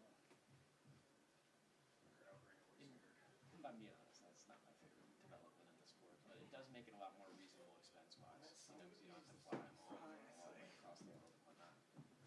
But we have, well, and when the trips get higher and the competitions get to a higher level, it just becomes. So I've got the 6, 4, 3, 2, 9, Judge 5. speed from a TV. It's hard to judge. I find the hardest thing to judge is the height. Does that look right? Because, like, from a TV, it's hard to tell who goes where. You know, that's the big wow factor. You're relying on I was trying to remember how to like make the computer do But, the you know, they're getting it better, and they got people working on it. But start list for final. it's the way it is now, so no point fighting it. They're all very convinced that this is the way it's going to be. I wonder if just having like some sort of like virtual overlay with like a height marker behind them or something. Well, they use a part of the hill. This is it right here. So, you know, that's kind of how they do it right now. When you get someone his size, someone who's 6'5", the speed that you do yourself is a lot faster than Somebody who's a lot So- taller. Well, the taller people generally go faster. Ish. But it's more, I mean, it's kind of the speed is almost irrelevant because it's all, there's a lot of stuff that play in the speed with the number can be a little deceiving. I was thinking more as far as like the rotation wise, like shorter people rotate a little faster. Yeah, usually, and like shorter people, when they come through, we have our speed trap up there, like you can lose or gain a lot of speed in between that group. So you might see a person that's really tall hit the trap at a higher speed, but then between when they leave the trap and when they hit the jump, they lose a lot more speed than a shorter person who goes through the trap at a lower speed, but maybe doesn't lose as much in the flat. So it's like you're probably maybe hitting that end of the jump, maybe at a very similar speed, but the number is different. So it's a little deceiving. Jen, what time do we start tomorrow? They're talking about 8. 8 a.m. Shopping at 8. Competition starts tomorrow at 10 a.m. Louise, that is triples for breakfast. I think that's gonna change though. It's already changed. Oh, that is the change? We have that in an email, Jen. Or is it in WhatsApp? Yeah, update the website. How many copies of the start list are in print? I don't need them. You need a start list For tomorrow? for right now. No, we got it on the computer, we're good. Are we ready to go? I'm good. I've Do got we need any start list printed? This is printing one. They're coming out right now. So we're just about to wrap into the final round of the ladies' competition today. Our run order will be first, Charlie Fontaine from Canada. Second, Kira Dosa. Third, Alexandra Montemini. Fourth, Tasia Tanner. Fifth, Megan Smallhouse. And sixth, Marion Thaneau. So the scores from the previous rounds do not carry over into this round of competition, and it is winner take all. Best jump wins, and this will be a major deciding competition for who is crowned queen of the North American Cup Tour.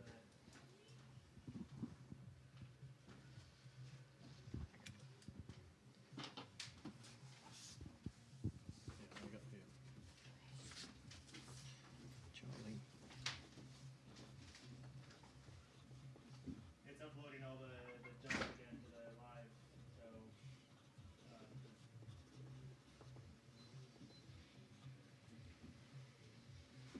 okay, did any of you see that change? Okay, 6 is correct. Okay, are you guys ready for okay. Judges are ready.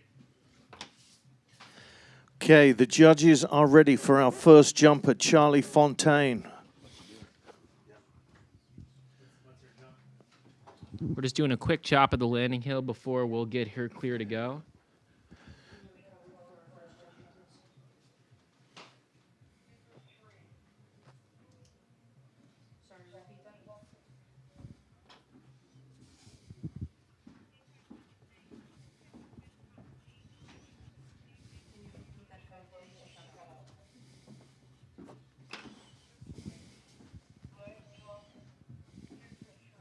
So Charlie will be giving us a lay tuck off kicker number 3, laid out in the first flip, quick tuck, and hoping to put that down to her feet and land herself on the podium today.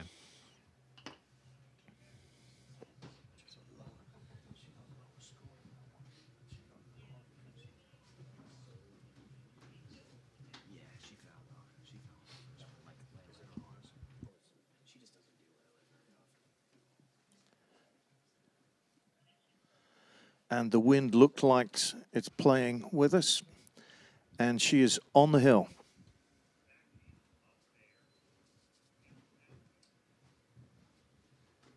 And sticking in the landing, putting it down to her feet, just a small form break. You see when she came out of that tuck, she just pulled her knees up just a little bit more to get it to her feet, but she absolutely stuck the landing. That'll be a really nice jump and put some pressure on the ladies to put the rest of the jumps on their feet. So going first is never easy, but the pressure is on now.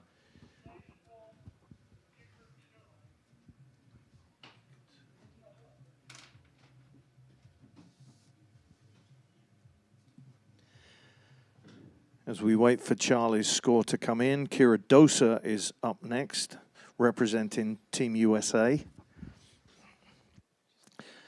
Lay full, kicker 2. Prediction from Chris Lillis? Well, you know, this is where it gets difficult. Before I was just predicting placement. I will give a score prediction. I'm going to give it a 69 and change. But that's just Chris's score. That is in no way official whatsoever. But Chris is also a gold medalist from the Beijing team competition in freestyle aerials. Thanks for joining me in the box, fella. You are the stuff, and it's been a pleasure sitting, chatting with you. You telling us exactly what you're seeing, and you coming back tomorrow? I think I'll be back in the booth tomorrow, and it's been fun for me. I never get to critique my fellow athletes as much as I have today, especially not over a loudspeaker. So hopefully I didn't hurt anybody's feelings, but just calling it as I see it, and you know, watching a really solid competition go off all day today. You full running tomorrow? Yeah, I'll be jumping in the morning and doing a few jumps, and then be back in the booth and calling it how I see it. And we start at 8 o'clock tomorrow. 8 o'clock tomorrow. Triples for breakfast is what you said. Yep, triples for breakfast. So that'll be the training. There'll be a little bit over an hour of training, and then competition should be going off for the men, the first round of qualifications, at around 9:45 a.m. Very good. Again, free entrance. How much fun can you have for free? Come out and watch more freestyle aerials tomorrow. So score in for Charlie Fontaine, 66.56. So I was a little bit high. I like the landing a lot on that one, but we are ready for Kira Dosa with a lay full. Judges are ready, and the course is clear.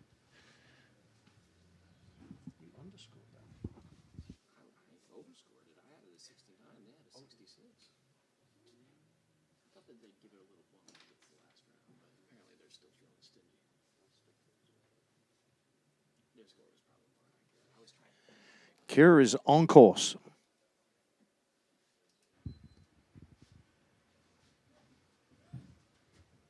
Putting it down to her feet. Kira's been sticking the landing all day. Just a small form break before she hit, but an excellent landing right there. I think that's going to be her nicest jump of the whole day, and that's when you want to do it in that last round, the super final, winner take all round.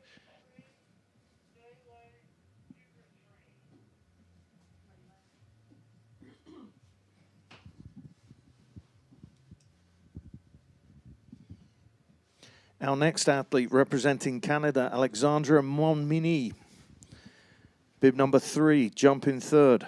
Yeah, really excited to see this girl jump. She had 2 spectacular jumps in the qualification round, a nice lay tuck, and then backing it up with an even nicer and more beautiful lay-lay. I think she'll throw a lay-lay here just to get that little higher degree of difficulty, and we'll see if she can perform it just as well as she did in the last round. One of those up-and-coming Canadian aerial skiers, and I have no doubt that she'll be joining us on World Cup Tour rather soon.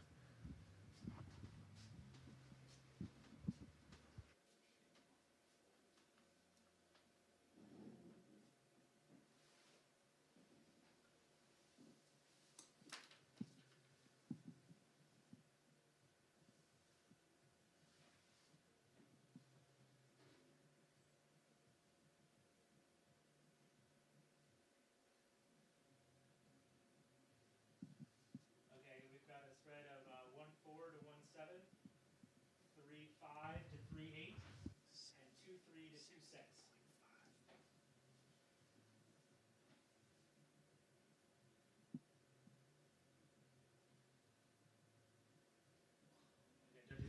Kira Dosa going into second place with a 66.41.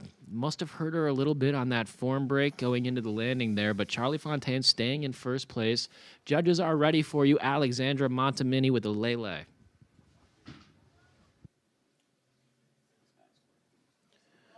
On course.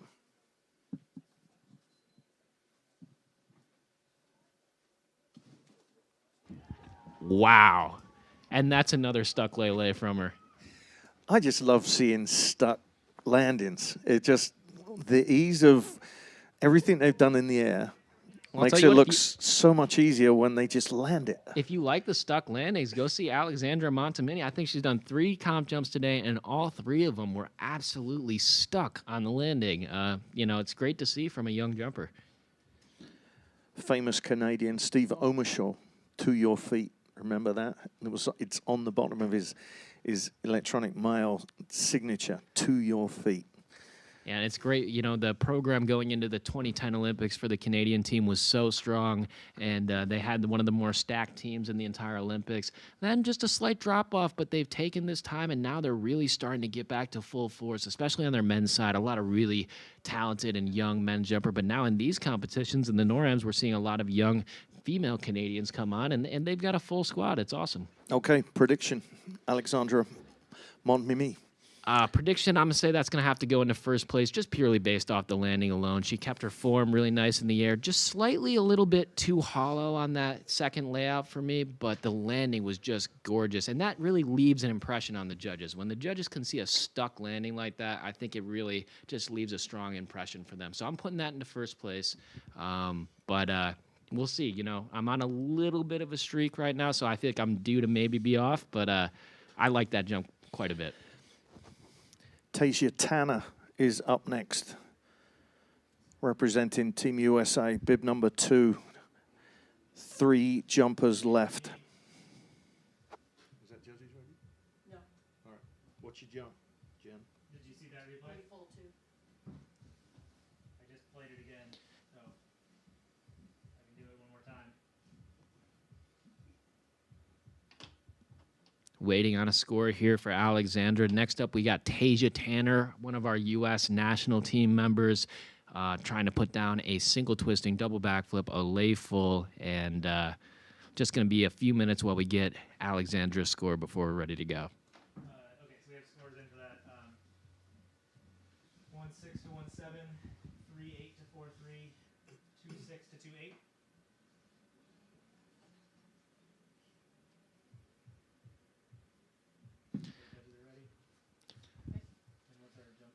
Judges are ready for Tasia Tanner, single twisting double backflip.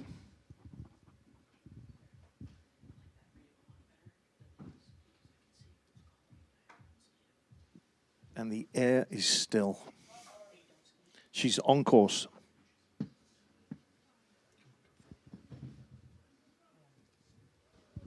Oh, yeah.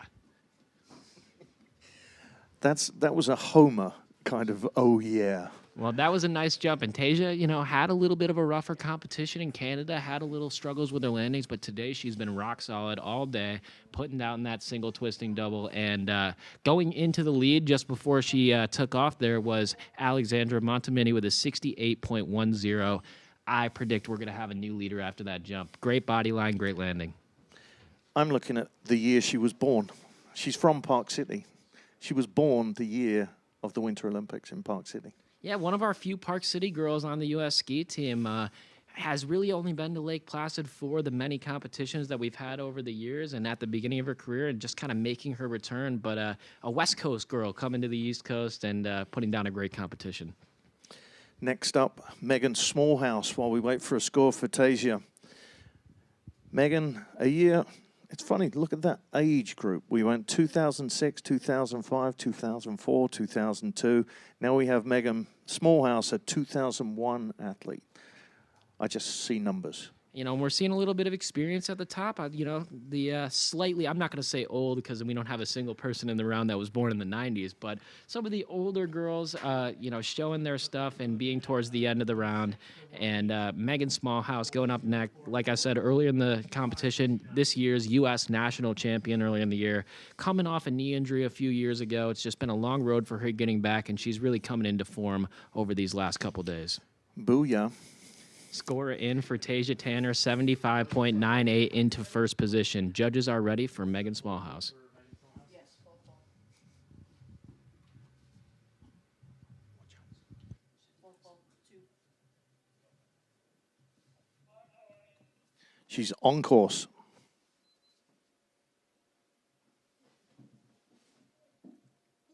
Wow. That was nice. Spectacular jump from Megan, putting down a strong full in the first round of the qualifications and then backing it up in the super final. Another double twisting, double backflip. The pressure is on our final jumper.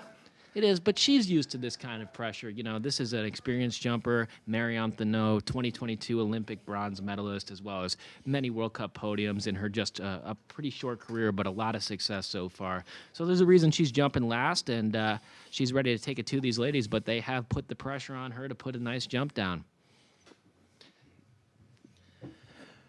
5 stuck landings out of 6. Really, really high quality ladies final with all the women so far putting the jumps to her feet. This one will be interesting for me because Tasia's jump was excellent in the air, really nice body line, and the landing was phenomenal. Smallhouse also keeping the body line straight the whole way through. Nice twist timing, nice feet together. Just a little bit of chest down on the landing, but sold it well. You'll see she put her arms through to the side just about as quick as she possibly could. And so it'll be interesting to see what the judges do with that. They've got a lot of really high-quality jumps to choose from here. Degree of difficulty on that full? The highest degree of difficulty jump we have seen so far in this round, and that will definitely help her. I am going to say I think she'll take over the top spot with that, but I think it will be close. 75.98 to beat.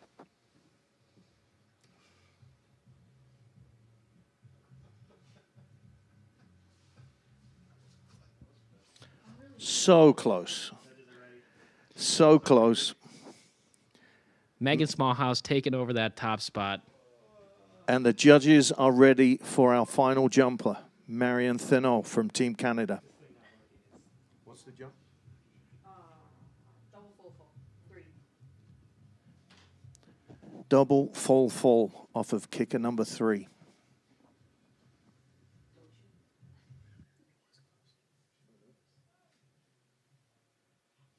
She's on course.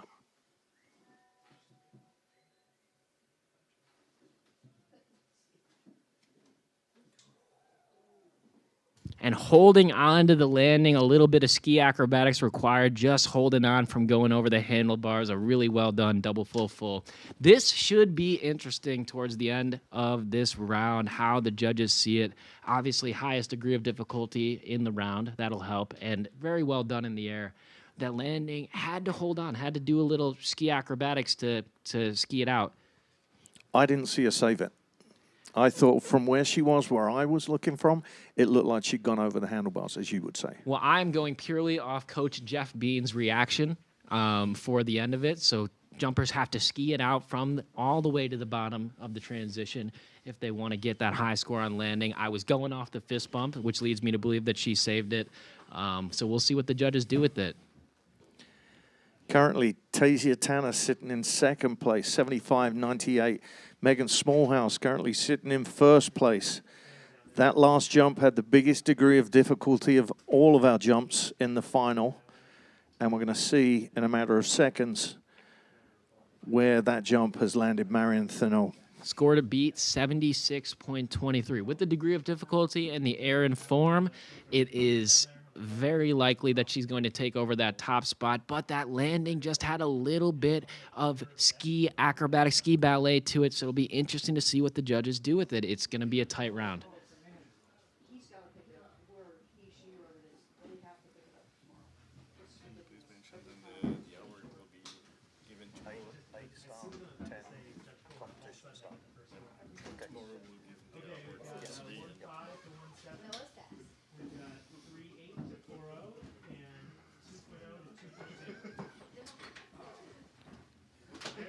All right, still not showing, Chris. Betting man, does Marion have it or does Megan have it? I do think she's going to take over the top spot, but just barely, and she does with a 78.96 going into first place, taking home the win for Team Canada. So the podium today Is Tanatasia in third place, Team USA. Megan Smallhouse, USA, in second place. And that final jump that you just saw, Marion Thanol, Team Canada, wins gold in our first of two competitions at the NorAm Cup here in Lake Placid. Chris, lovely working with you today. I can't wait to see you tomorrow. 8 o'clock, athletes, is when we start. 10 o'clock, competition begins. Yep, and we'll run it back tomorrow. Make sure you're out here, more high-flying aerial action, and get yourself a waffle if they're still up and going. I had one in between the competitions, and they were awesome.